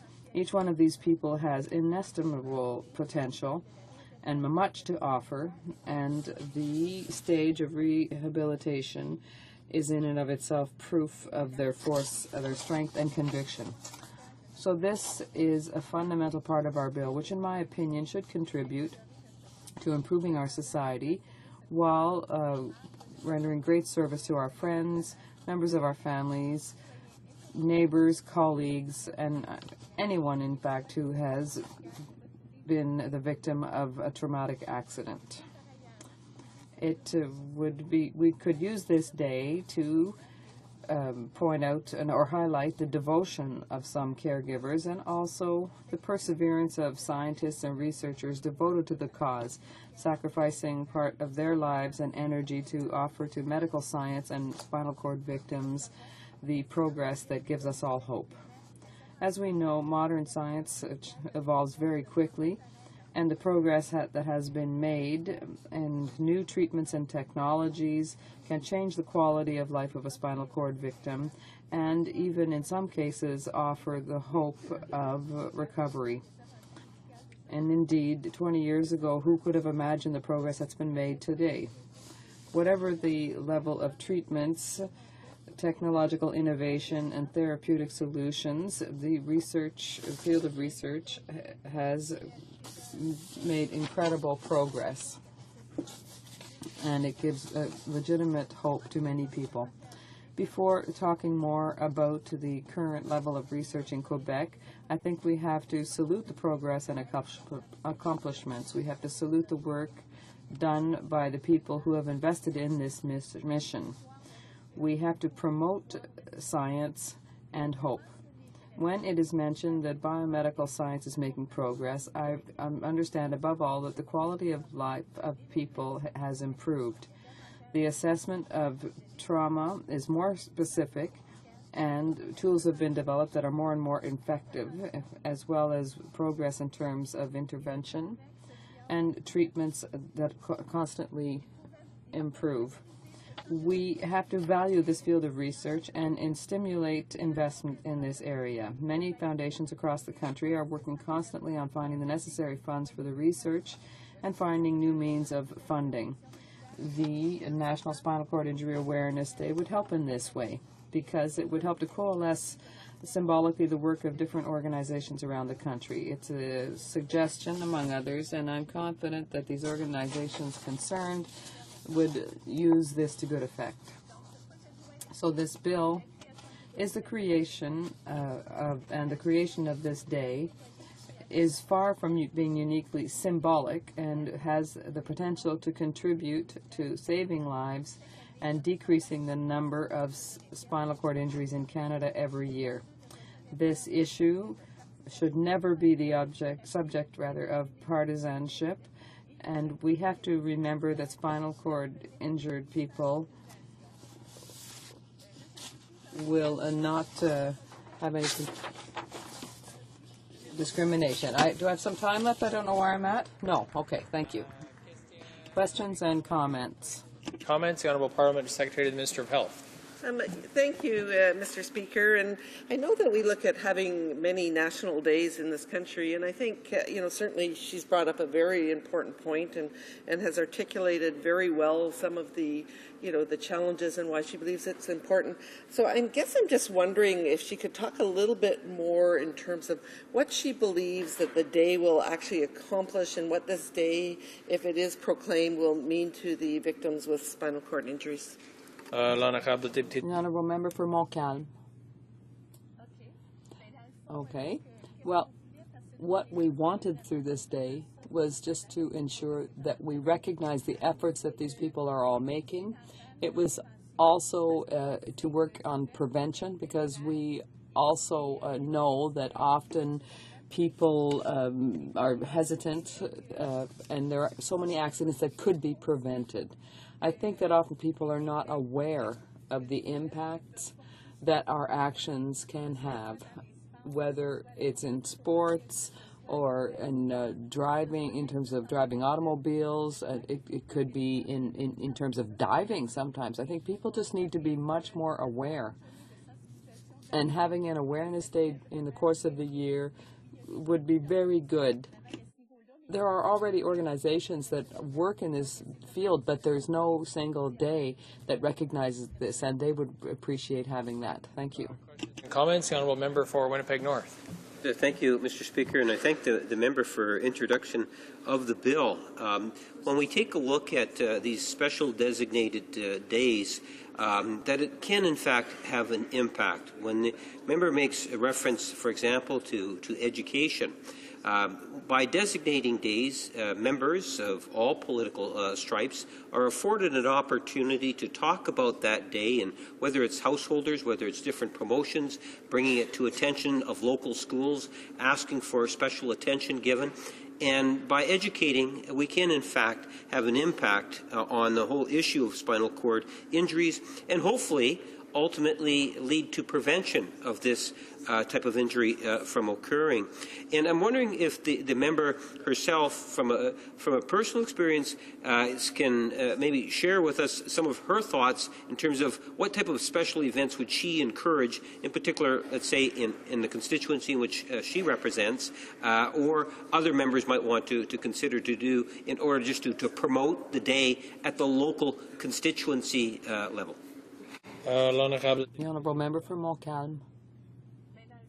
Well, in the end, I think the organizations I spoke to really, they were doing this over 3 days, and I was looking to have a single national day. So they were doing it over 3 days so that they could offer workshops to people, because you have to understand that people who've suffered a spinal cord injury, these are also injuries that are associated with the head and the thorax, the trunk. So it's rare that the person who arrives in the hospital is going to have just one single injury. They'll also have others. And so I think people are aware of that. They're aware of the fact that having a national day, a national awareness day, to ensure that they really show the impact that this can have on your life. And this is a daily issue we're talking about. It's from every morning, from the moment you get out of bed. Questions and comments? The Honourable Member for Beauport-Limoilou. Thank you, Mr. Speaker, and thanks to my colleague for her speech. Mr. Speaker, obviously my colleague's speech was very heartfelt and explained the reason for a day like this, to promote awareness of people whose lives go through complete upheaval after a spinal cord injury. What I'd like to know from my colleague is she started by talking about other consequences other than the direct consequences of the injury. So what form do other consequences take, other physical or psychological consequences? What happens in the aftermath of this type of accident? The Honourable Member for Montcalm. Well, I would say that often when people are in rehab, what happens is a number of them have to go back to the hospital with problems with their lungs. That's one of the major problems. Lung issues, or they may be extremely exhausted. There may be some real fatigue and depression, of course. So it's not just an injury to the spinal cord. There are all kinds of consequences. You're likely to suffer from other complications. Resuming debate. Mr. Speaker, it's a real honor to stand in the House today and speak about spinal cord injuries. And of course, this important issue not only deserves a discussion in Parliament, but it deserves a discussion at the national level. And I would like to take a moment to thank the Honourable Member for Montcalm for introducing this bill. So Bill C-643, an Act to establish National Spinal Cord Injury Awareness Day, proposes the designation of the third Friday of September each year as National Spinal Cord Injury Awareness Day. At the fundamental level, this bill is about raising awareness for spinal cord injuries across Canada. It acknowledges the many challenges faced by Canadians living with a spinal cord injury, as well as the critical role played by those who provide support and care for someone with a spinal cord injury. It recognizes the important and significant contribution of the scientific community in improving the lives of thousands of people living with a spinal cord injury, and that is through research. According to the final report of the National Population Health Study of Neurological Conditions, entitled Mapping Connections, an Understanding of Neurological Conditions in Canada, there is approximately 120,000 Canadians living with the neurological conditions caused by a spinal cord injury. From this report, we also know that the incidence of spinal cord injury is likely to be anywhere in the range of 1,400 to 1,700 a year over the next 20 years. Mr. Speaker, these are alarming statistics. However, for Canadians living with a spinal cord injury, they're not just a number. So our government recognizes the significant impact spinal cord injury has on the individuals affected, their families and their friends, their community, and their society at large. Spinal cord injuries entail enormous human, social, and economic burdens. They are staggering personal costs of care and support over their lifetime. That is why raising awareness is critical for injury prevention initiatives. This includes the important initiatives of our government has undertaken, as well as those by national and regional non-governmental organizations.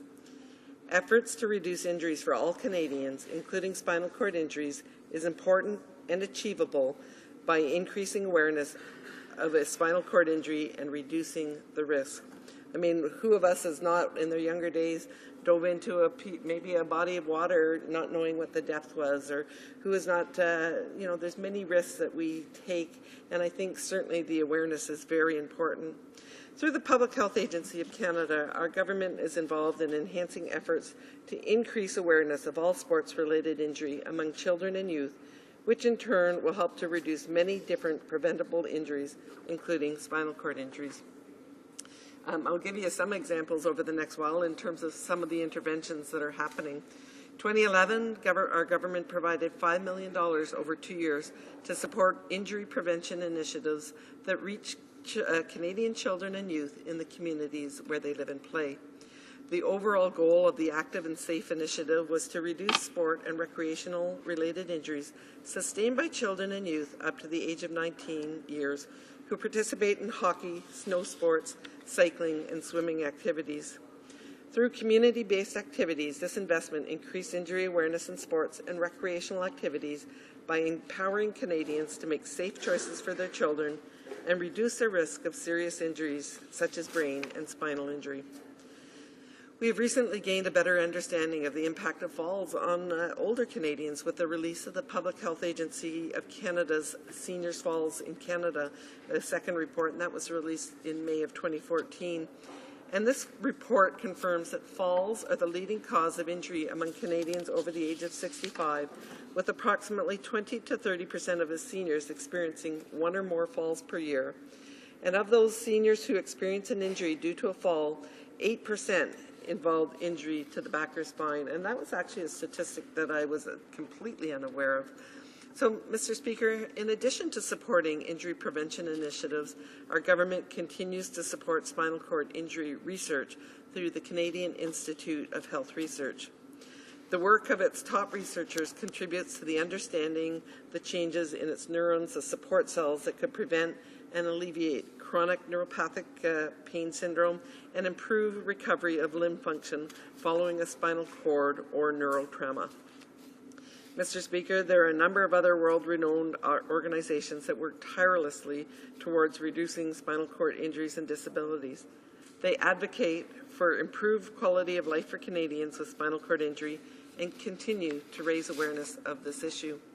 One of these organizations, which I think is a name familiar to many of us in this chamber, is the Rick Hansen Foundation, and I think indeed familiar to Canadians across the country. Before I speak specifically about the Foundation, I would like to take a few moments to acknowledge really the truly inspirational Canadian that Rick Hansen is. Although Rick suffered a life-changing spinal cord injury as a teenager, losing the use of his legs due to an automobile accident, he maintained a positive outlook. Through rehabilitation and steadfast determination, he continued to keep moving forward. Rick was involved in sports and eventually became a highly respected advocate for people living with a disability. At the 1982 Pan Am Games held in Halifax, Rick took home 9 gold medals.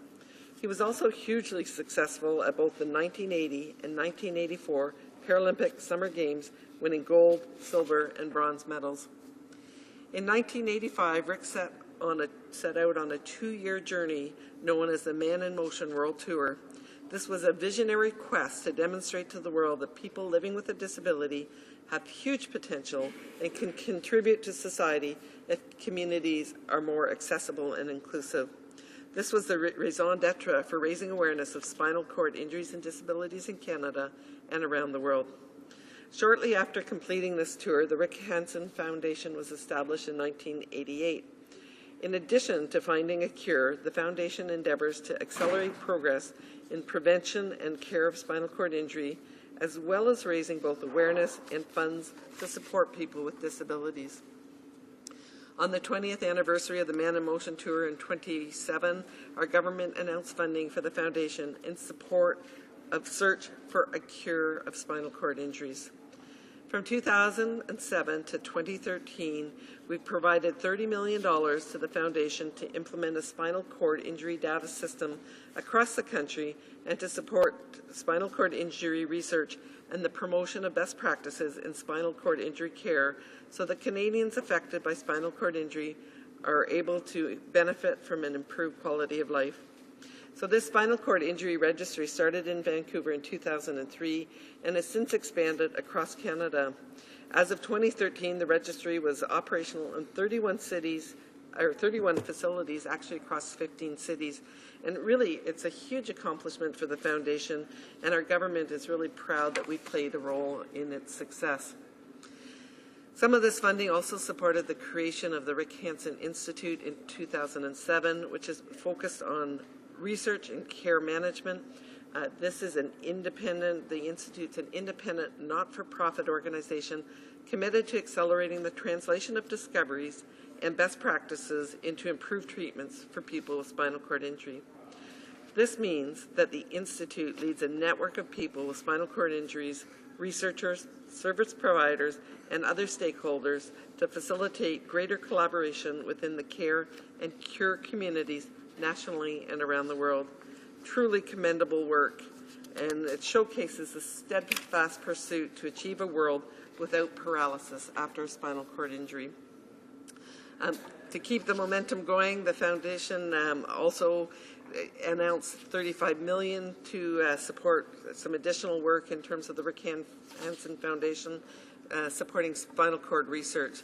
So, Mr. Speaker, there's many, many other activities that are currently happening, but certainly the designation of the third day and Friday as a National Spinal Cord Awareness Day will highlight these and other related commemorative events throughout the year. So raising awareness about an issue such as spinal cord injury we see as a very positive action. It is a simple action that can have profound effects on those living with a spinal cord injury. And it also, most importantly, Mr. Speaker, if we can prevent future injuries so that we can turn that tide on troubling statistics, it will be time and effort well spent. Thank you, Mr. Speaker. Resuming debate, the honourable member for Victoria. Well, thank you very much, Mr. Speaker. It's an honour and a privilege to be able to stand today and speak on this important initiative introduced by my colleague from Montcalm. I'm grateful to her for raising the awareness of the House, and I'm grateful that I could second the bill. I'm also grateful to the Parliamentary Secretary for the Minister of Health, and member for Kamloops Thompson Caribou for her remarks just now as well. I'm very hopeful that this bill will pass the House for the very reasons that she suggested so persuasively a moment ago.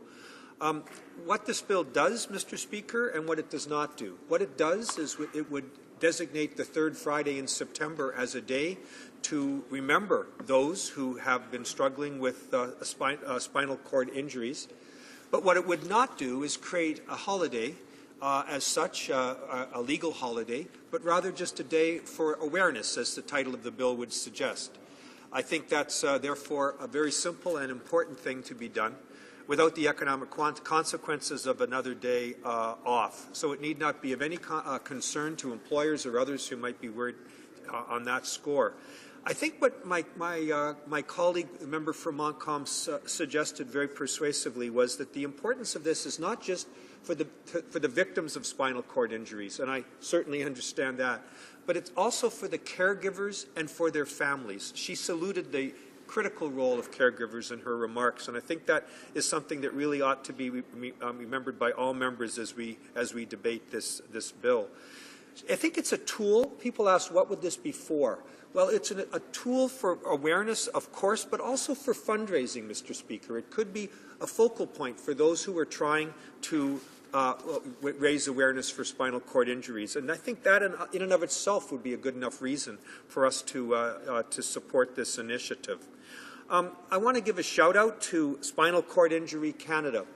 I did a little research. That organization that used to be called the Canadian Paraplegic Association has been around for 70 years. And it has been making an enormous contribution, not just to victims, but to their families in so many ways. I'm hoping they will be in support of this initiative.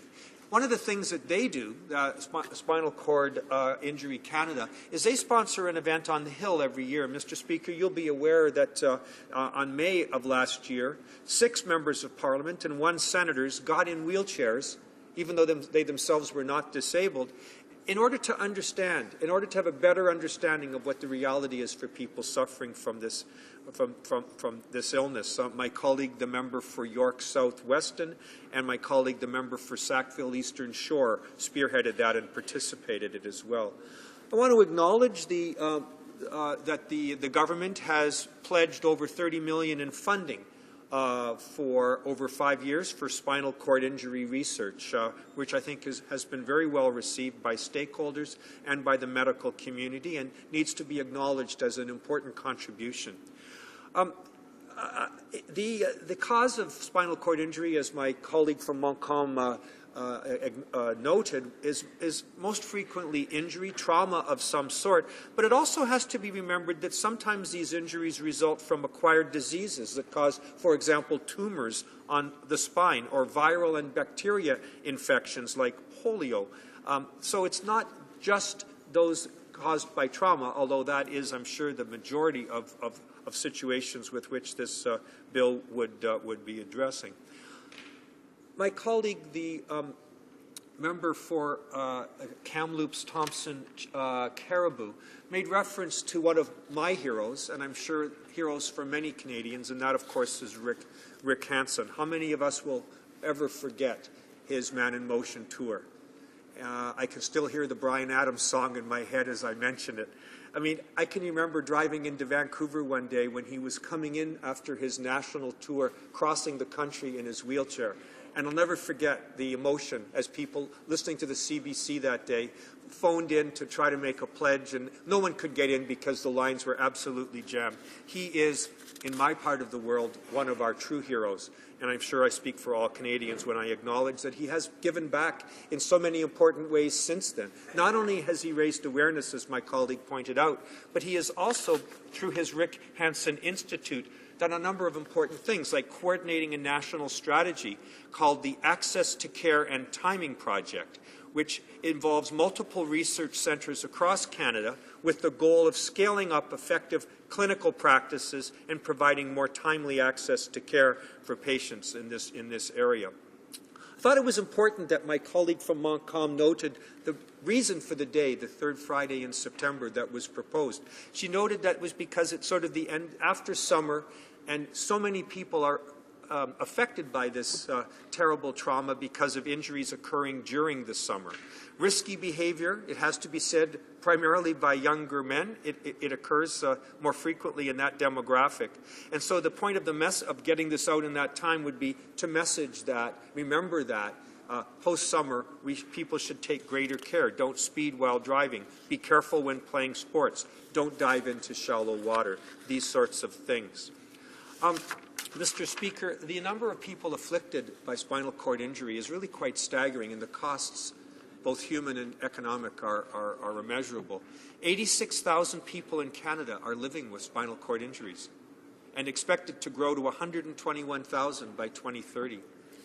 There are 4,300 new cases a year in this country, and the majority as a result of injuries, young males between 20 and 29. But as we have an aging population, as others have acknowledged, they'll be more affected because of falls among the elderly population. The cost, economic, $2.7 billion every year. And, of course, the use of the medical system by those with spinal cord injuries, obviously enormous as well. They are, compared to the general population, re-hospitalized 2.6 times more often than the general population. They require contact with a physician 2.7 times more often. They require home care services 30 times more than others. So, Mr. Speaker, these are important statistics, but they do not tell the whole story. They do not tell the story about the tragic changes in people's lives who are affected by spinal cord injury. And it's to bring awareness to that. My colleague spoke, I think, eloquently about the importance of prevention, but also about the impact on families, caregivers, and individuals who are affected by spinal cord injuries. Mr. Speaker, I paid tribute to the government for its funding efforts in this regard, but I should say that many people continue to live with real poverty as a consequence of these spinal cord injuries, and we need to address that. We have to do more with workplace accommodation for those people with disabilities, trying to find work and stay in work with mobility and access and accommodation issues. And we have to perhaps do better with the caregiver tax credit, which is a non-refundable tax credit, so the many disabled people who are affected doesn't cover their spouses who take care of disabled partners and the like. These issues, among others, have to be addressed. Absolutely. Nevertheless, Mr. Speaker, this isn't a time, as colleagues have pointed out, for partisan commentary. It's to work together across the aisle to see if we can agree on this. It sounds like we will be able to achieve a bill in this regard, and I'm just so grateful to my colleague from Montcalm for bringing this forward and what appears to be an initiative that will be successful in this House. Thank you very much, Mr. Speaker. Resuming debate, the honourable member for Etobicoke North. Thank you, Mr. Speaker. I'm pleased to rise today to support Bill C-643, an act respecting a National Spinal Cord Injury Awareness Day. I would like to congratulate my colleague, the member for Montcalm, in bringing this bill forward and for being an advocate for those living with disabilities. Establishing a day to recognize the impact spinal cord injuries have on Canadians, the healthcare system, and the economy will bring awareness to this debilitating and serious condition. Mr. Speaker, up until 2010, health officials shockingly had no idea how many Canadians were living with spinal cord injury or the economic cost of the condition.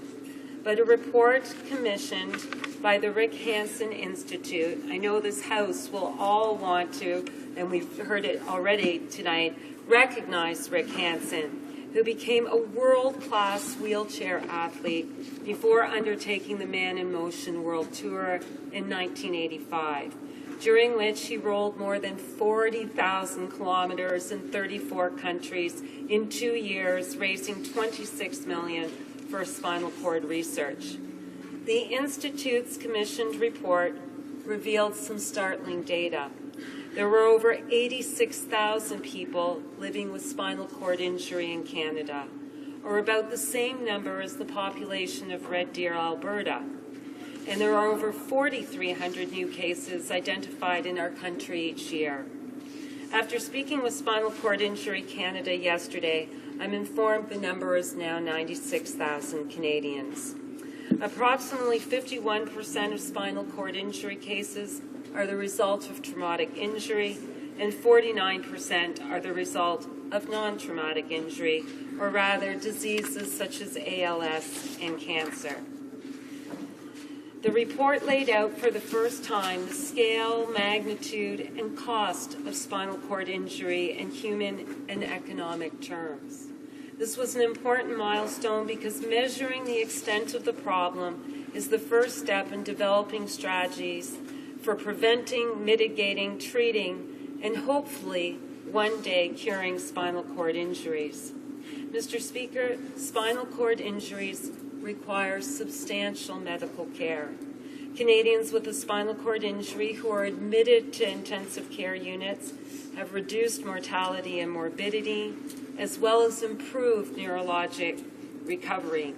The average length of hospital stay after the initial injury is 140 days, or almost 5 months, including critical care, acute care, and inpatient rehabilitation. New methods for treating spinal cord injury are being studied, including surgical decompression, therapeutic hypothermia, and neuroprotective agents.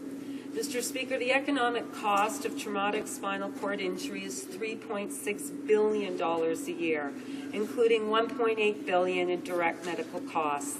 The lifetime medical costs, in the words of a recent study, for a quadriplegic exceed $3 million, and for a paraplegic, $1.6 million.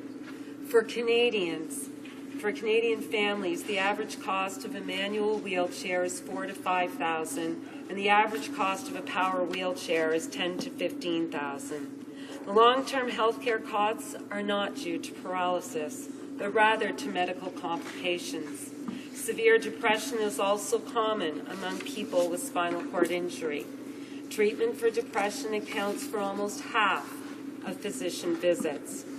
Mr. Speaker, these are just numbers and do not speak to the impacts on the person affected and on families. I cannot begin to imagine how frightening and overwhelming the days, weeks, and months following a spinal cord injury are. Everything changes in an instant, and people will have many questions.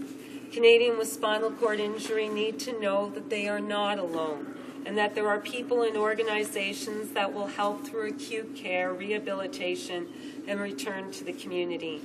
Canadians with spinal cord injury need to know there are resources available to help them find the latest information on research, clinical trials, and rehabilitation techniques that may have an impact on improved function and recovery.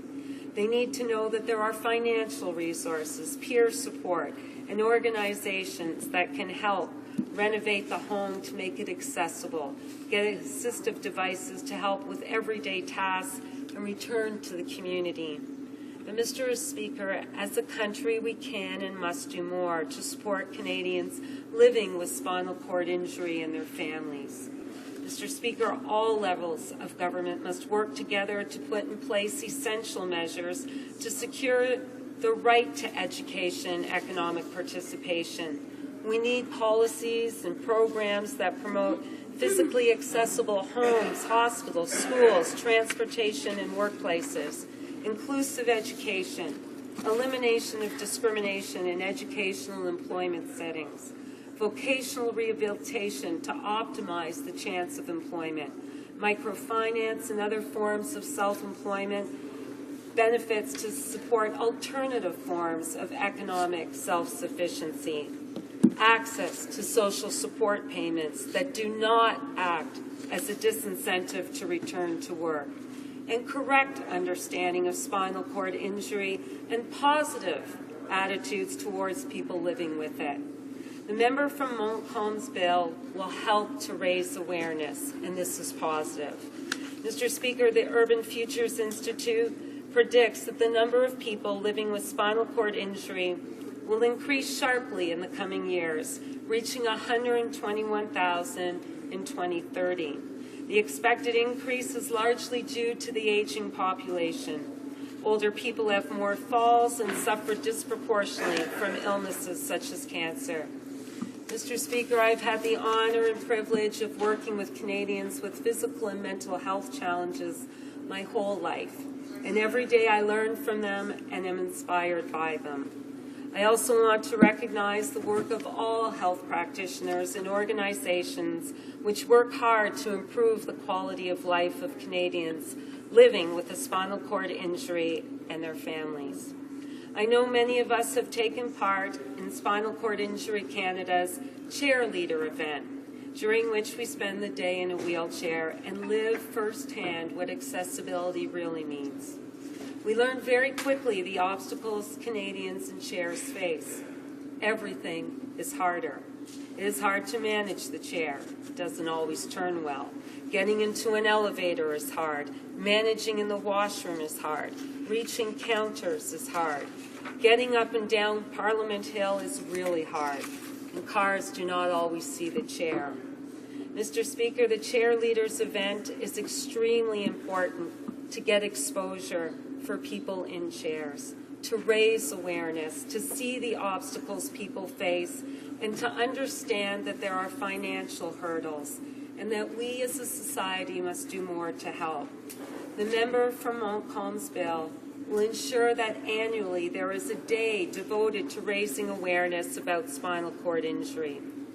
Mr. Speaker, in closing, spinal cord injuries have severe long-term impacts. They affect almost 100,000 Canadians and their families, have far-reaching consequences, including financial hardship and caregiving needs. And the number of Canadians suffering is increasing as the population ages. The costs for people suffering from spinal cord injuries number in the billions.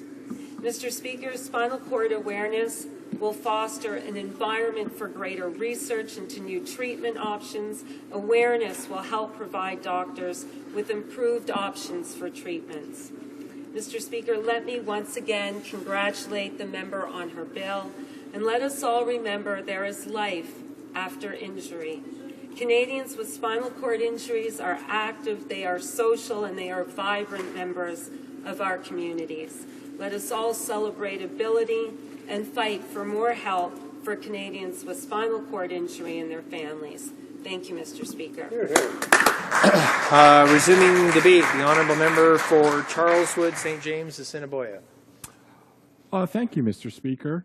And I'd like to thank the member from Montcalm for bringing forward this motion to declare National Day for recognition of spinal cord injuries.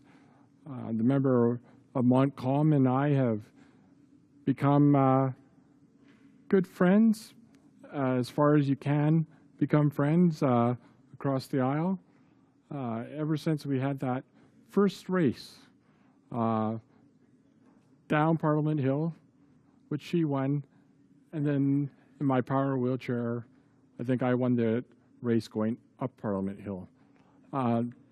The fact that there are now 2 people in Parliament with spinal cord injuries, I think, is indicative of how Canada is progressing when it deals with persons with disabilities. But we have a long way to go.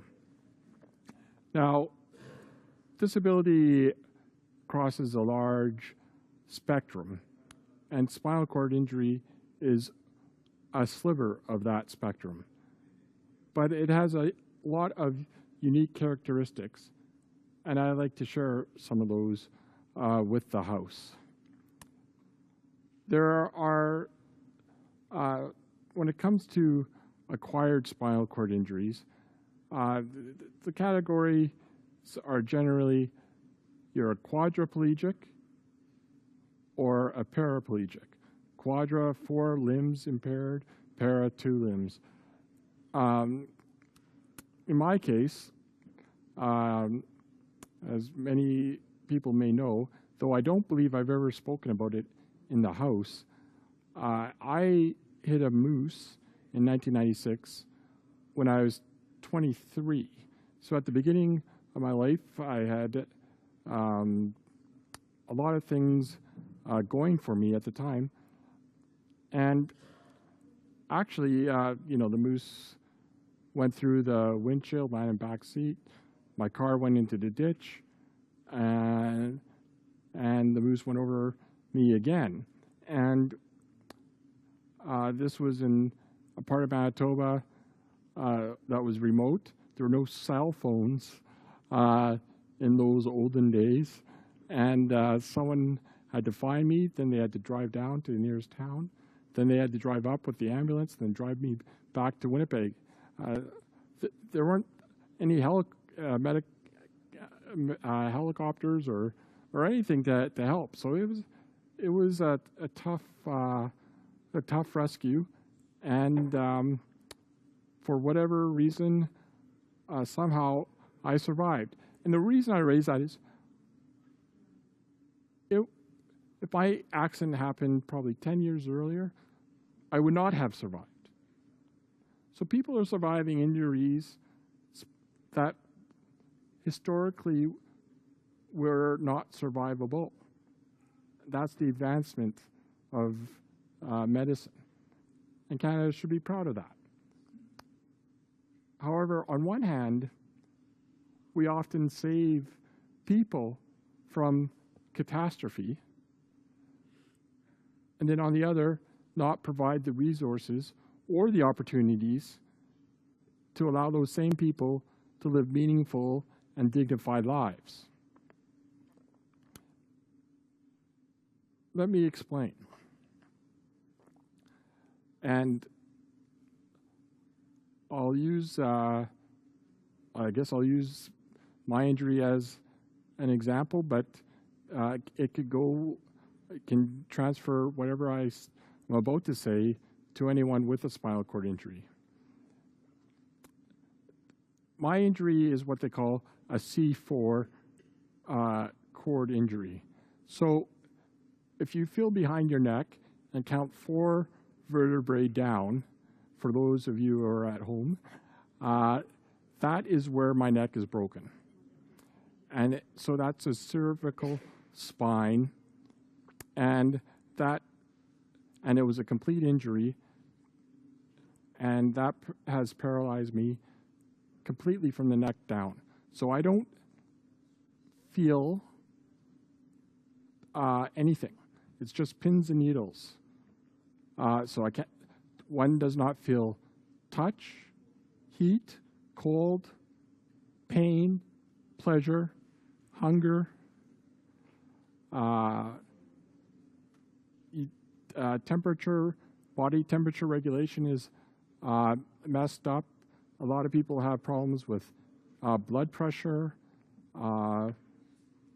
strange or unusual bone growth at joints if they're not taken care of, and a whole host of other issues.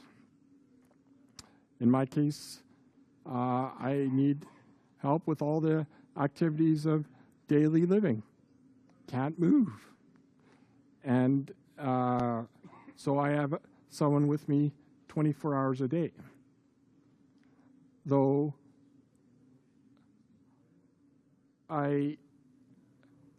sad to say that not everyone is as fortunate as I have been in acquiring that type of level of care. In my case, I've had a lot of fights with insurance companies and other funding partners, and over the years have been able to lay the foundation for a reasonable quality of life. But it wasn't always that way, and there have been times, after leaving the hospital, I refused to go into an institution, though that was what was offered, and I ended up in a one-bedroom apartment, with no wheelchair accessible washroom or shower or anything. So it was a tough time, and a lot of people are still experiencing that tough time. In fact, I'd say the vast majority. Now, not only like with quadriplegia, there were some estimates of costs. Actually, if a quadriplegic in their early 20s will cost society tens of millions of dollars if they live to normal life expectancy.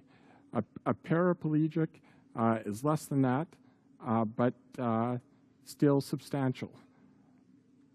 You know, the government of Canada has, you know, provided monies for the Rick Hansen Institute, the Brain Injury Institute, and has invested in stem cell research. These are all fantastic investments, and there's great promise with stem cell research. But we have a lot to do to improve the day-to-day lives of people with spinal cord injuries. But when you do that, you're also improving the lives of everyone. Everyone with an illness, anyone, the elderly. You are creating an accessible society so that people like the member from Montcalm can be seen in Parliament or CEOs of companies or out in on top of glaciers and or mountains or under or scuba diving and living life.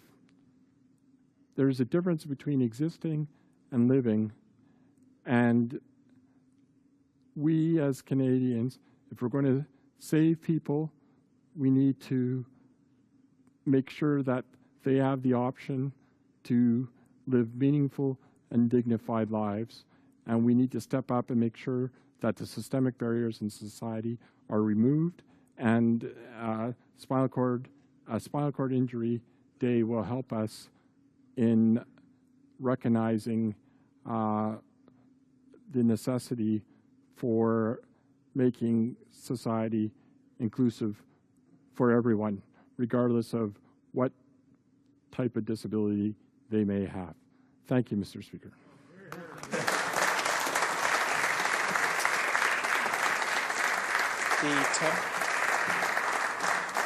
The time provided for the consideration of private members' business is now expired, and the order is dropped to the bottom of the order precedence on the order paper. À ce moment-ci, pursuant to the standing orders, a motion to adjourn the House is now deemed to have been tabled and made, moved, and seconded. North regarding natural resources. Thank you so much, Mr. Speaker.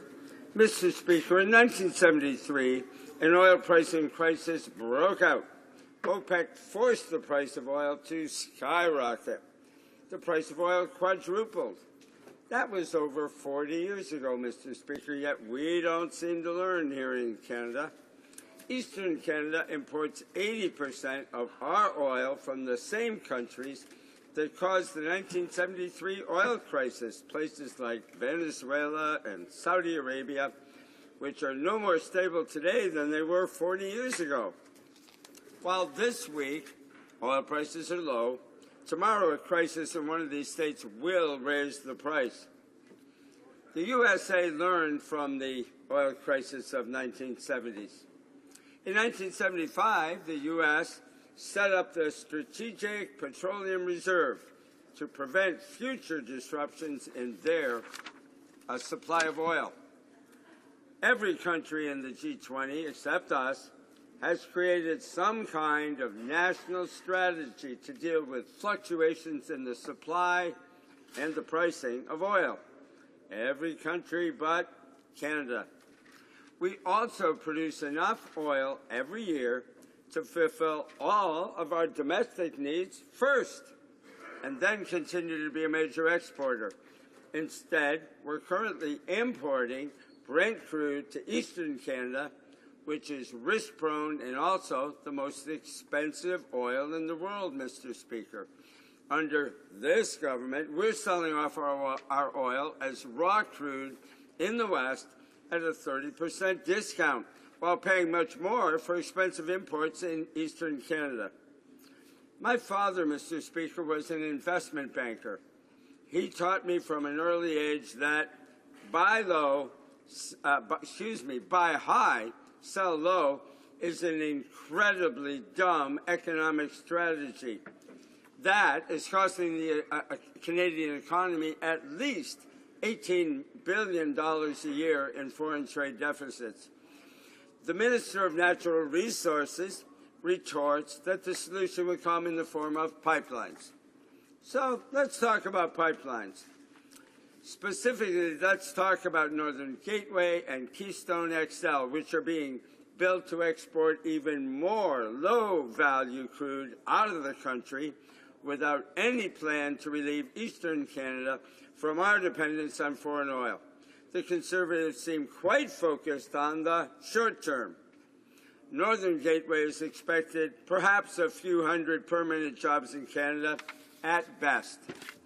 The Conservative plan is to export Canadian crude and Canadian jobs to communist China and the U.S.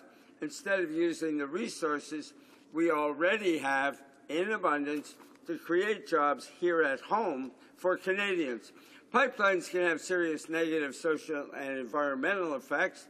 Not only do the pipelines bulldoze through the treaty rights of many First Nations, but inevitable spills will represent serious environmental risks.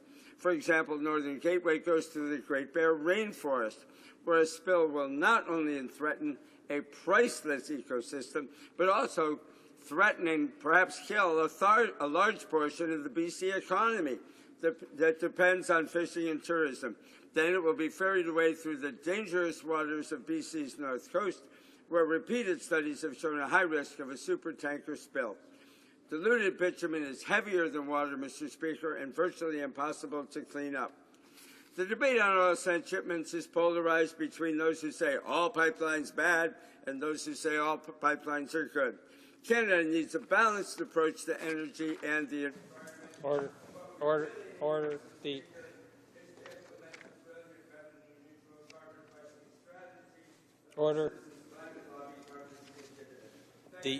The Honourable Parliamentary Secretary.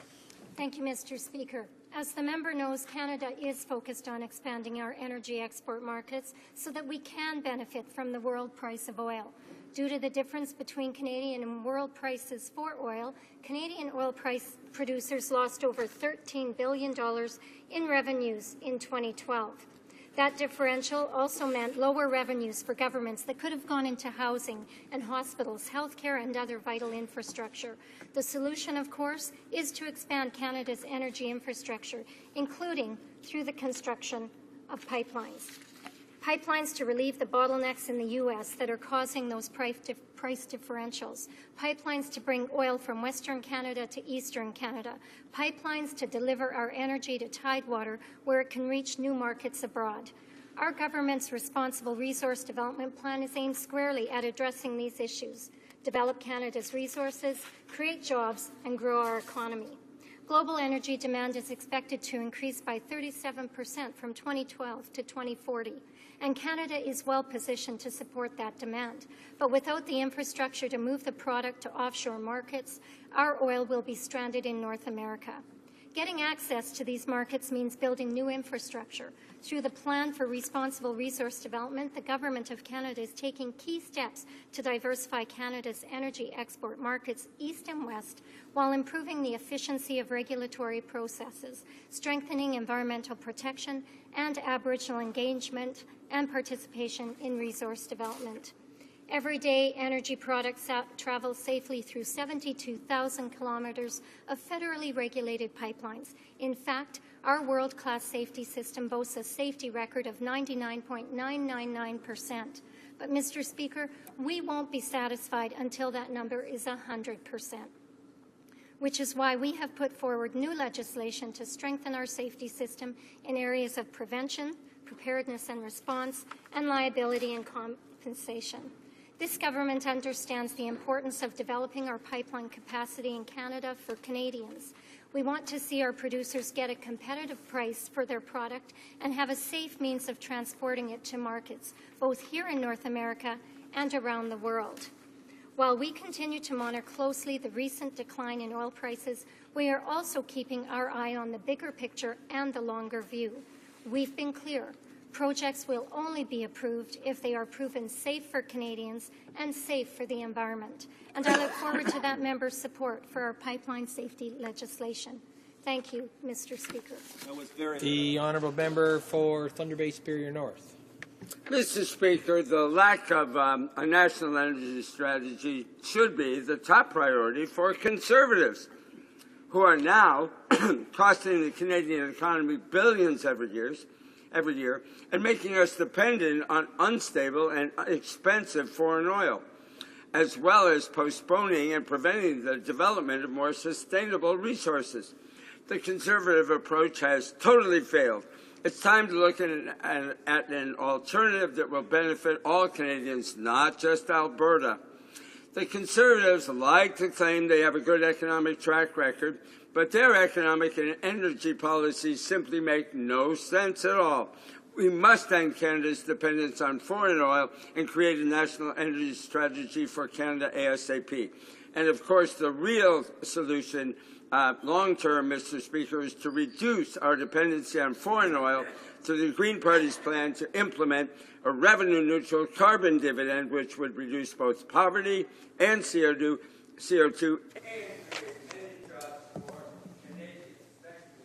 The Honourable Parliamentary Secretary. Mr. Speaker, our government is focused on responsible resource development and finding new emerging markets for Canada's energy products. And our government is working closely with our provincial partners to take advantage of this important opportunity. This past year, at the Energy and Mines Ministers' Conference, ministers reinforced the need to diversify Canada's natural resources by ensuring their safe transport. Mr. Speaker, we have an opportunity to diversify our energy markets in Canada and displace the import of foreign crude. That is why we are focused on expanding our energy transportation infrastructure. We must develop Canada's natural resources in a manner that is safe for Canadians and safe for the environment. Projects will only be approved if they are proven to be safe. I look forward to that member's support on our world-class safety legislation. Thank you, Mr. Speaker. The motion to adjourn the House is now deemed to have been adopted. Accordingly, this House stands adjourned until tomorrow at 10 a.m. pursuant to Standing Order 24-1.